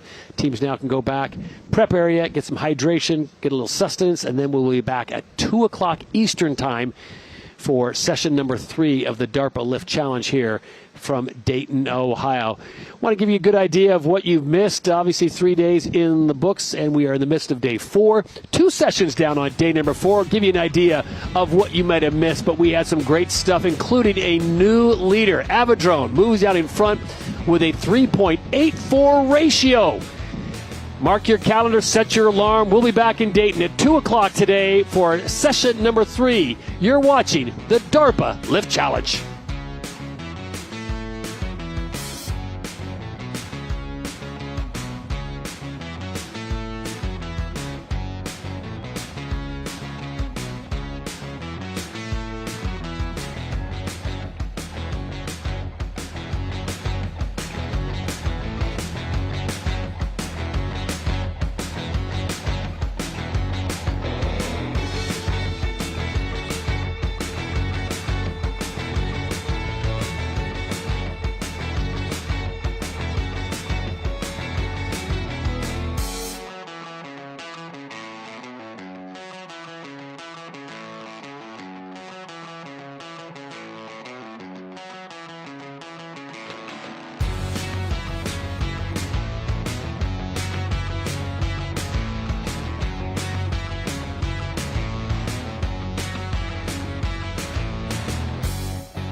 has opened up here at the National Museum of the United States Air Force here in Dayton, Ohio.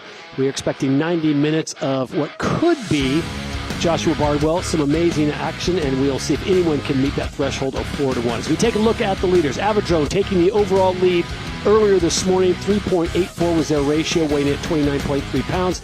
Payload of 112, so they are on top of the board, followed by Extreme Aerial Concepts. MacGyver sits in third. We'll see them shortly. And H Squared, that is the top four, JB. But we do have a group of chasers with a lot of promise. Yeah, and these chasers, people have asked, why are they chasers? I mean, that payload ratio of 9.63 is a whole lot higher than our current leader, and the reason for that is that they have not completed a run. These are teams that got in the air but were not able to complete a run, so obviously their score doesn't count. That run being 5 nautical miles done in under 30 minutes, and they have to maintain an elevation of at least 100 feet and not go higher than 200 feet. So we'll get back out on the flight line, and here's the situation right now. Amino, they are on that chaser group, so they have shown some serious promise, but can they deliver? Now, right now, it does not look like they have any payload on there, so this might be a situation where they're going to go up and do a little testing. Yeah, these guys are chasers because they haven't finished a run, and so the question is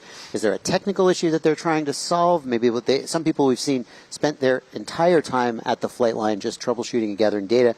Other people will do a little test flight with no weight, and then they'll try to do a run. Worth noting, Mamino, passionate about flight and drones since childhood, and they ended up getting an official Guinness World Record for the longest flying rotorcraft in 2023. So they say now it's time for a new challenge.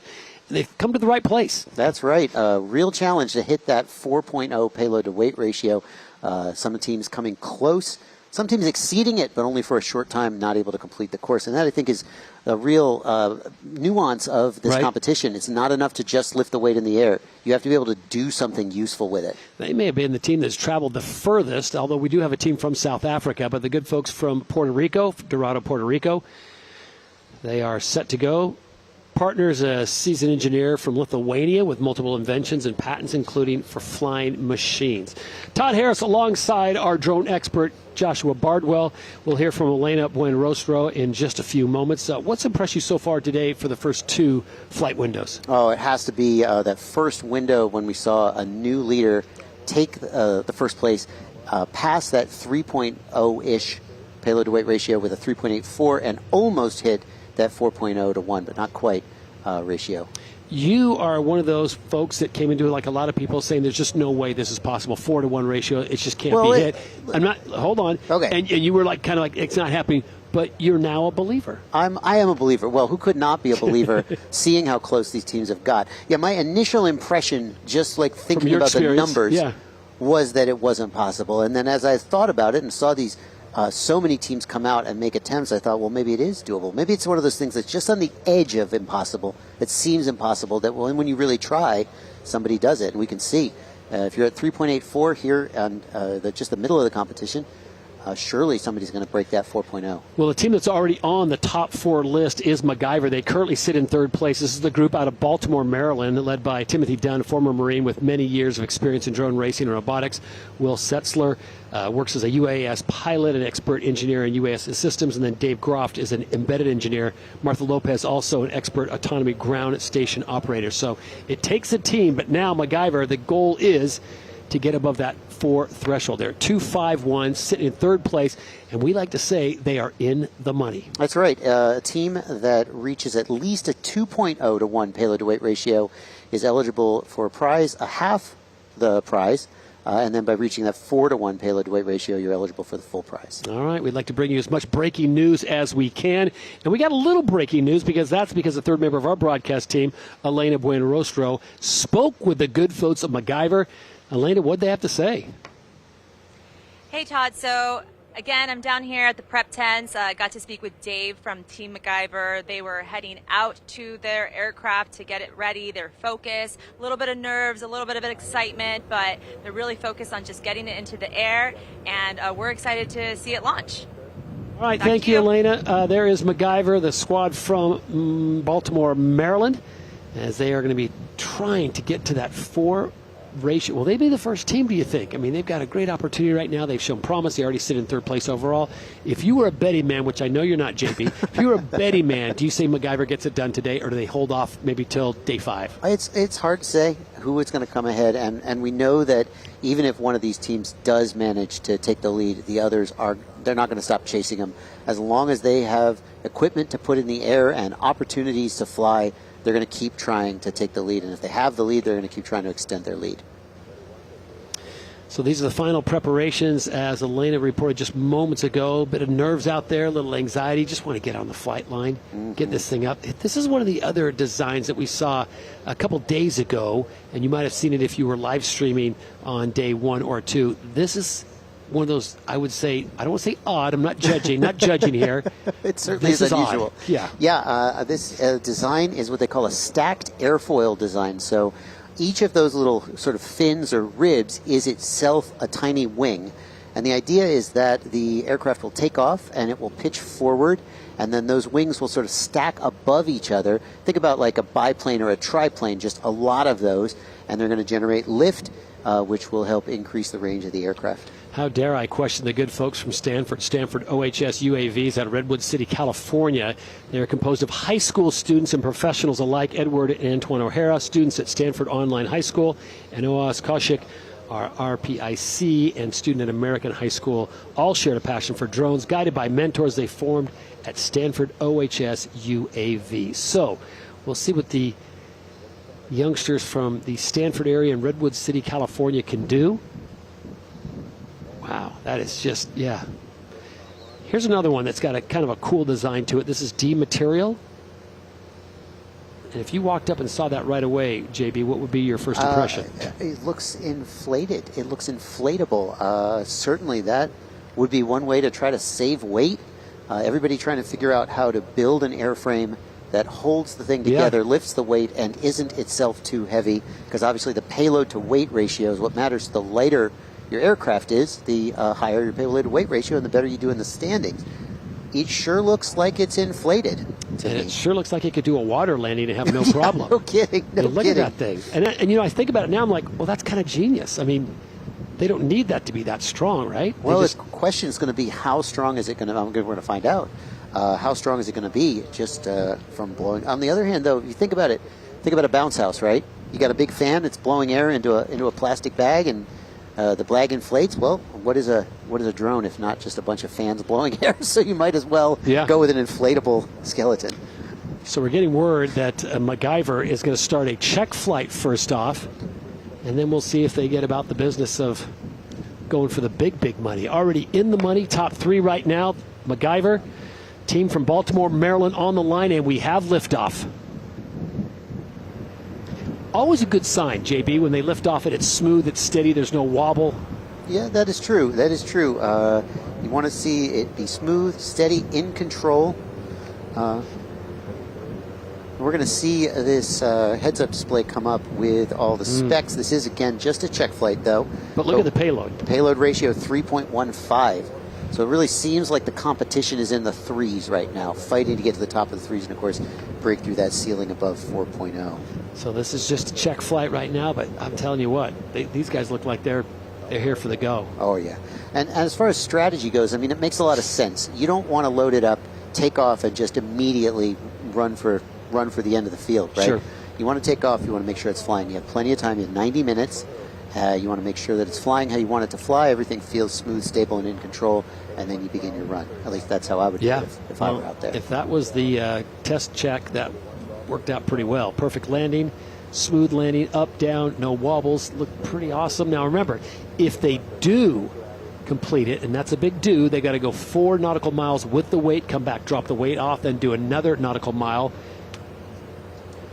They would move themselves into second place behind leaders from today who went ratio of 3.84. Yeah, second place.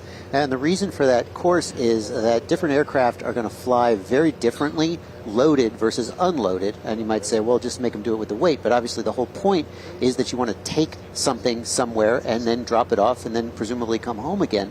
So these aircraft need to be able to fly both with and without the weight. So there you see down the flight line the activity taking place, everyone trying to get themselves into position. Remember, it's 4-to-1 ratio. That puts you in the big money, but there's superlative awards that are worth $500,000. And then you've got the chasers who are in the mix applying the pressure to the top 4. Let's go to lane 10 real quick and take a look at this unit. Okay, here's what we got. I love this. This is AgTech out of Zeeland, Michigan. I'm surprised we haven't seen more of these. So what we've got here is a wing being supported by rotors. Looks like a cross-section of an airplane wing. It is. That's essentially what it is. There you go. So wings, larger wings are more efficient than rotors, but they can't hover. So here we've got somebody trying to make the best of both worlds. We've seen helicopters with wings on them. Now we have basically a wing with rotors on it. And the idea is going to be that it takes off straight up using those propellers, and then it pivots to forward flight and has the efficiency of the wing. The problem there is going to be when it has to do the turn, it's going to have to go back to a hover and turn around and come back, or it's going to have to do a sharp high G turn, depending on how they approach it. So there's some challenges there. Agriculture Technologies LLC, founded by Colin Hundley and Robert Ching. The team leverages decades of engineering and aviation experience to explore next-generation heavy-lift aircraft concepts as a competitor in DARPA's Lift Challenge. So we'll see what they can do. I imagine, I'm not trying to be a smart aleck here, I imagine they'd be pretty susceptible to gusts of wind. Well, here's the thing about that. If the wing is leaned into the wind, right, it doesn't present that much surface area. Yeah. Right. If the wing is vertical, then obviously it's acting like a sail. So as long as they can get up to speed, they'll be okay. But if they don't get up to speed when they're at low speed or in a hover, that's when they'll be most susceptible to wind. Okay.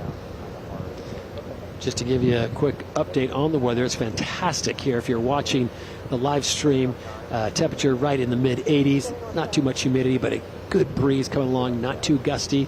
As you get a good look at Mamino, the good folks out of Dorado, Puerto Rico. And more action down the line as we're hearing that agricultural tech has taken off. So here we go. Nice. So here we can see they pivoted to that fully horizontal position, and here they're getting maximum efficiency. Just about the only thing they could do would be to make that wing longer, theoretically. Going into this, my guess would have been that this would have been one of the leading designs. Yeah. Although we haven't seen that pan out. Not to get too deep in the weeds, but like sailing, is this a situation where they got that thing vertical and they can kind of foil? I mean, use that lift to do some foiling? Yeah, absolutely.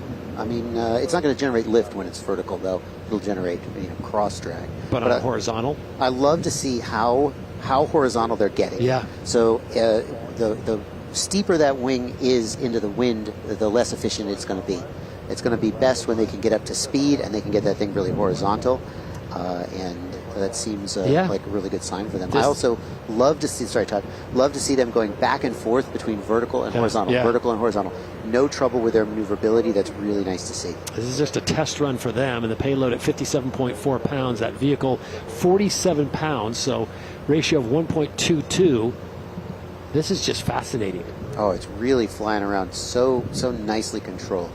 You are right that if a gust of wind were to hit them here, knock on wood, it could blow them around. Although the way their weight is centralized, it seems like it might not destabilize them. It would just sort of push them to the side rather than tipping them over. But have you seen a smoother descent? I mean, look at this. Very smooth coming in. That wing is just about as big as the landing pad, so we'll see how central they can get it. So as they bring it back to the terra firma here in Dayton, Agricultural Technologies out of Zeeland, Michigan, with the deft touch. Look at this. I mean, just coming in. Okay, don't want it to tip over. Don't want it to tip over. Good. But we're good to go. Good to go. Split the difference, put it down. That was just a test run there. Yeah. Yeah, that's good. Looked good to me. Cool machine to see it go up in the air and see it go vertical, then back to horizontal with no problem at all. Certainly one of the things we've seen here is some of the solutions have tended towards complexity, and other of the solutions have been refined down to their essence, and this certainly is an example of one that's, you've taken what is an airplane but a wing and some motors, and you've just gotten rid of everything else. You strap the weight to the wing, and so it's interesting to see we're refining to a different essence, but we kind of learn what we really need and what we don't need by looking at these examples. Seems like the perfect outlet for a group like Agricultural Tech to come to the DARPA Lift Challenge. Yeah. They found their zen. Yeah, yeah. Certainly an approach like this is going to be better for, I'm going to take off, I'm going to fly a distance, and then I'm going to hover and drop the payload off perhaps, as opposed to a situation like if you think about an agriculture sprayer drone where it's constantly hovering and flying slowly. Like this may not excel at that because there's going to be a minimum speed at which they can get that wing horizontal. But for something like the DARPA Lift Challenge, this looks just perfect. Is there a max speed threshold here? I don't know that the challenge has a rule about max speed, but they do need to stay within the lane. So there's a predefined fenced area, and they have to stay within it. And of course, if you pick up too much speed, you would go outside that. And obviously, when they make the turn, it's you're not doing that at high speed. Well, correct. So we'll bounce over to, this is lane 9. Reasonably adequate. I had a few teachers in grade school say I was reasonably adequate, so that was fantastic. Out of Kokomo, Indiana. That's one of my favorite team names. There you go. Something about the humble brag. I love reasonably adequate. Why? Because in their bio, they're on the entrepreneur category out of, as I said, Kokomo, Indiana. And here's what they list. Most things they list their CV, their resume, all this. They wrote, "Every man dies. Not every man really lives. With great power comes great responsibility. We do this not because it is easy, but because we thought it would be easy. Excitement guaranteed." So they got 3 or 4 movie quotations in there. If I stand corrected, I think we got Braveheart, Spider-Man, and this Zapdos Arrow would bounce over the squad out of Berkeley, California. We've got liftoff. We've got a lot of shaking. The shaking isn't good. We've definitely talked about that. Anytime we've got an oscillation like that, it's not a confidence-inspiring sign. These great big rotors have a lot of weight, and you'll see they got the counter-rotating rotors, so that is what they're doing to keep the yaw torque neutral to cancel it out. But if those are the least bit off balance, you can get an oscillation. It does seem like they're staying in the air. Sorted it out. With a double wobble. With the double rotors, if they lost power starting to come back, could they auto-rotate it back up again? Like a helicopter can do when they lose power? Anytime you've got a rotor like that, it's possible. I think auto-rotation requires a collective, and I don't think they have a collective. So I don't know that they would auto-rotate. So they still have that little bit of a, I don't want to call it a shimmy, but almost a bounce. And we saw that previously with the team on the ground. They had weights, and I said if they took off, it would still shake, and now we're seeing an example of that. The question is whether the pilot determines that the shake is severe enough that they don't want to fly, or if they decide to set her back down again, or just go for it. But hey, they're getting more raw data out of this. I mean, they're out on the line, putting it up in the air. They're seeing what it can do. Yeah. Now, another thing we've talked about is that a lot of these aircraft, they're designed to carry the weight. And so then when you take the weight off, they don't fly the same. When you add weight, it will stabilize and damp out those oscillations. So we could have a situation here where they spend all their preparation time with their weight on, and then suddenly they have to do a check flight with no weight just to make sure the aircraft is controllable, and it gets them in trouble.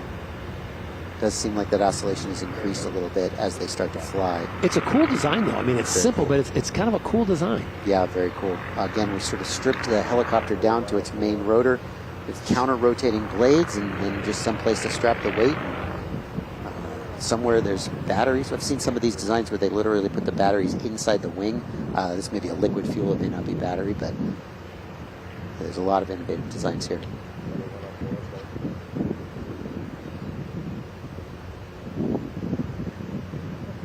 So we can see that there isn't really a weight on here. Presumably this is a check flight. I guess the big question will be whether they're happy with the results, or whether the safety team is happy with the results. What kind of information they've gleaned off of this. Yeah. Now, from my perspective, the aircraft seems fully in control. Right. But that wiggle would make me wonder if it's going to stay in control. Yeah. But with then again, weight or elevation. Yeah, because I'm with you. It looks like it's gotten a little bit worse, and they're going to bring it down. Yeah, and it came down a little heavy. A little heavy. Rotor's still spinning on the ground. Not ideal. Okay. Okay. All in one piece, though. Yeah, that's the good news. So the Aptos Arrow out of Berkeley, California has some opportunity as we go back to reasonably adequate. This is lane 9. Looks like they are getting ready to go. And the way these flights work is they'll first do an empty flight. They don't have to do the full run. They just go out and back and verify that the aircraft is in control and safe. then they put half weight on, and then they put full weight on. So it's possible that we'll see a previous aircraft going with half weight, and maybe it'll sort itself out. We saw this in another unit where you have to go out and you have to manually start each rotor. That's right. So if you have electric motors, they just start spinning on their own. Right. If you have liquid fuel, like gasoline, then you have, well, your car has a starter motor, but of course that adds weight and complexity, and we can't afford that here. So they're literally starting them by hand, just a hand crank like an old, like an old airplane back in the days. So while we wait for them, we'll see if we got more action out on the line. Getting word that MacGyver might be initiating another test.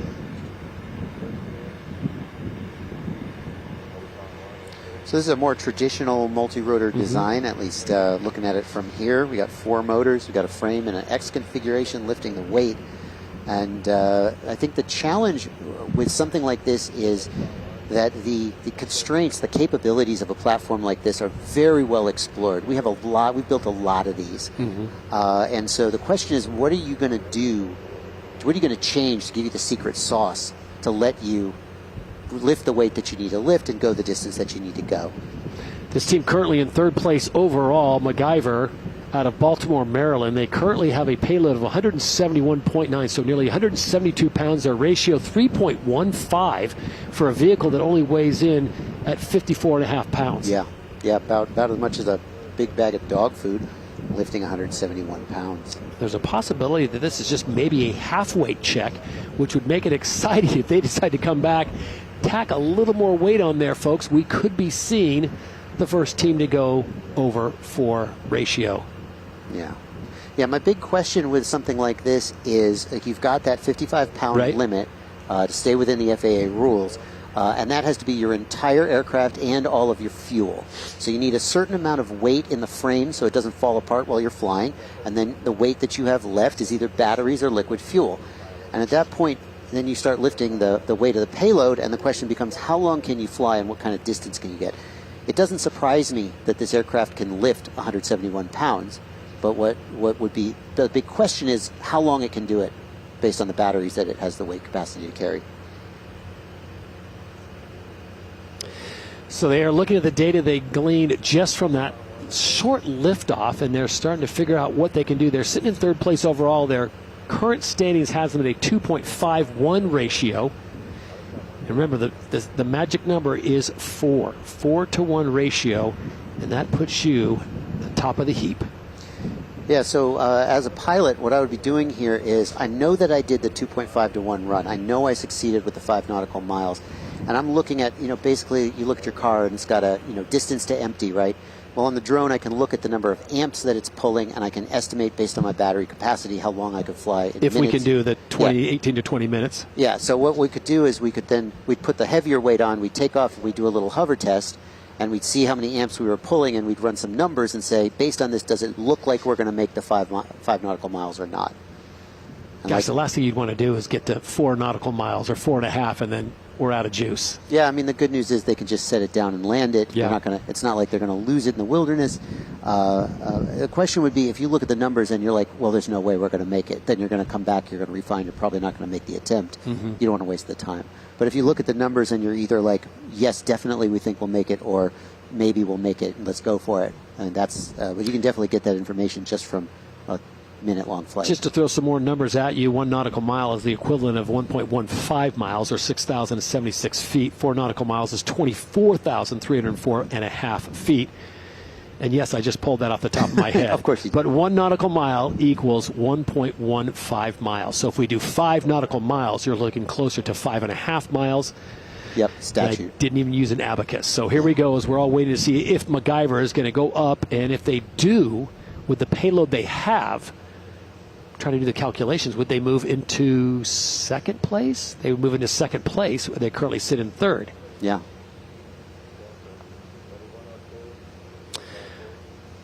Oh. We got another team, Stanford. I'm really looking forward to this. Not the university, but the area. Now, we saw them do this 2 days ago, and they got up momentarily and had a heavy set down. Yeah, looks like they had a little bit of stability issues. One of the challenges, I think, is going to be the strength of their airframe. You can see they have some struts through the middle, right? But you know, anytime you've got something like this, like a box, you may have issues with the airframe kind of racking or twisting, and that's going to make the flight controllers struggle to keep the aircraft stable. So this is the team from Redwood City, California. If it was a university, they'd be from Palo Alto, California, but this is Stanford OHS UAVs, high school students and professionals alike. This is Mamino. They are currently in air. Let's see if this is an actual run or a test run. The team from Puerto Rico. This is a test run with no weight. Okay. So you know that 5 nautical mile distance. You know, where did that come from? You know, the goal of this competition is not just to sort of produce a result, but to produce a usable change in the real world in everyday life. And that 5 nautical mile distance is sort of a minimum distance to be reasonably useful. Think about how many average suburban homes are within 5 or so nautical miles of a Walmart or a Target or something like that. So the distance wasn't just pulled out of thin air. So there's the set down from Mamino from Puerto Rico, and this is the support staff and team members. You see all the flight ops guys out there, tech, yeah, making sure that everything is safe and as it needs to be.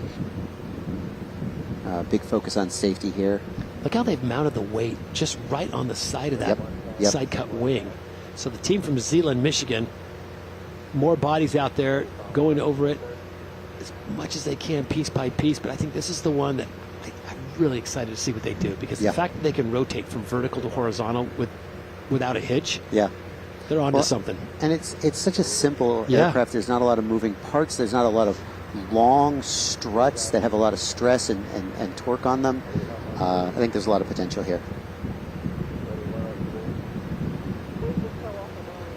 So we are getting some news out on the course. Mamino is on a scoring run. So if they can do the full 5 nautical miles, this would be a scoring run. We'll get you the information on the payload. This is the team again from Dorado, Puerto Rico. Already with a Guinness World Record for the longest flying rotorcraft that they set in 2023. Now remember, they need to stay above 100, below 200, 5 nautical miles. 4 nautical miles put the weight down, 1 extra mile just because. Yeah, well, they need to fly it both with and without the weight. Practical application if they're delivering your lunch order, JB. They got to drop my lunch off. Yeah, they drop off 5 burgers and a couple shakes. They're going to be going home a little lighter.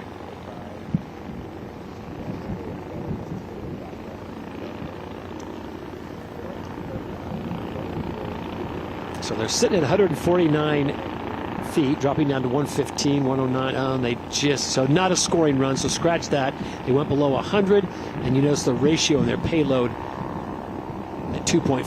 2.4 pounds, 0.06 ratio.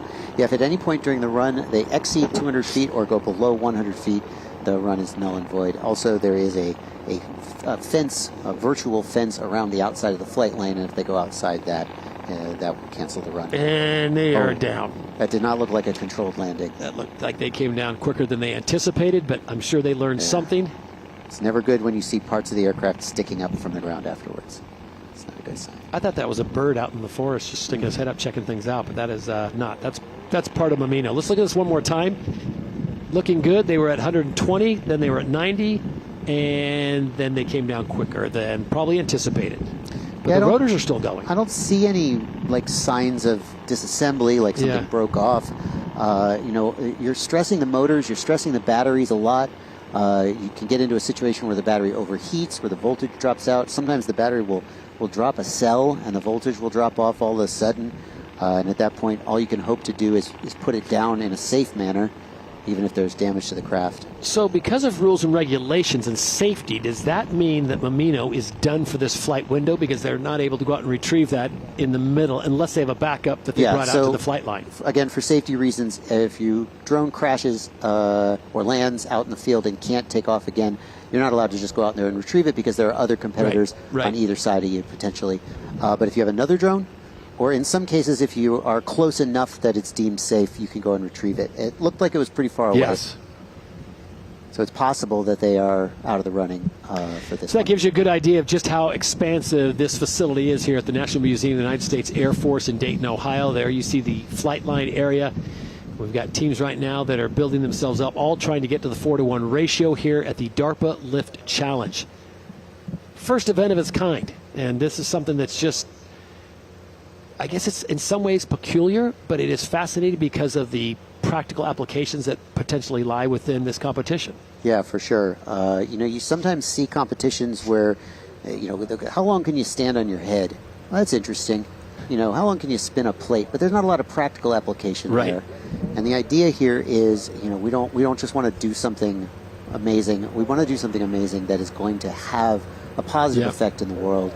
And the ability to lift 4 times more payload to weight than is currently the standard would certainly accomplish that. See our friend Ed Marin out there, technical advisor out on the flight line. Looks like we've got another machine. That was a quick shot of MacGyver. Even though there's not drones in the air, there is constant activity. It looks like they are working on the weight situation. They've got the drone flipped upside down. I love the 2x4s. I'm going to assume that's a stand that they're using to put the weight on and not actually part of the aircraft. It would not be standard building material. If you were going to estimate or guesstimate or predict, put your Nostradamus hat on. Oof. How soon until you see people on a regular basis receiving deliveries via drone? I mean, there's places where it's happening right now. Not where I've ever lived, unfortunately. But like our good friend Elena last night, she had her food delivered by a reputable delivery food company. How soon until Elena is calling up her favorite restaurant and pretty soon a drone's flying out of the hotel and saying, we're here, and they drop it off and she catches it? I mean, we know that it can be done now. The question is just when will it become cheap enough to do it? And I think that's one of the things we've talked about here. Like, we could do this now, but the cost per pound per mile is so expensive that people don't even consider it as an option. Right. If we can increase the payload to weight ratio of these things to this 4-to-1 or even further, that brings down the cost per mile per pound, and it means that instead of getting just 1 bag of hamburgers delivered, you might be able to get 4 times as many. I think we could all agree that's a good thing. You may be able to get the milkshake, too. I mean, milkshake, yeah. Got to have that, the chaser. So MacGyver continues on, and it looks like they are weighing themselves. So this means they're getting pretty serious about doing something, and they have just passed through the less than 1 hour time in this flight window. It makes me wonder, I mean, surely they know how much their drone weighs. I wonder if they're trying to get an accurate payload to weight ratio, or if there's some unknown quantity. You can see the lane coordinators out there with them. Obviously, the payload to weight ratio requires you to know the weight of the aircraft. Obviously, the weight of the payload is just standard weight plates. There may be a question if they're over the 55-pound limit, would be my guess. You think? That would be my guess as to why they're weighing it out there. Now, just like when you go check a bag, right? You got to put it on the scale. And if it's at 51 pounds, then you got to slide them on 50. So there's MacGyver currently sitting in 3rd place. Overall, 2.51. They are in the money. So this weight is a serious issue for them. If they can get up and if they can get over 3.84, that would put them into 1st place. If they can get on a ratio above 304, they go into 2nd place. And if they can hit 4, they are the new leaders.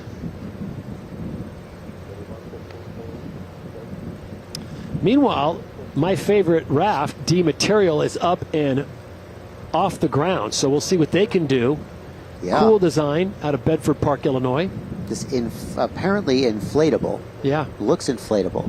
I don't know that there isn't some kind of a frame inside there. But it doesn't seem to have any wiggle or wobble. Yeah. For sure. Unfortunately, this was not one of the teams that I got to talk to before they went up. So I don't have any information about such a novel design. Looks like they've got weight strapped to the bottom of that, JB. A little bit. Yep, I do see something under there. Looks like they're just kind of testing it, sort of moving it around. I noticed that one of the motors, you see it's slightly cocked. It's not quite flat. Okay. You know, that may be intentional, but sometimes that's unintentional and makes additional work for the flight controller to stabilize the drone when it's like that. So this is a bit of a half-weight check as D Material sets it down nicely, and the rotors come to a full stop, safe and sound, back on the launch pad. Boy, I'm amazed at how sort of rigid it appears to be. If it was fully inflated, I wouldn't expect it to be that rigid. Any vibration, and of course we talked about even those smaller props do make vibration, is going to create issues, and we just didn't see any of that. Yeah. I'm not sure exactly what that material is made of, the inflatable part that we're trying to see, but obviously getting contact with a moving prop would probably be a bit catastrophic. Yeah, we wouldn't want to see that. I mean, if it's inflated, then if something cut it, then it would deflate. But 8 rotors. Man, the more I look at it, and the more it said, especially since I saw it fly and saw how rigid it was, it just doesn't seem like that could possibly be purely inflated. Like, there has to be some kind of a structure in there, or it's more rigid than it appears to be. Joshua, they said the same thing to the Wright brothers. There's no way possibly they're going to get this thing off the ground. You could be right. You could be right. So they're going to do a little debrief here, check it over. That was the half-weight check as we take you back now to MacGyver. Remember, just a short time ago, they were going through a full weight situation. It looks like, from my untrained eye, they've got more weight on there than they did before. Yep, and it seems like they're getting ready to take off. So presumably whatever they were checking, they passed the check, and they're strapping that weight on there. Yeah, this is very exciting. Come on, who doesn't want to see this? Yeah, you know, being in third place, it's nice because you're in the money, but at the same time, anybody could knock you out, right? Yeah. Whereas if you're in first or second place, you just have a little bit more margin before somebody knocks you out. So this is a big one for them. So you're saying you're a big fan of MacGyver?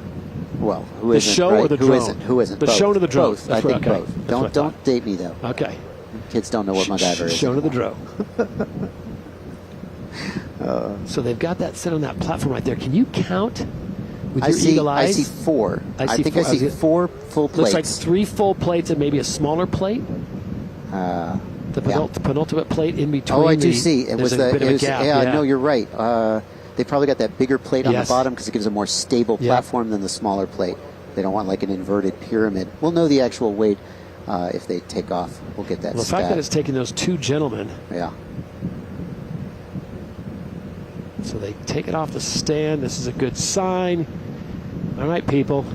You'll notice they've got folding props, folding propellers. Those big propellers get hard to transport. Takes up a lot of room in your backseat. Is it more of a convenience thing? Yeah, it's mostly convenience just because they're so big. But they lock in. They've got obviously got some kind of fulcrum pin that they don't lock in. Wow. They just, the centrifugal force spreads them out. You'll notice they spread them manually before they went to fly. Right. Just because if you spin the motor and it kind of whips it out, it's just like not great. Are they counterbalanced in the sense that they will be exactly opposite of each other? They'll be close enough as makes no difference. Okay. As the motor accelerates or decelerates, the prop may slightly advance or recede. And that won't cause it to... But it doesn't cause any problems. Okay. No.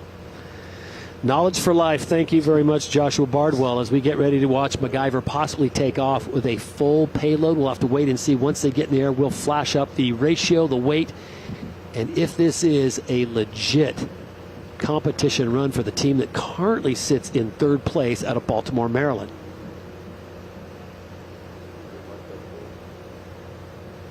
A little bit more to the pre-flight than when you're taking out one of your smaller drones for a spin. Yeah, no. Well, the smaller drones, we are pretty used to them and pretty used to their sort of safety profile. And so a lot of times, you know, at your very first flight of the day, before you take off, you'll just do a little check, and then from then on, you just plug the battery in. Sometimes I'll just chuck it over my shoulder. They're pretty durable. I don't even want to. I told you I don't like to walk.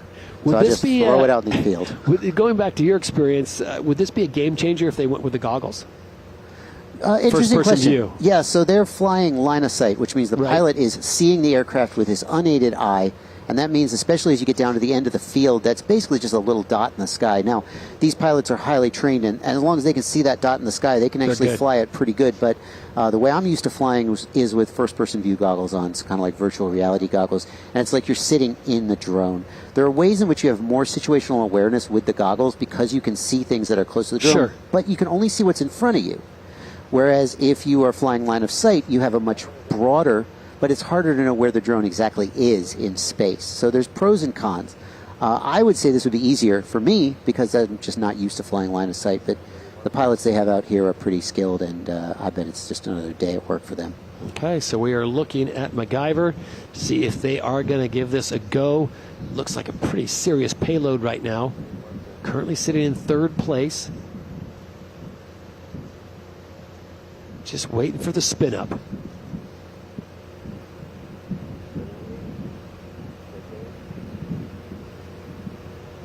This is day 4 of the DARPA Lift Challenge in Dayton, Ohio. Remember, we've got 3 more days to follow. Friday, Saturday, and Sunday when we wrap things up.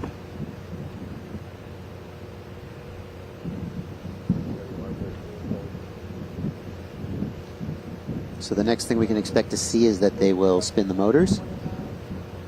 They may lift off and do a little test hover, just make sure everything feels right. Even if they've test hovered it before with the weight off, they're always, I would think, going to want to check that with the weight on. You always want to make sure that everything is as it needs to be before you make an attempt. And if they do a test hover and come back down and touch down again, does the clock then stop, or does that test hover go against? So it starts a new run when you come back down? Yeah, so if they land, it'll start a new run. They may There's nothing wrong with that. They may make multiple runs, but if they were in the middle of a run, and then so once they get to 100 feet, the sort of run will officially begin. If after that point they go below 100 feet or above 200 feet, it'll interrupt the run. But what I would expect to see is they would lift off, they would do a little check. They may not even touch down again if they're happy with the results, and then they would begin their run. No, just into the air, and away they go. Are we seeing history in the making? Here we go. This is 3.15 from MacGyver, so it's a 54.6-pound vehicle, and they're at 171-pound payload. And you can see they're right at that 55-pound limit, which may have been why they were putting it on the scale. So they're above 100 feet. That's right. And the distance I got to tell you, so is counting far up. this looks like money. Yeah. Oh, and they've already completed a run. So the question will be, does the airframe hold up to the additional weight? Are they able to maintain control with the additional weight? Right. And then do they have the endurance to complete the run with the additional weight? Those are sort of the main questions that people are having to answer. All good questions that we will find out over the course of the next 16 to 17 minutes as they approach the first minute. Remember, it's a 30-minute time limit.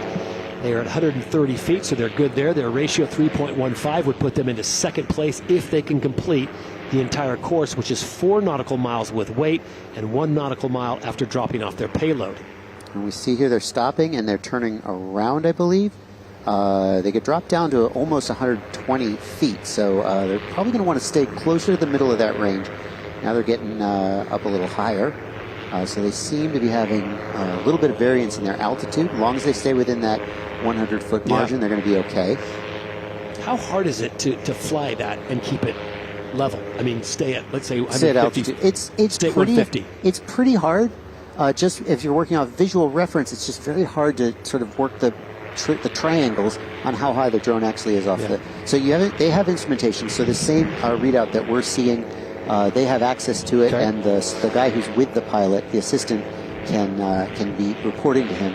But that data is a little bit delayed. I've been hearing from the teams that there's some delay on it, and so the pilot may have gotten down to 120 feet before he even saw that he was descending. Getting too close to the hard deck. So here we go. They're at 140 right now, coming up on 0.70 nautical miles. They need to get to 4 before they drop off their payload, then do 1 additional nautical mile.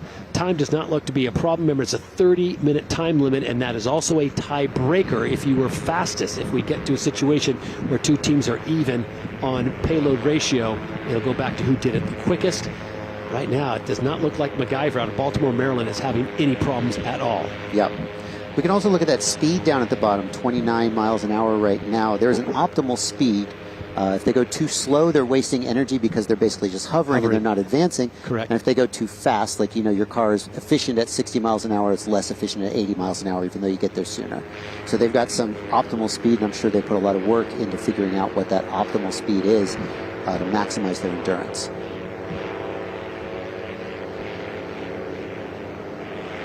It looks like they are slowing down, and it looks like this is the point where they make that turn. Speed comes down to mid-20s. Altitude drops down to 130. Almost right above them. You can see the pilot looking straight up, kind of squinting at it. It's amazing how quick, and I know the data is not immediate, but they'll go from 160 to 120 in a couple seconds. Oh, yeah. They're very maneuverable. And it's a real challenge when you're slowing down. It's changing the direction of your lift vector. So the thrust is changing direction. It's easy to lose altitude when you change speed. So this is a scoring run for the team currently sitting in third place overall. MacGyver, they're looking to bump up. This would give them second place if they can complete the entire course. So they are descending, and they are below the 100-foot. It looks like they dropped, I'm seeing, as low as 70 feet, 77 feet. So it does look like they broke the 100-foot floor, and that may end their run. Yep. So at 1.2 nautical miles, they dip well below the hard deck of 100 feet into the 70s. So maybe with that additional weight, the pilot was just having a little trouble adjusting. You know, obviously they do the test flight, but then when you start maneuvering, things change. It did look like they were having some variance in their altitude throughout the run. It also may just be that the aircraft is getting closer and closer to the edges of its capabilities, which of course is the point of the competition. I know there's a lot of numbers and data on the screen for you to digest, but if you look in that top right corner, that is the run they are on right now, run 6. You saw moments ago it was in green, which meant it was good, it was hot, they were in the zone. Once they drop below 100, it goes to black, which means it is no longer a scoring run. But this is good opportunity for them to get some data off here, which I'm sure they're grabbing, and I'm sure they're going to mark that point, JB, when they went from 120 to 70 in a matter of 2 seconds. Yeah, and it's nice to see them coming in and setting down right in the landing area. So the drone is still in control, it's still flyable, it's still pilotable. Something happened, and they, I would hope that they would get right back up for another run. Of all the problems to have, though, that's pretty minor. I mean, they just went below 100 feet for a couple seconds, and yeah, I mean, the question would be why the altitude wasn't as controlled as they might have liked it to be. Whether that was, I mean, if the pilot's just going to like recalibrate his fingers and get right back at it, or whether it was an issue with the aircraft. And you know, you think about if you had a car with a loose steering, you'd have trouble keeping it in the road. So they roughly completed 22% of the course, but because they dipped below the 100-foot threshold, does not count. They remain in third place, MacGyver, with a 2.51 ratio. I'll be interested to see if they head right back up or if they say, you know what, we got what we needed. Yeah, I mean, it's great to see this team, you know, trying to raise that threshold, trying to raise their standing. Everything about that run looked amazing. It looked stable, like this was a success, even though this particular run didn't pan out. So they're sitting in third place right now. The weight they had on there had them in a second place position. They've still got 40-plus minutes until the end of the flight window. Do you think they go out there and say, you know what, let's just take off 8-10 pounds, still keeps us in second, but certainly that could be something they would decide to do. I think it goes back to why the front ended early, what the actual cause was, whether they think they can do it with this weight or whether they need to dial it back a little bit. The thing is, even if they were to dial it back, you know the very next thing they're going to do is they're going to try again with a harder weight. So certainly there's an argument that you may as well just go for it. So while we turn our attention away from MacGyver and they make a few little adjustments, D-Material went up just moments ago and came right back down. So this is our inflatable. Watch this. Look at it, all the rotors. Looks good. Yeah.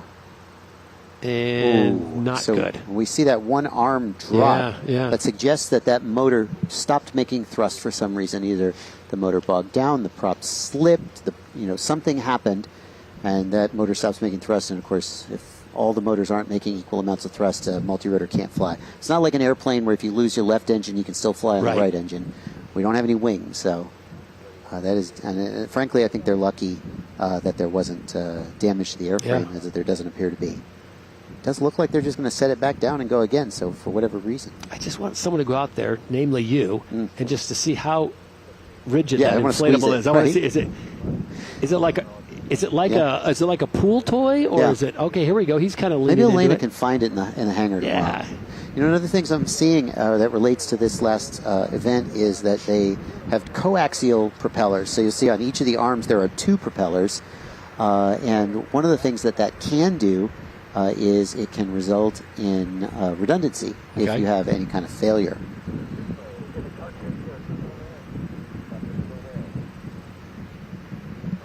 So the big question I'm asking myself at this point, if this is me, is why did that arm dip?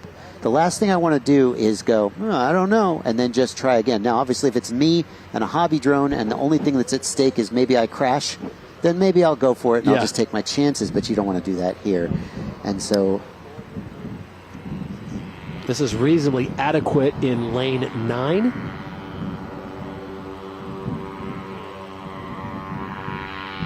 It's a quick ascent. So this is a half weight check. See where they've secured the weights underneath.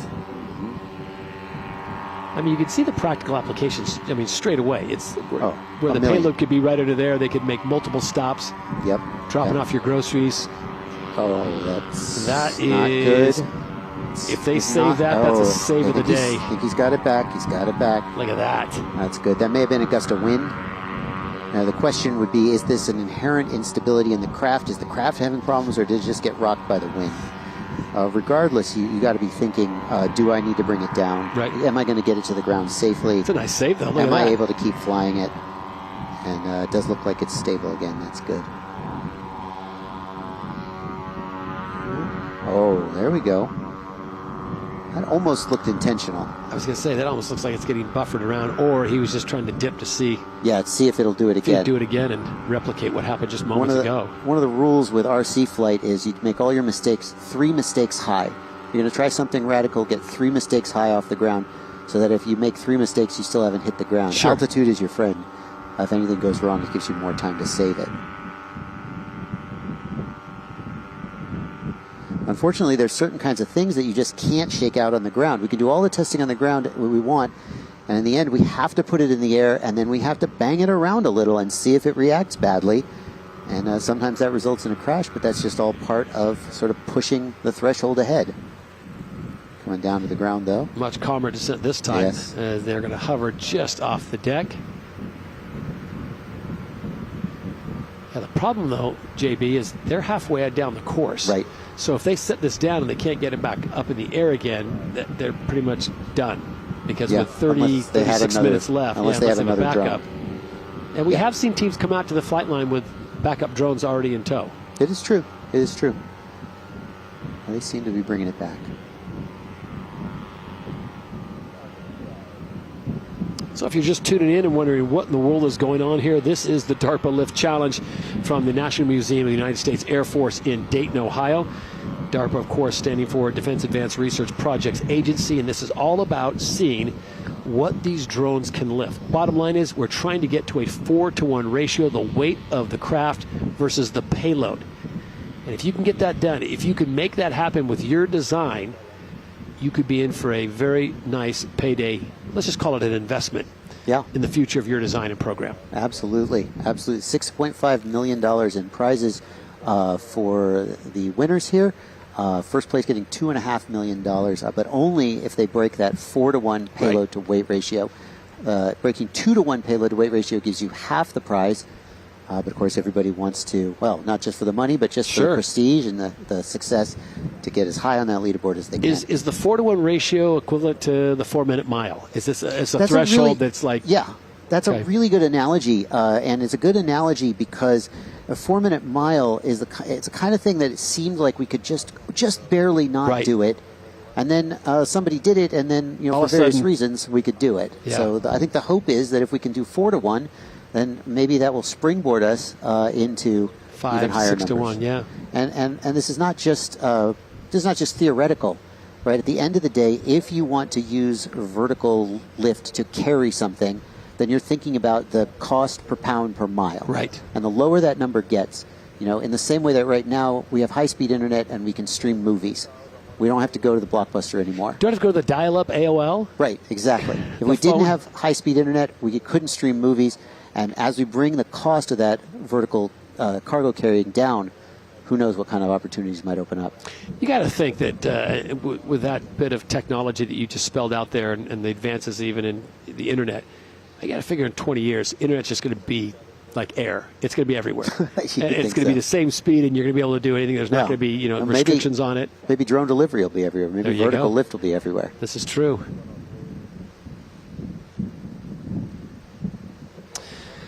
Well, again, if you're just joining us, want to bring you up to speed. We've got multiple days of competition here. This is day 4 with 3 more days to go. These are the challenge rules. You must have a FAA Part 107 remote certificate. Drone must weigh 55 pounds or less, JB. Yeah, that's right. The drone has to be heavier than air, so the idea is to lift things, and of course you could just take a hot air balloon or a blimp. You can lift all the weight you want, but that's sort of not the point of the challenge. There is a minimum 110-pound payload weight for a qualifying score and an optimal lift ratio of 4-to-1 to unlock that full prize pool. And you want to keep in mind that 110 pounds, you still have to hit that 4-to-1 in order to get the full prize pool. So, and the rules continue on. You've got a payload plus the 4 nautical miles. Then you have to drop off the payload and then fly an additional nautical mile. You have to finish that within 30 minutes. Now, this is important. Team with the highest payload to weight ratio wins. But if the off chance we have a tie, goes to the team with the fastest time will win on tiebreaker. Yeah, and I want to clarify, because some people think that the 55-pound rule, the 110-pound rule, and the 4-to-1 rule are in conflict, because obviously 55 times 4 is 220. And so the idea is if you're going to hit 4-to-1 with a 110-pound weight, that's going to be a 27.5-pound drone. Or you could have a 55-pound drone with a 220-pound weight, or anywhere in between. Did you ever think you'd be in the middle of a massive field in Dayton, Ohio a few years ago covering 4-to-1 ratio DARPA Lift Challenge? I got to tell you, before this event, I never really thought about payload to weight ratio. I think about thrust to weight ratio, and I think about all-up weight. But the idea that payload to weight is something we should be paying attention to is really a key insight of this event. Well, you think about transportation, and if you live in big cities and you deal with traffic and gridlock, how much would that free up? Deliveries, shipments, things like that, that you would just take those vehicles off the road and it would be, because there's, I mean, unless you live next to a busy airport, there's plenty of airspace. Yeah, for sure. And the weight of the aircraft being the metric that we use is really interesting, because the bigger the aircraft, the heavier the aircraft, the more it costs, right? And so that is a really good surrogate for all of these things, which is, okay, how much does it weigh? So this is MacGyver back in the air. This is, we're waiting to see if this is a comp run. It is not. This looks like just a check. So they're going to run it down the course, maybe take it to elevation, which they are at 120. Well, maybe they'll bring it back and just see if all the metrics are exactly where they want it to be. See how at the top of your screen, that run 7. If this was a competition run, that would be green. As we saw just a short time ago when they completed, was at 1.2 nautical miles, and they went gray because they dipped below 100 feet in altitude. That is the minimum threshold, the hard deck, if you will, 200 feet being the maximum. And we take a look at their altitude now. Obviously, the hard deck is not in play. It seems like they're bringing it down. Yeah, a little wobble there is pretty quick. Oh, they lost the weight, and it jumped back up in the air as that weight freed itself. The pilot maintained control expertly. That was, I don't know. No, that wasn't on purpose. No, sorry, that was not on purpose. It looked like they hit the ground harder than probably intended. And I think they're using Velcro straps, and the Velcro let go, and the weight gave way. But good on the pilot for maintaining control with that sudden change.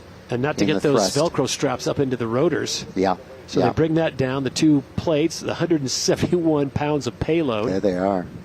Well, once again, we saw them having trouble during their run with altitude. Suggests that the drone maybe was having trouble with it. Maybe it was near the edge of its thrust limit. Now coming down, they saw a little bit of instability as they were descending.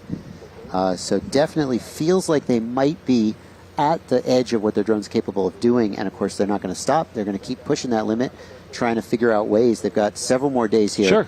To try to don't want to speculate, but it was a pretty heavy touchdown, and I'm sure that didn't help with 171 pounds. I know the Velcro maybe failed before the drone failed. Yeah, let's take a closer look at that and see exactly what happened when that weight detached. So we can see here. This is a rapid descent. It's descending. This oscillation here, this wobble here is most significant to me, and then it hits the ground. Boom. And you can see the Velcro straps let go. Fully rebound. Yeah. I thought they were doing a fancy touch and go. No, you never want to see the drone wobbling like that as you're coming in. When you're close to the ground, it wants to be stable. So that's, and even if it's coming in hot, if it's descending quickly and it's stable and in control, then you may hit the brakes at the last minute and slide it in and be fully in control. But if it's wobbling like that, it's not a good sign. And this is a situation where they are close enough to their launch area that they're going to allow them to go out and retrieve the weight, not the drone itself. You can see they're using standard weight plates, so all these competitors can practice with anything you can get from your local sporting goods store. 45 pounds in the left hand. Look at him make it look easy. It's like a Joshua Bardwell workout session, just throwing those plates around like they're nothing. Don't ask me how many plates I bench. Come on. Don't ask. You're probably a 6-plate guy on each side. I'm gonna enter the DARPA Lift Challenge and try and lift 220 pounds. I was gonna say they're like at 172. That's a Todd Harris plus. Okay. And we can see the teams, putting the drone back together, plugging something in maybe, or. What would you think? You'd take it back up in the air just to make sure everything's running right before you put weight on it again, as they are now under 30 minutes in this flight window. Yeah. So we're going to do a physical inspection after any kind of crash or impact. If the drone looks good, the next thing you'll do is you'll do a function check. You'll spin the motors, you'll check and make sure that everything seems to be functioning as expected, and then you would probably do a test hover, and then you maybe do a little test flight, and then if everything seems good, then you might take it up for another run. They have 30 minutes left in the flight window, right, and they have to be on the ground before that flight window ends, but we've seen these runs taking, many of them under 20 minutes, so theoretically they could get another run in if they decided they wanted to go for it. But given the way this last one ended, I'm not sure I'd feel confident going for a full run. And I'm getting word that the flight window has been extended, but only for lane 5. So we will see how that plays out. You can see them just... Yeah, the rules are that if there is some factor outside the team's control that causes them to lose time, the window will be extended. We saw that the other day. Yeah, we saw a crash the other day with a fire, and they're like, hey, we couldn't go up because of that. So. Right. So everybody gets the time that they're allocated. I love the fact that happened a couple of days ago, and someone in a lane far, far away was like, yeah, we'd like to get the extension too. And they were like, you were nowhere near that crash, so nice try. Right. Request denied. Request denied. Yeah, no, from what I can see, the rules are being applied sort of very fairly but very reasonably. But I did like the fact that Donna already said that there's some teams that have figured out some loopholes. He didn't tell us what the loopholes were. He didn't say what the loopholes were, but they found a way to work the rules into their favor. Well, anytime you've got rules, teams are going to say, okay, here are the rules. How can we gain an advantage within those rules? I have to say that the way the rules have been designed seem really targeted towards producing a useful result. And sometimes you look at the rules of a competition and you're like, well, this is silly. This is a very well targeted and refined rule set. That's fair and drives everybody towards this 4-to-1 payload to weight ratio. All right, so we continue on as MacGyver. It looks like they are going to put that on the stand and give it some maybe good once-over, a little TLC. They'll be back. Yeah. As I said, the question is, why did the thing happen? Yeah. Like, if you can't answer that question and you go again, you're just rolling the dice. Was that a technological drone failure or just basically... I think Velcro was garbage. It has to have been something to do with the drone. The way it was descending, it seemed impossible that was intentional, and especially the way that it was wobbling as it descended. There's a thing that can happen when the drone is descending. Underneath the rotor, there's something called prop wash, which the air being pushed out of the rotor becomes very turbulent. And if you descend into your own prop wash, then the aircraft can become destabilized. And that may have been related to the... Similar to jet wash, if you're flying behind another jet or flew through the jet wash, Yeah, the difference being that a jet is always going to be pushing itself forward, so it's always moving away from its own jet wash into clean air. But with a rotorcraft, it can descend down into its own But if another wash. Jet crossed into that jet wash, absolutely. Not having a good day. So not a good day, not a bad day. MacGyver came, they saw, they got up, they were on a qualifying run until they were not when they dipped below the hard deck of 100 feet and then came in and then went back up, and then we saw the Velcro incident where they rapidly descended, weights broke free. Great credit to the pilot, able to save that, brought it right back safely to the landing spot. Yeah, and I think, if they have reached some kind of a limit on the capabilities of their craft, if that's the case, Then obviously during your flight window, you're going to keep trying. You're going to keep taking advantage of that time, putting the drone in the air, gathering data. And then you're going to go back and you say, well, I've got 2 more days, 3 more days, and I'm going to try again. What can I do? Can I make the craft lighter? Can I find a way to get more power? We've seen people who change their motors. Yeah. We've seen people who've made all kinds of changes to their design trying to get higher on that leaderboard. Oh, here we go. Looks like we may be getting another shot at one of our, I don't say we have favorites, one of our most intriguing designs. Certainly a very unique design. Yes. I don't think I've seen another team with this exact design. No. I'm not saying they weren't here, just that I haven't seen them. And have they taken the weight off, or was the weight on the other side? So the weight's going to be on the underside of the wing. There's certain reasons why that can be advantageous. And it's also very important where they place that weight relative to what's called the center of lift. So if you think about putting your hand outside the window of a car and the air is pushing on it, just like your hand has a center of gravity, there's a center of lift where the sort of middle of that pressure point. And it's very important where the center of lift is on an airfoil, and then where the center of gravity is. It has to be forward of the center of lift, and in fact, where it is greatly affects how the wing flies. So I'm sure they've optimized that very, very carefully. I'm going to go on a limb and say they're not that close to launching, as the randomly placed water bottles. Well, probably not going to want them on the landing pad when they take off in case. And then you got to look a couple lanes over, Stanford OHS UAVs out of Redwood City, California. Yeah, I think they took off briefly and set back down again. They're still having apparently some stability issues. Doesn't it just look like a really cool carbon fiber Art Deco coffee table? It does. When I first saw it, I did not know what to make of it. I actually talked to them. They explained the stacked airfoil design to me, that each of those little ribs is its own individual airfoil. And in fact, they showed me they have a CNC machine with a hot wire that cuts the foam. It melts the foam. Wow. And they cut the shape of the airfoil. They then coated the airfoil with carbon sheet, epoxied it, dried it in a vacuum bag, and then melted the foam out. So it's a hollow carbon shell. They did that themselves in their homes or wherever for each one of those little ribs. And I was just so impressed with the level of manufacturing they came up with. Or the level of innovation, because that is something else for a group of high school kids out of Redwood City, California, to come up with not only that design, but the way to fabricate it themselves. And you said in their garage. Well, garage, home, wherever. So not in the kitchen, but somewhere. Yeah. In fact, one of them told me to make the hot wire. So, like, you can take a piece of hot wire and you can hand cut the foam, but of course it's not very reproducible, right? It's got a lot of variance. They took apart 3 3D printers, cobbled them together with 3D printed parts to make the hot wire cutter, because of course those ribs have to be a certain length. They cobbled them all together. They built a CNC hot wire cutter and used it to cut all of those wings. I couldn't believe it. Oh my gosh. Well, you are obviously a drone expert. You are a YouTube educator.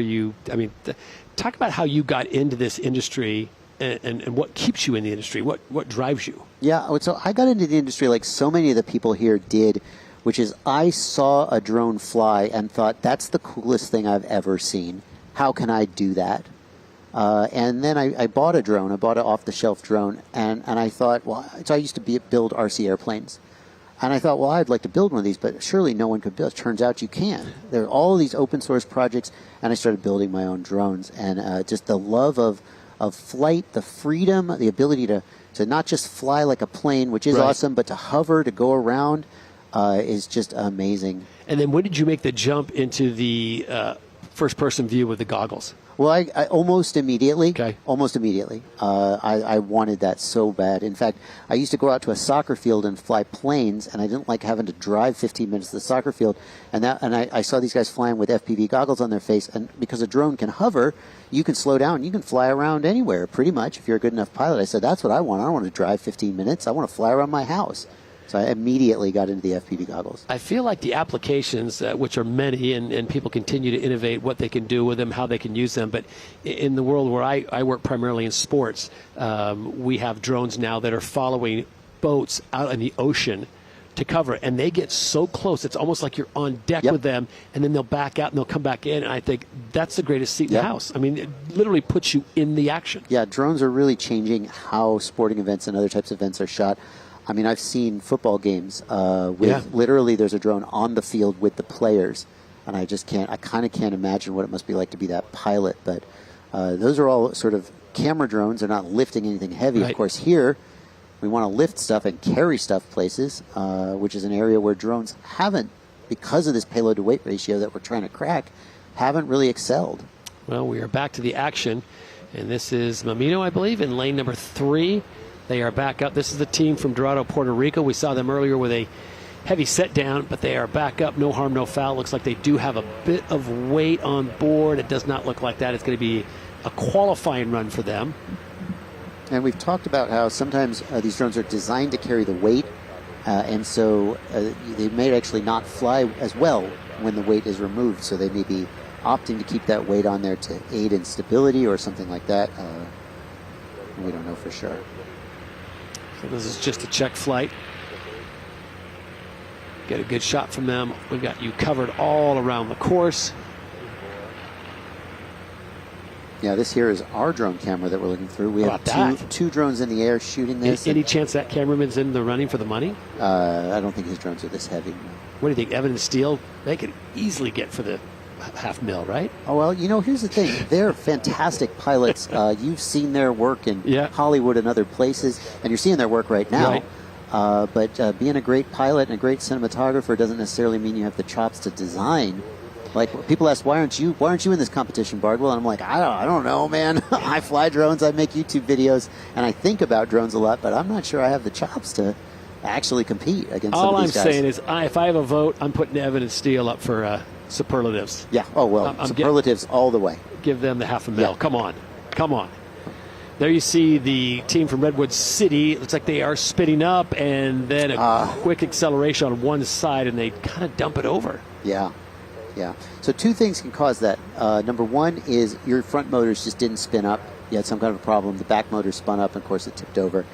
Another thing that can cause that is if the aircraft itself is having trouble knowing where it is and what it needs to do, it may have flipped itself. If you try and walk and you're dizzy, you think you're taking steps, but you actually fall over. And so we don't. Based on how there was wobbling, I'm going to lean toward the second one. We got another aircraft here on the ground. Looks like it landed, but didn't quite land on the landing pad. So Mimino comes in, not quite exactly where they wanted to put it down. I do want to point out in this shot, look at the distance between the lanes. We've seen some of the shots showing the distance, the length of the field, and the lanes look like they're close together. There's a lot of distance between these lanes, and the competitors have to stay separated from each other, a safe distance. Gives you an idea of just how expansive this facility is here at the National Museum of the United States Air Force. As D material getting organized, will they go up again? We will find out. Let's go right to the horse's mouth with the report on their situation. Let's check in with Elena. Hey Todd, I'm here with Aaron from D Material. We have their aircraft right behind us. Hey Aaron, tell us more about just your experience, your aircraft behind us, and everything that's been going on here on the ground. So D Material's aircraft is a Dyneema all-inflatable inflated structure that can hold 250 to 500 pounds, but the frame itself weighs 2 pounds 10 ounces. And so this aircraft is able to do at least 2 to 1, maybe a little over that. And we are going to be flying again in the next couple of days. The only issues we've had are the ESC wires coming off. And in this case, what happened is the props actually hit one of the ESCs, which was just located a little too high on the tube. So the structure itself, which is the core innovation that we have, is sound, and we've done hundreds of flights with it. We've crashed with it from 20 feet. I don't know how tall this one was, and it survives. It is durable. It is packable. You can pack this into a backpack, yet it carries probably 150 pounds max with the right batteries, and we can scale it and make as many of them as anyone wants. I love the idea of packing a heavy lift drone in a backpack. That's really cool. Can you tell us what has been your experience here at the DARPA Lift Challenge, interacting with other teams, and just tell me all about that. Yeah, the DARPA Lift Challenge has been very cooperative. We've talked with people on LinkedIn and on the discourse, and people are helping each other out. It feels like it's a community of people, and everyone's supporting each other and wants other people to succeed. I like seeing all the different technologies and the different approaches. Our approach is about finding a electric quad-rotor or multi-rotor structure that's packable and can scale. And so we're looking for a more commercial product that we could start selling and making next year versus a more unique one that is not as commercially viable.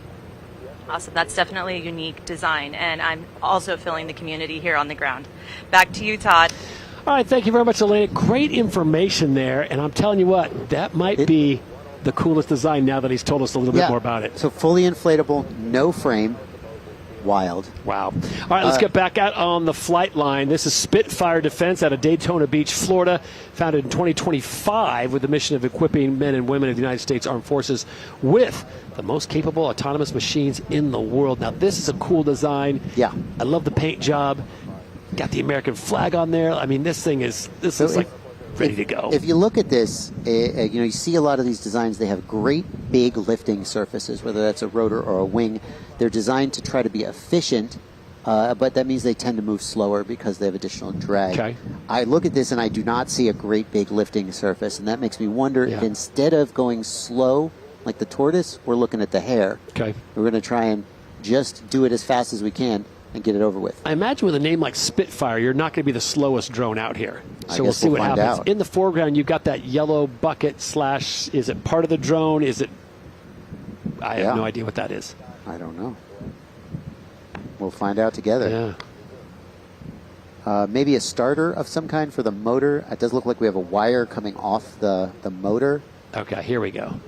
Someone with some serious knowledge.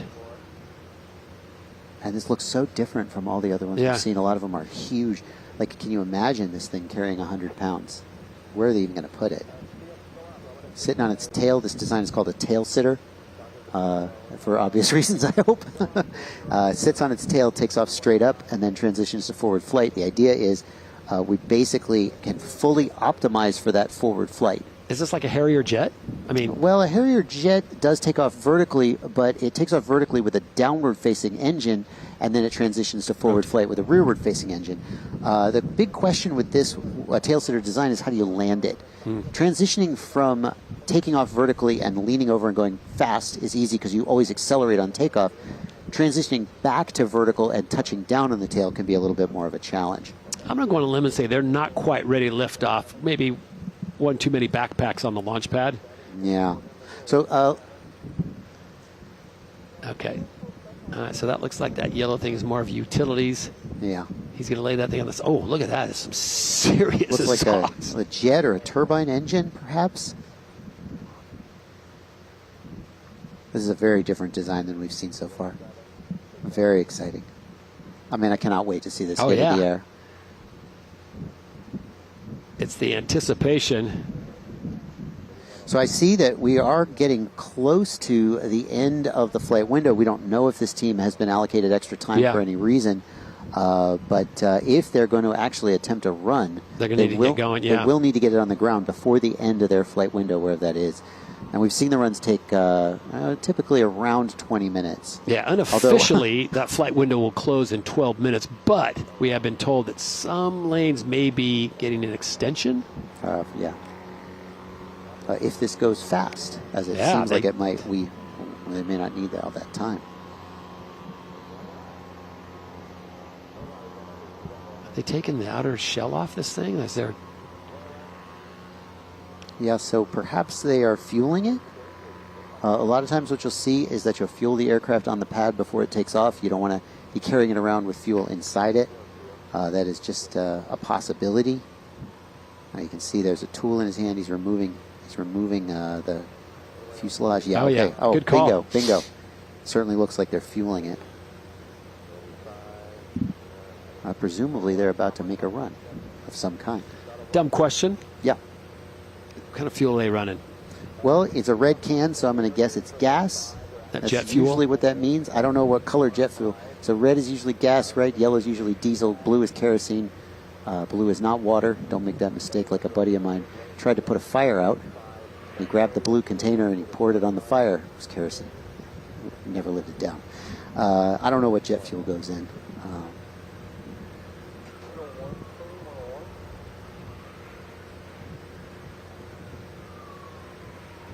So the fueling process will be underway here in a second. We're looking at the team from Daytona Beach, Florida. This is Spitfire Defense, founded in 2025, so relatively young. But the buzz around them is there's a lot of promise for the team calling themselves Spitfire. A little bit under the gun here, trying to get their aircraft in the air before the clock runs out. Again, we don't know if they've been allocated extra time. If something causes you to lose time that's out of your control, then they'll give you some more. Yeah, unofficially, the flight window for the 2 p.m. session would close at 3:30, but that flight window could be extended for Spitfire. We will try and get that information. They certainly look like they intend to put that aircraft in the air. Oh, absolutely. Why would you put fuel in it if you were going to take it back to the prep area?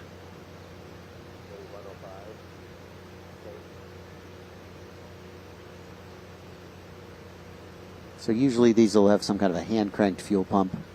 You won't just pour it in, it's too small.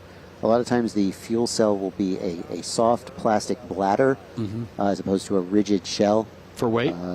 Well, for weight, also keeps the fuel from sloshing around sometimes. Sometimes it's rigid, though.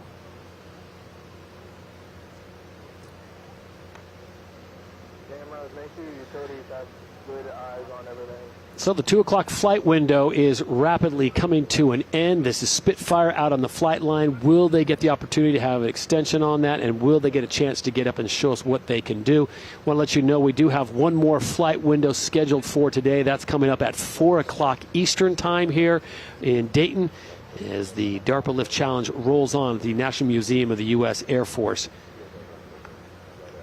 They need to go into full NASCAR fueling mode. Yeah, no the kidding. Quick stop and go. I'm sure they're going as fast as they can. Still going to have to detach, put the cover back on, get it back to a vertical launch position, clear the extra backpacks from there and the tools.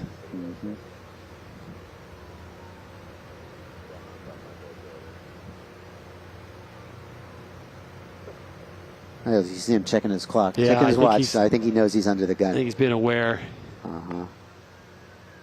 Might have looked over to his right and seen Don, our program manager, tapping his watch. Yeah.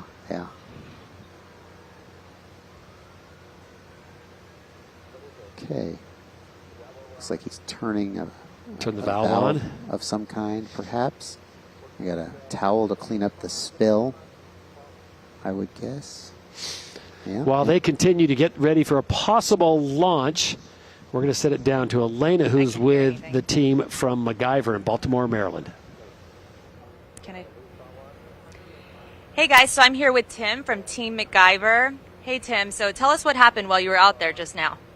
Well, we did some tuning flights and seemed like we were, doing pretty good. We were, going to try for a real run. We went and tried with, the weight we had on and got a couple laps in. I think we did more than a nautical mile and ended up losing too much altitude and breaching the barrier, unfortunately, and then had to bring it back. And then after that, we did a little tuning flight again, and that went a little bit of haywire, and had to catch that one at the end of it. But yeah.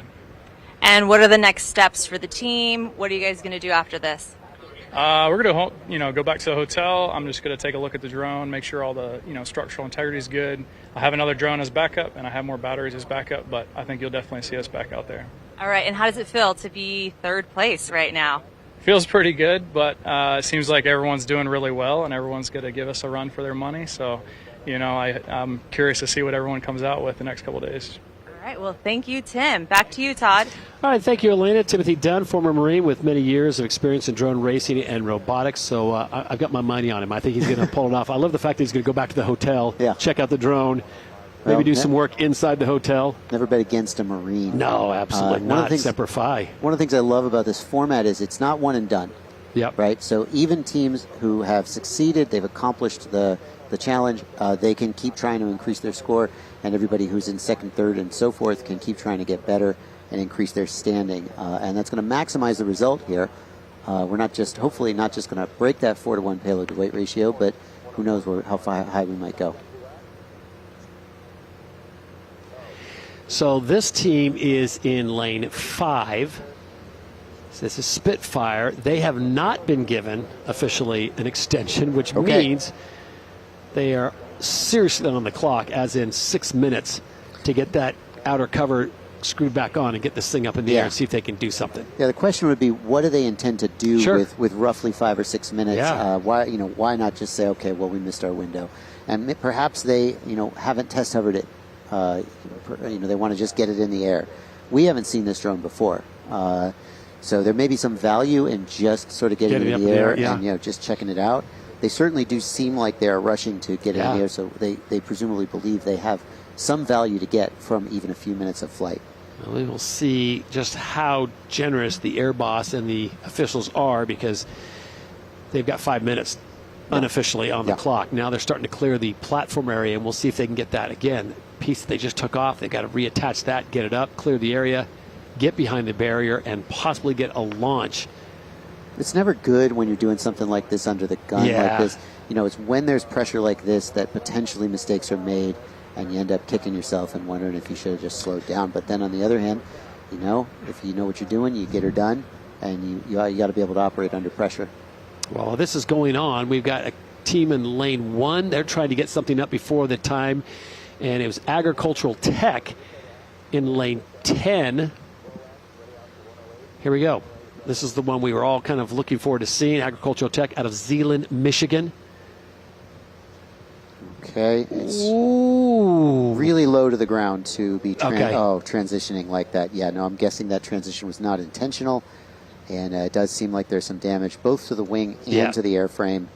That is a bad sign, especially the larger wings like this can be difficult to repair. Typically what you've got is you might have balsa wood or some other kind of ribs in the airfoil shape and then covered with some kind of a skin. So close enough to the launch area where they're not any risk to go out and retrieve that. Looks like they're going to go over and just see what they can pull away. Obviously, it's interesting how they always take pictures when it's still in that crash state to see what's failed, where it broke, what it looks like. Yeah, you want that information. And we have about 3 minutes left, so probably not going to get this one up again, that's for sure. Yeah, certainly there's some trade-offs with durability. We've seen other aircraft here take hits harder than that and sort of bounce off and get right back in the air. Whereas a design like that is sort of going for more efficiency and speed, but then sort of has to be able to not crash. This is lane number 1. They have also not officially been given an extension. This is Burl. Yeah. Well, I see they got a laptop out. It makes me think they're messing around with the flight controller, the little computer that makes these things fly. It makes them be stable and respond to your commands in the appropriate way. This is the team from White House Station, New Jersey. And they are literally under the proverbial gun with under 3 minutes to go until this flight window closes. Back to Spitfire. A lot of people out on the deck. What do you think? Are they going to try to run it? Well, we're moving things out of the way. That's a good sign. We see flight ops out there. Everybody's observing and discussing, moving things away. They don't seem like they're moving the aircraft. Not yet, anyway. You know what I would do if I were them? What would you do? I would appeal for an extension, and I'd say, I was too mesmerized by the commentary from Joshua Bardwell. That's why we were late. So if you can give us an extra 10. I feel like that should be worth 10 minutes. At least 10 minutes. So you've got the crews out there. Obviously, the safety crew is out there, and they're probably saying, guys, is this serious? We don't want you to put yourself in harm's way or your machine in harm's way or anyone here in harm's way. But they look like they are, they've got some serious intention. Yeah, you're going to push the limits here. Sure. Normally, an aircraft, whether it's a drone or a full-scale aircraft, will have a certain amount of headroom to its capabilities for safety. If you hit wind, if you're a little bit overweight, then you're going to be okay. But here we're intentionally pushing those boundaries, and as you get close to those boundaries, sometimes, as we've seen, an aircraft just collapses, the rotor becomes detached, and if we know those things are going to happen, we want to take precautions to make sure that everything is safe. So teams obviously want to compete, and we have the safety team and the ops team here. to help make the call and make well, sure. Well, they are under 2 minutes. This is Spitfire Defense out of Daytona Beach, Florida, rapidly trying to get this thing up. And what are they securing now? Is this a tether? Yeah. I don't know. It is just a mystery. I mean, everything they do is a very intriguing craft. It looks like they're passing it through the wing. Is that how they're going to lift the weight? They're going to strap it on with this rope.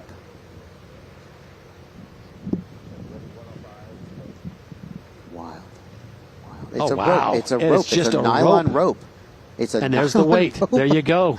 Okay, so they're going to have to be dangling. Interesting. And they're looking at watches pretty quickly. Oh, my gosh.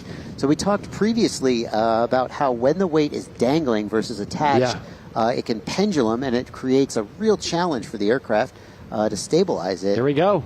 They're clearing the platform. This is Spitfire Defense out of Daytona Beach, Florida, with seconds to spare. Are they going to get this thing up and off the platform? That in itself will be mission accomplished. But with weight and very little time. How is it going to take off?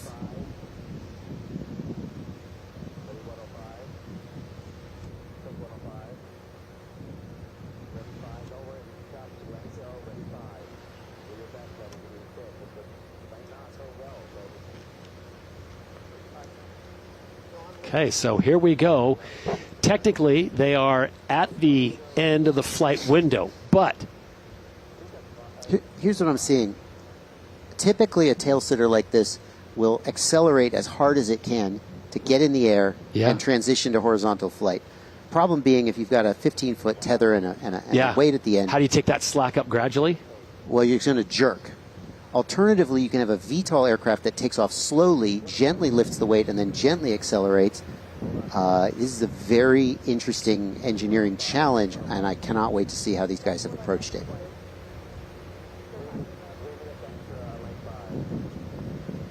So they've given a 3-minute extension for Spitfire Defense. Not sure what that weight is, but pretty rudimentary way to just attach it on the wings with some nylon rope. Yeah, impressed with their knot skills. Yeah.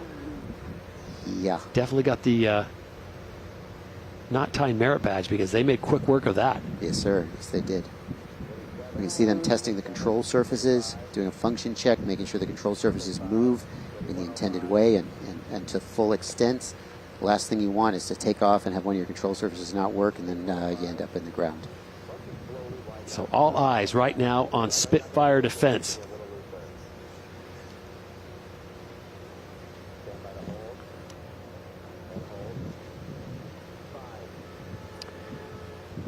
Everyone focused on lane 5. Next thing I would look for is them to light the engine.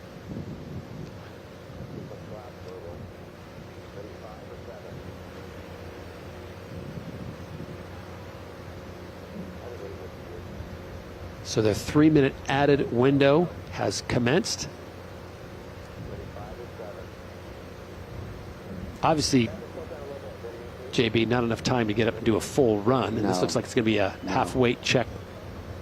I mean, this is an interesting, let's say, interesting enough design that I wonder if this is just proof of concept to demonstrate how they get in the air. If you showed me this, I would. Well, so you heard. I have questions about how this is going to work, and I'd like you to show it to me. You'd be skeptical, but I think everyone wants to see this because we saw how quickly they got themselves into situations. So you'll see a little bit of exhaust coming up. Yep, I see some smoke. Perhaps they've started the engine. Spitfire Defense out of Daytona, Florida. Looks like it's throttling up.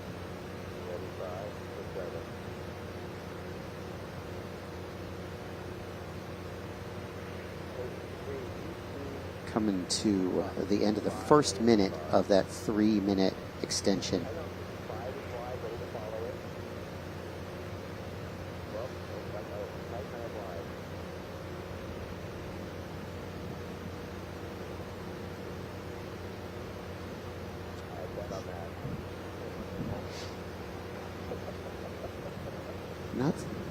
Not seeing any more smoke.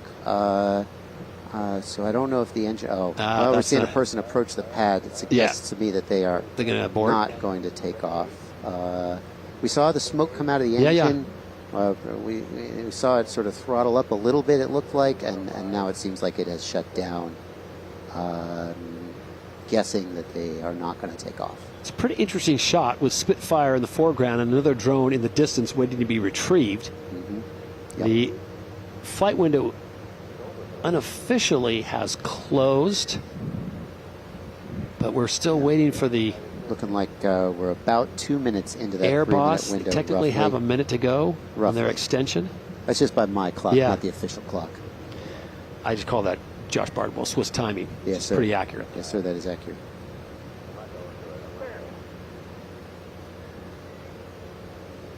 I mean, where else are you going to get a shot like that? Spitfire, nylon rope tied to a weight, another drone, another hovercraft, double-bladed hovercraft in the distance. And that's the shot from our drone. Whatever happens right now, I really hope we get the opportunity to see whatever these guys have planned in action, because I can tell you, I have never seen a design like this. I've seen tail sitters, and I've seen tail sitters that take off with the cargo attached, but not with a tether like this, with 2 ropes tethered to a weight. Yeah. This is something radical. So they're back behind the safety barrier, which lends me to believe that maybe they're going to give it a go still. Well, they got to start the engine first. I think the lack of smoke means they haven't. Just now passing that 3rd minute by my count. We'll see what happens. And so that'll do it. So they will shut down the flight window, and unfortunately Spitfire all dressed up and no place to go. Yeah. You see a little bit of damage to that platform. All right, so at the end of this flight window, it is still... Leaderboard has not changed that much. And it looks like we are to go into the 4th session of the day, which is coming up at 4 o'clock Eastern time. I think we were all anticipating something big there, but that leaves us, it's the ultimate teaser. We're going to come back tomorrow and see what they can do. There you see, Avidrone, 384, they lead right now. Even here, this far into the competition, we're still seeing drones we haven't seen before, and designs that we haven't seen before, and it's really fantastic to see how the competitors are pushing the bounds of what's possible. So day 4, the 3rd flight window has come to a close with one more window that will commence in less than 30 minutes. That's at 4 o'clock Eastern time, and we will be back to the National Museum of the U.S. Air Force at the DARPA Lift Challenge. We'll see you at 4 o'clock Eastern.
Welcome you back to the National Museum of the United States Air Force at the DARPA Lift Challenge in Dayton, Ohio. Todd Harris alongside Joshua Bardwell, as well as the program manager for the DARPA Lift Challenge. Of course, I'm talking about Philip callsign Donna Smith, not retired, reserved. Reserved. The program manager. For you to take time, we really appreciate you doing this because I know you got your ear to the ground and your phone's going crazy, so you just left that to the side. It's over there. It's off. Okay, 3 sessions in on day 4. What's your first takeaway?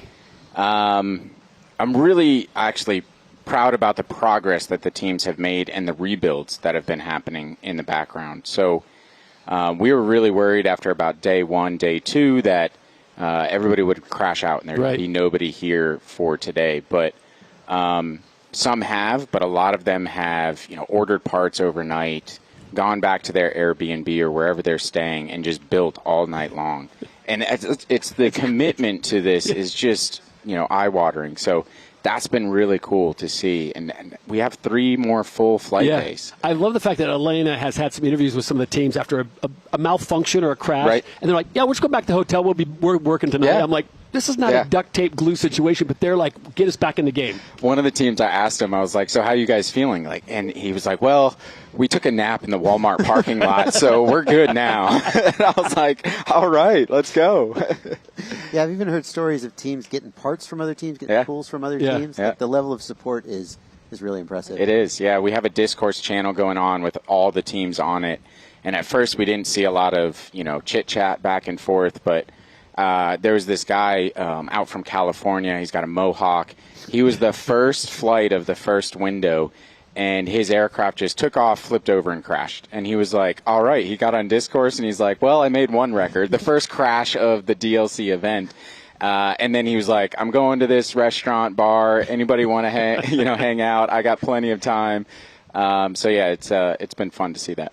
Aviation community is alive and well here in Dayton on day number 4 of the DARPA Lift Challenge. I want to remind you we've got sessions tomorrow. We got sessions Saturday, and then we wrap things up on Sunday. Sunday night, 6 o'clock, flash forward. You're going to kick your feet up a little bit, maybe have a nice frosty cold beverage, and then look back on what you accomplished. This all came together in under a year. Yeah, 11 months actually. So it's all a blur. I kind of blacked out during this time, but no, it's crazy to think like all of this stuff, all of this setup, all the people, all the staff, all the machines that were built in this amount of time has just been incredible. And to think that it happened so quickly. Yeah, so here we are about halfway through the challenge. We haven't cracked that 4.0 payload to weight ratio yet. We're nudging up against it. What do you think of the progress? So I love what the teams are doing. I love that they're doing that incremental, as I said before. And since I have the opportunity every once in a while to walk through the hangars, I know what's coming up. I know what people are doing.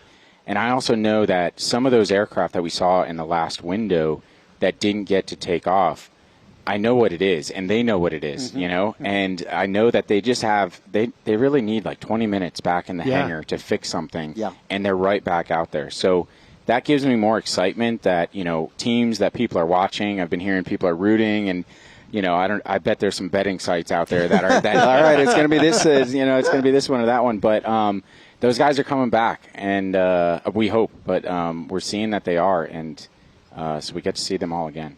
We've got one team going in the 4 o'clock flight window here, Eastern time, and it is Hanumantum out of Foster City, California. They are getting themselves into position. They got the whole show to themselves. They literally have the whole show to themselves. That's why we've got Don on set to help us fill this thing out. It's an interesting drone. JB, anything that strikes you right off the gate, or is this like, I don't want to say standard, but pedestrian from what we've seen? Well, it's a little hard to see around the people standing in front of it, but we've got a tubular airframe. Got a lot of wires hanging off there. Still looks like a multi-rotor. Looks like coaxial multi-rotor, so 2 props, 2 motors in the same plane with each other. As I said, with these more traditional designs, the big question is what's their secret sauce? Yeah. And so just for context for everybody who's watching, if you see that gray box that's on there, that's our tracking system. So you'll see that on all of them. We have square ones and we have round ones that'll be right with the weight plates. So that's our independent tracking system.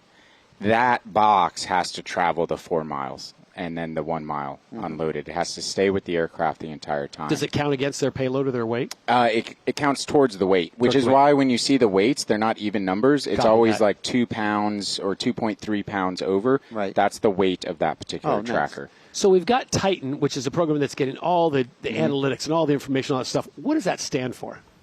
Am I throwing you a curveball? I was going to say, I have no idea. I know you know what it's tactical something. I know you know what DARPA stands for, and it ends with Node. So we'll fill in the acronym, and it'll be something. Tactical. It'll be great. Come up with 3 Node. Okay. Got it. Titan. For anyone that doesn't know, DARPA does stand for Defense Advanced Research Projects Agency. I know that one. Okay. I know that one. And That's be the program manager. Condition of employment, right? So that Titan box is tracking the movement. What we see on the on-screen display that they've gone however many nautical miles. And that is total movement. Like, theoretically, they could just wobble back and forth. They could. As long as they covered. I mean, that may not be the most efficient way to do it. Yeah. Have you seen anybody? No, and actually that was brought up in, like, the team orientation and stuff. But, like, guys, the spirit of this competition is to travel a distance. So please don't just wobble back and forth until you hit it. Yeah. And so we've seen that. And that's this, people are trying to not only adhere to the rules here, but also the spirit, which is encouraging to see. I don't want to say we have favorites, and I'm not saying we're looking forward to some more than others, but MacGyver has really got our attention. Yeah. At the end of that last flight window, Spitfire made us all pretty excited about that as well. Yeah. I mean, you as a former pilot, were you thinking, what in the world are these guys going to do? So I've been talking to them the last couple of days, and, they have a thrust vectoring nozzle. So what you don't see without some context there is actually their system that they're going to use is 2 of those put together. So they're going to put a weight in between 2 of those jets and launch it. Who are using 2 planes? Well, it's one team, but that's their system. That's their aircraft system. I forget what they said. They were target drones or FPV company or designers, and so they were like, when they saw this challenge, they were like, maybe we can do this. Maybe we can tack 2 of them together. So what happened out there today is that they had, I think the story is that they had a crash just a little while ago, a couple of days ago, and it required them to rebuild the entire outside of that aircraft. So they had a nice carbon fiber. They crashed that one. They 3D printed the entire outside of that aircraft, and this was the first time. So they were going out there with just one of them to see if it was balanced and it could hover and stable. We thanked them for that. Like, don't put 2 of them together and put a weight and just try and go for it. So they were going nice and methodical. But it's different. Yeah, it's different from all the rest of the ones out there. We were a little more cautious with it. But because it was the first time it took off. If they prove that, hey, you can hover safely, then they're going to be in the running and have all the reins off just like everybody else. Yeah, we see these guys come out, and we see them get out there, and sometimes they get out there, there's no drama, they're completely prepared, they get up, they do their run. A lot of times we see them come out there, and they're problem solving, and there's a certain mindset that says, if I don't know how to do it and I'm not sure I can do it, I'm not going to try. And that mindset does not seem to be the mindset these guys are bringing. Now, we had one of the teams with those 2 orbital aircraft, right? He was out there for 90 minutes trying to get his engine started. Just not quitting. Just not quitting. And all of us were standing there watching, wherever we were, and we were just like, man, the drive and the motivation for him to be out in the sun, working on his spark plugs and his fuel pumps and all that, and just spinning and spinning.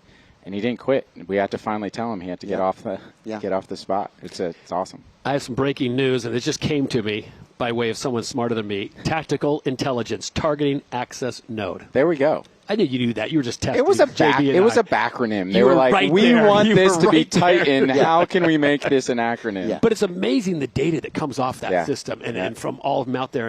And as Joshua and I were talking about it, even though sometimes it looks like a quote-unquote fail or something like that, they're getting data. They're getting new data. They're finding something else. And if you look at, we'll show you what the output of Titan looks like and give you an idea of all the information, all the intelligence, all the information, raw data. And JB, you as a drone pilot will know this is a lot, but it makes sense. For me, I'm looking like the Matrix, but you're probably reading that and seeing exactly what there's to see. I mean, Donna, you've probably spent a lot more time looking at Titan than I have. What do you see? All right, so this is what we have in the command post, and this is how we track all of the different lanes. So we have those 15 boxes that are up there on the right side. Each one of those boxes has the payload to weight ratio, And then for safety, if you see that one, number 6 at the top middle, that one actually has the type of materials, and that's for our fire department. So they know what they're dealing with. Exactly. So if one goes down, they're like, okay, what materials does this have? What type of energy source does it have? And about how much does it have?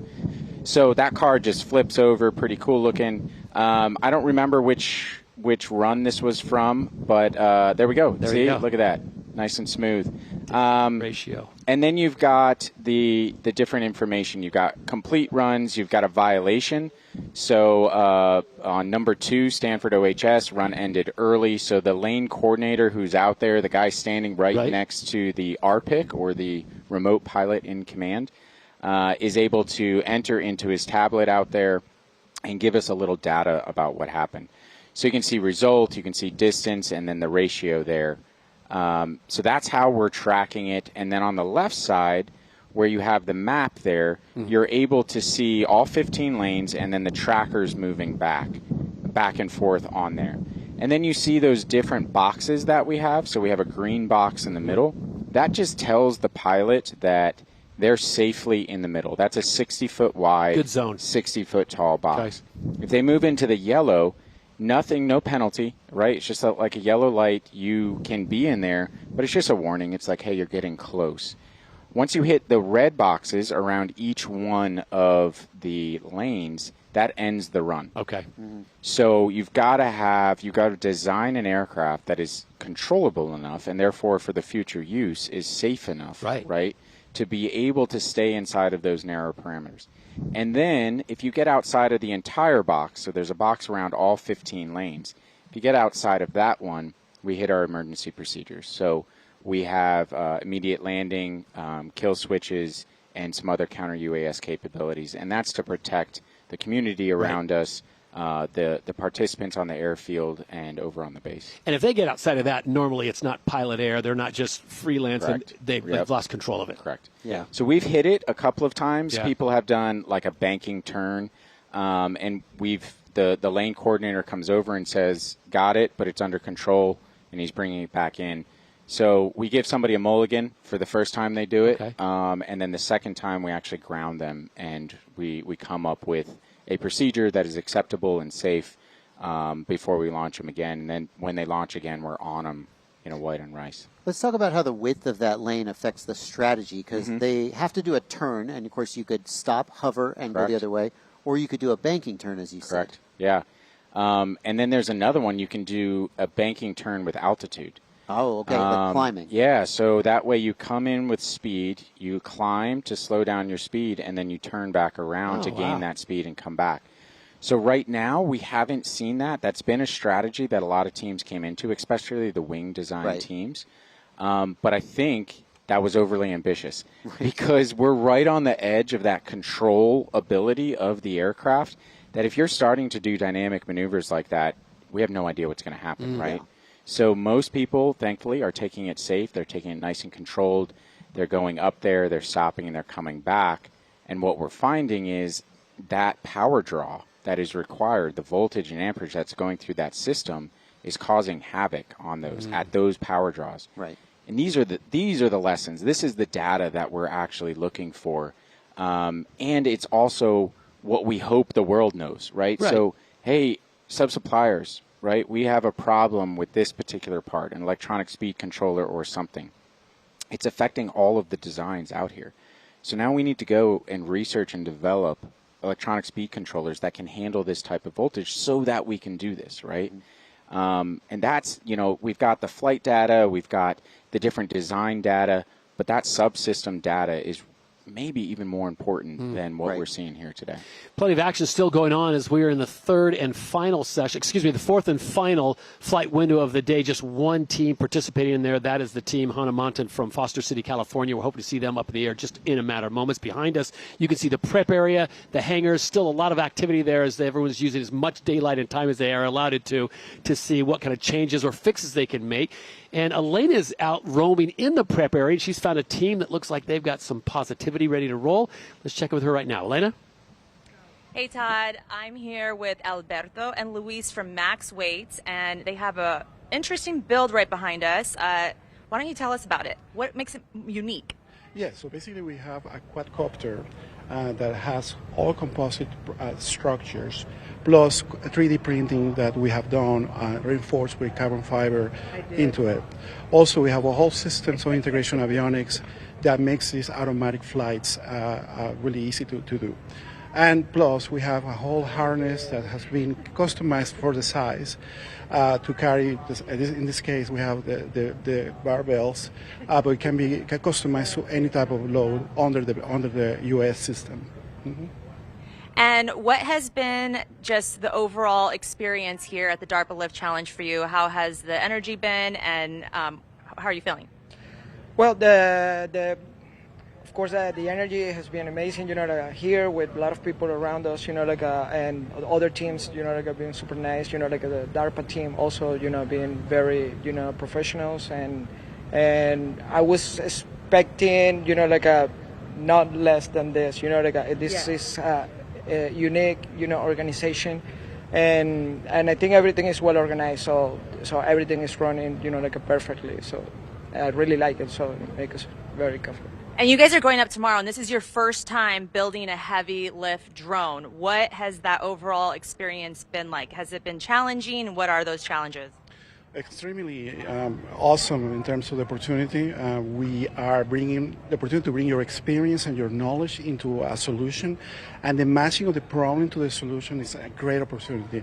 We feel blessed in a way in terms of trying to have that opportunity to bring the solution to real life. It's not the same to put it in paper, to actually work on the prototyping and actually make it work. And here is the grounds to test this awesome system. So we're really happy and glad and thankful for the opportunity. That's great. Thank you so much, Alberto and Luis. Back to you, Todd. All right, thank you very much, Elena. Appreciate that. It's interesting, Donna, I was going to ask you, the invention brought about 3D printing. That has kind of been a game changer, especially for some of these people on these overnight builds. Yeah. There's a couple of them. So when you're pitching a program at DARPA, you have to answer a number of questions as would seem reasonable. And one of them is, why now? So why do we believe that doing a challenge and trying to break this 4-to-1 barrier is actually feasible? And it comes down to a couple of things. And we've had some snippet videos that we've tried to explain this. But one of them is 3D printing. The ability to create something in your own garage or office or spare bedroom has revolutionized that innovation industry. So previously, let's say 20 years ago, to make a custom design aircraft part, you had to go to the one or two shops that were specialized, and they were really taken by the large aerospace organizations. So people didn't have the opportunity to go out there and build it. Now in the RC world, we did. A lot of that was foam, composites, like we see at Flight Fest, which is amazing. You get to go out very cheaply, go out. But if you want to get to these higher levels of performance, you need those materials and you need the shapes to be able to do that, right? So a couple of other things, the automated flight controllers. So we have commercial off-the-shelf ability to just buy a flight controller, and then you can go to places like GitHub and others and download software. So you're not recreating from scratch. You're just tuning to your design. There's modeling software that is out there. Once again, that used to be just in the domain of the large aerospace companies.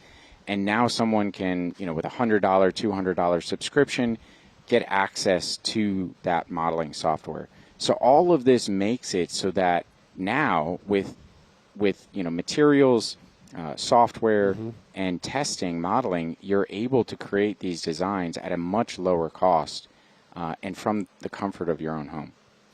Let's go back to the 4-to-1 payload to weight ratio. What do you think the chances are that we're going to crack that by the end of it? Like, we're close. Man, we are so close. So I'm really hopeful. We've seen from some companies or from some teams, we've seen the slow progression. So we saw that today with that 3.8. By the way, I did hear from the team that it was just a tail boom strike, and they're going to repair it, and they're going to be back. So that team that tried for the 4.01 will be back tomorrow or the next day.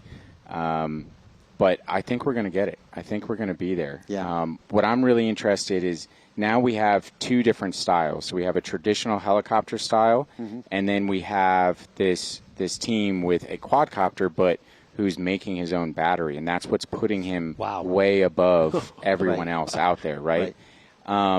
So that's the two styles. What I would love to see is if these other concepts that people have out here make it up to there, right? Make it up to that level, and if it proves out or not.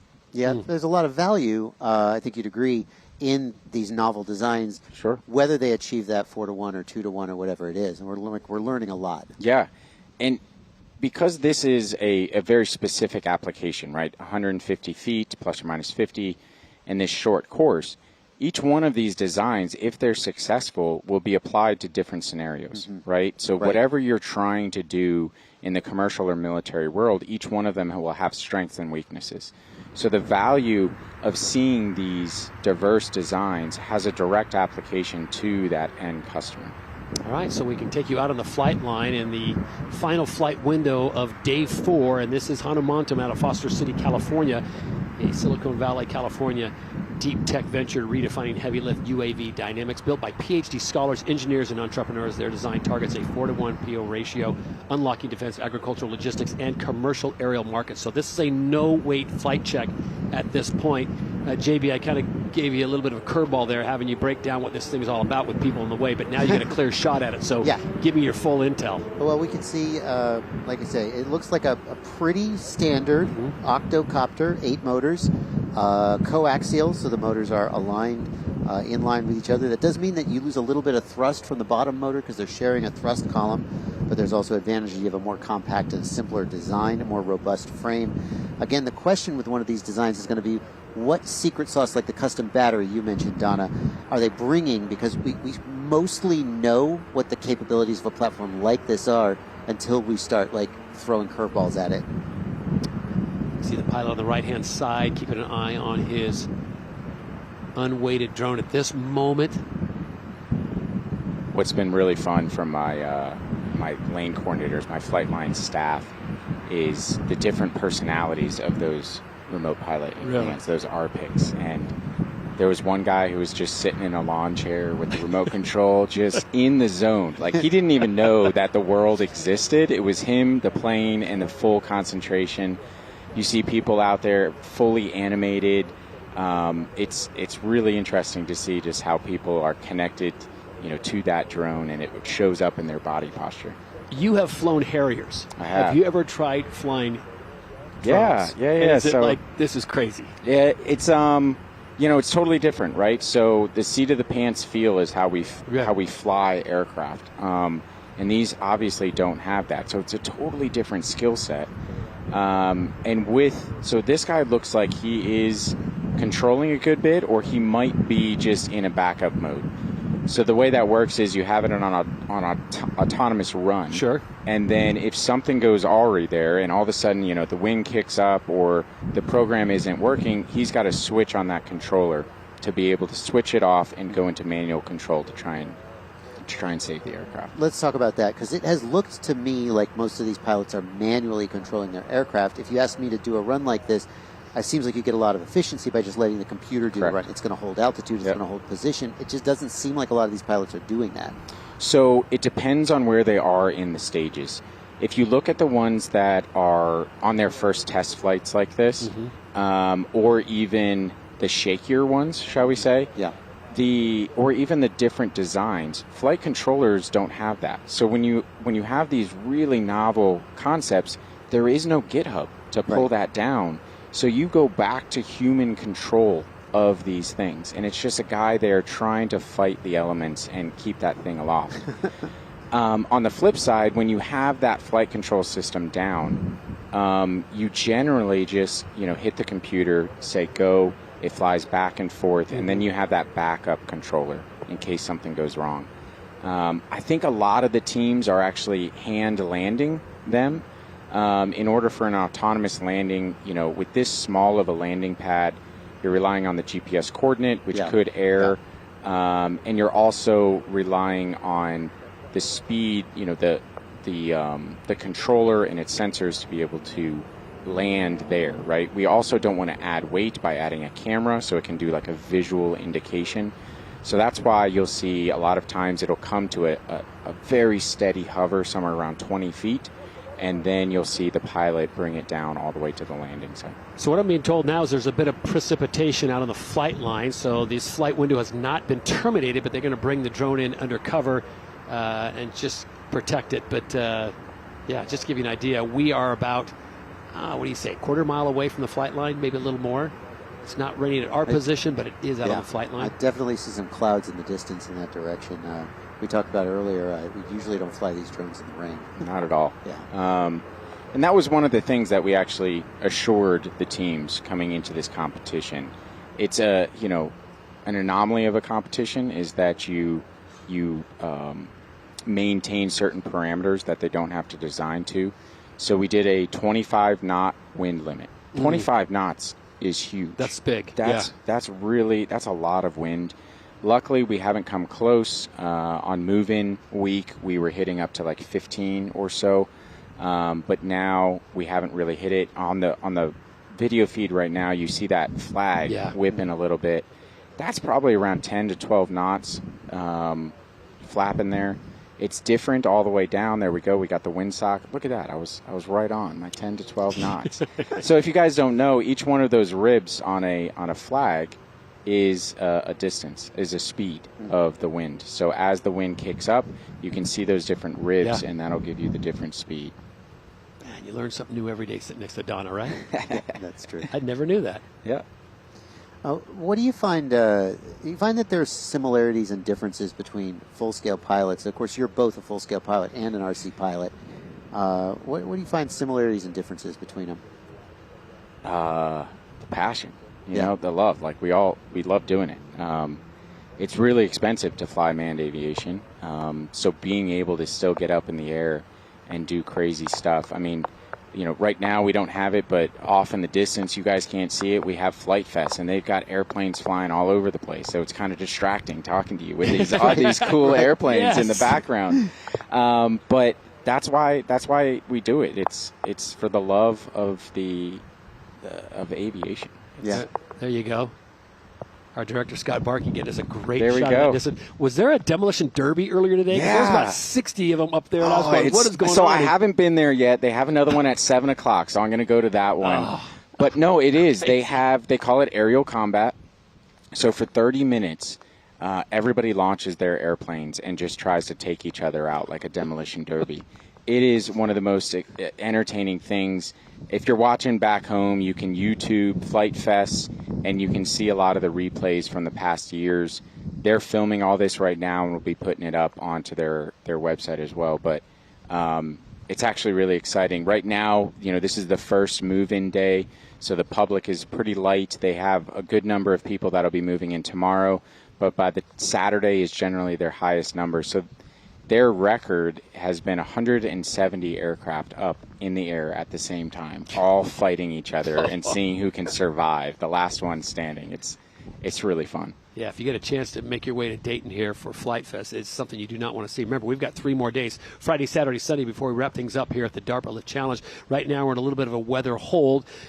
Hanumantan, a team from Foster City, California, is on the deck, and they have the entire course to themselves right now as the lone team here in the 4th session, which officially is 90 minutes, but we'll see what they do as far as rain, precipitation there on the flight line, so they're going to stay undercover for the time being. And we don't know if they're going to extend that window for them or what their plans are. We've seen them go up once. We'll see what they do. Yeah, so this flight window, we have backup flight windows. We have another one at 6 o'clock. For exactly this reason. In aviation, you always have to account for the weather, in manned and in drone. So we built our schedule this week to have enough slide for that. In the beginning of the week, the first fly day, Monday, was on and off. We fought through it. We actually got really lucky and didn't have to cancel any windows. But with potential weather rolling in this week, we just have to flex and roll the schedule and stand by to wait until the weather cooperates. You know, we talked about things things you can do with a full-scale aircraft. You got seat of the pants. It's missing, but certainly one of the things you can do with a drone, like over at Flight Fest, is put 170 of them in the air and crash them into each other. Yeah. Until, no, and it's different, right? The thrill of manned aviation is getting up there and seeing the world from on high. You can have some of that thrill through the FPV, which is amazing. You know that, right? But it's not the same as being up there. No, not the same. A little, you get some of that feeling. But the control of the aircraft, is definitely different. And what you can do is just be unafraid. In the DARPA Lift Challenge, you are afraid because there's a prize pot and you put thousands, tens of thousands of dollars and your time. Most of these people did not get paid to do this. So they were doing nights and weekends. We had one team that traveled 6 hours every weekend to build their aircraft over the past 9 months, which is just the level of commitment is amazing. You talk about the passion. I know Joshua and his passion for flying. Your passion, obviously, for flying led you into the Marines, and it is carrying on here on day number 4 of the DARPA Lift Challenge. Slight bit of a weather hold right now. Some precipitation has moved into the area as well as some breeze, so we're going to give a brief hold. Just one team out on the flight line right now. Again, it's Hanumantam from Foster City, California, and obviously they don't want to damage the aircraft. I like to throw something at you because I know you can handle the curveball. This is called Stump Donna, and we have picked 6 teams with a little bit of innovation. We want to get your idea as someone who has flown both aircraft and drones, RC, all that stuff, and give us an idea of how this is going to work. For the layman person that possibly watching out there, or even for the enthusiast expert like Joshua, how's this going to work? We're going to start off on this first one. I love it. And tell me, how in the world is this going to work? Okay, here we go. Cue the music. Here we go. Stump Donna. What in the world? Rock solid. This is crazy. So we got this, the paper, and we got the build progress and the concept and everything, and we even got some test flying. And we said the same thing. We were like, we don't understand. So the concept here is you use most of your energy in the hovering portion. Right. And then somehow you flip over. Once you inflate the parachute, you flip the entire thing over and start flying under the parachute. With the parachute providing the lift? Yes. So you're taking thermals and basically... No. So go ahead. To be more accurate, to call it a parasail. Parasail. Yeah. It's a wing. It's an inflated wing. Correct. So there's so many ways of skinning the cat here in this competition, and that's been the really fun thing to see. And especially, the opportunity I had to see 487 different ideas on how to skin the cat.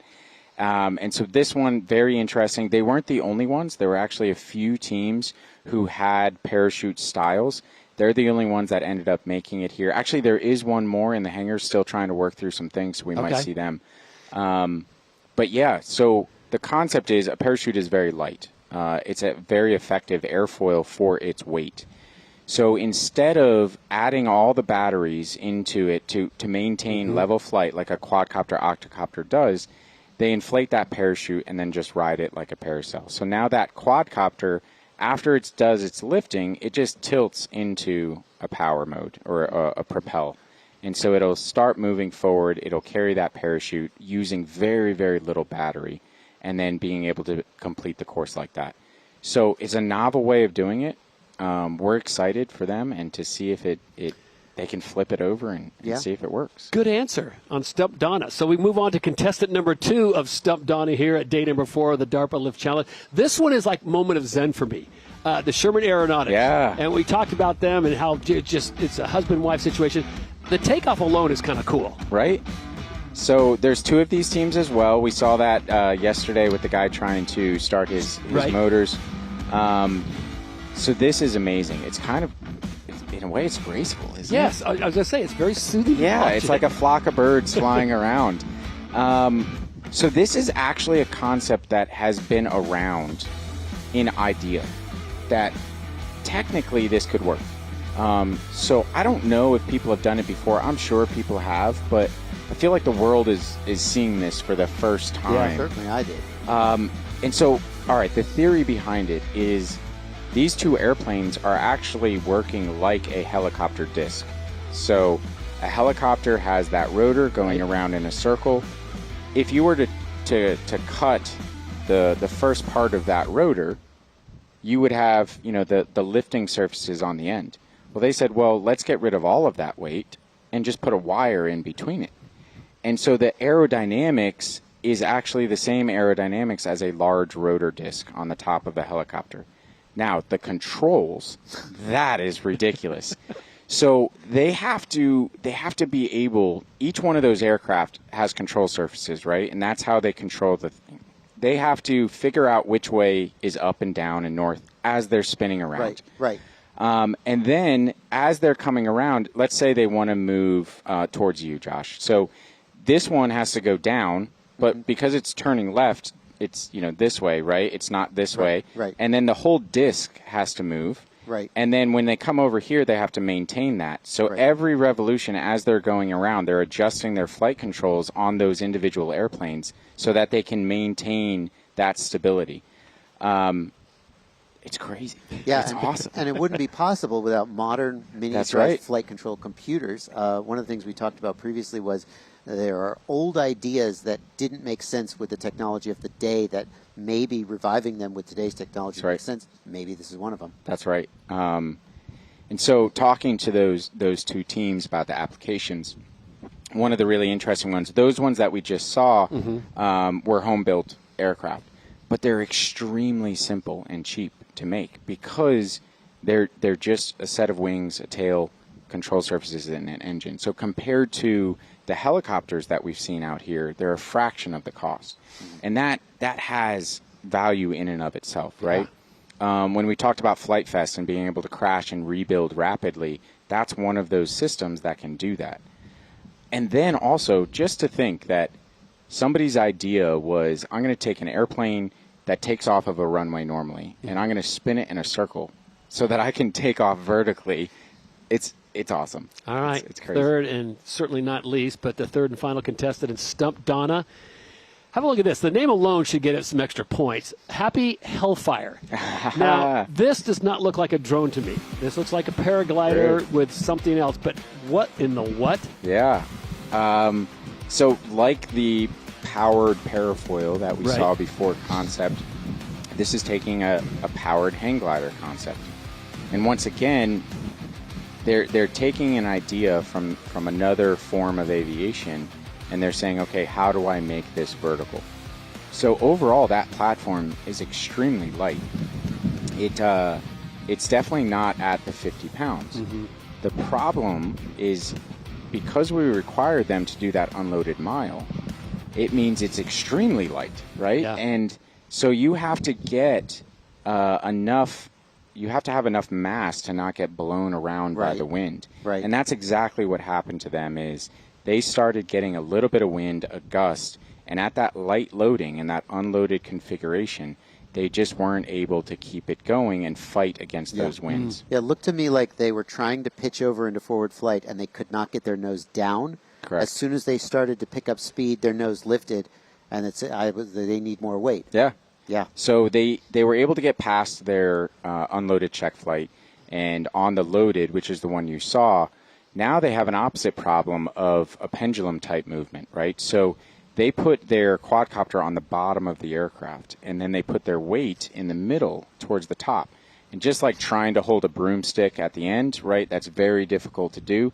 That's what the problem that they have set up for themselves. So as they tipped over, they started kind of losing it. They lost lift on one of the wings and then came down and wasn't able to get enough torque on those bottom motors to be able to lift that weight. A little bit of breaking news. The flight window for the fourth and final flight session of the day, or flight window of the day, has been terminated. Hannah Mountain has decided because of the weather and that they're going to postpone. They don't want to put any damage, so they're done for the day. So that will close things out for day number 4 of the DARPA Lift Challenge. It has been exciting. It's been amazing. We take a look at the leaderboard. A little bit of movement that came in the first flight window, and that's because Avidrone put it up there at 3.84 on the ratio. Pretty excited about that, Joshua. We loved what we saw from the team from Columbia, Maryland, and I think they've got some serious promise sitting on top with some great teams chasing them. Yeah, for sure. It really kills me to see that 3.84 and not a 4.0. I wish we had gotten there. Obviously, 3.84 still very, very impressive. Donna, thanks so much for being with us. As a program manager, we know how your time is so valuable. Your final thoughts on day 4 as we look to day 5? I think the weather's going to hold. I got to check the weather station. We've got a very full day of flights tomorrow, so we're excited about that. And some of the teams, that we didn't see today, they've had a full day of rest. They've had a full day of rebuild and tweaking of their designs. And so we expect that leaderboard to make some movements tomorrow as well. Joshua, final thoughts as you look forward to day 5 and reflect on day 4. Oh, my gosh. I almost feel like we were spoiled this morning by getting to see a new leader take position in the very first run, and then just everybody sort of vying and jockeying, but that's what it's all about, isn't it? Is it terrible that I really want to see Spitfire out there on the flight line? No, that's great. That's exactly what we're supposed to do. Let's see this thing fly. Yeah. So that'll bring day 4 to a conclusion. We hope you've enjoyed our coverage here at the DARPA Lift Challenge, and we will be ready back tomorrow, 9 o'clock Eastern Time, for more great activity. Will history be made? There's a very good chance. So on behalf of Joshua Bardwell, Elena Buenrostro, and Don, I'm Todd Harris saying so long for now. We'll see you back tomorrow at the National Museum of the United States Air Force Museum here in beautiful Dayton, Ohio. We'll see y'all tomorrow.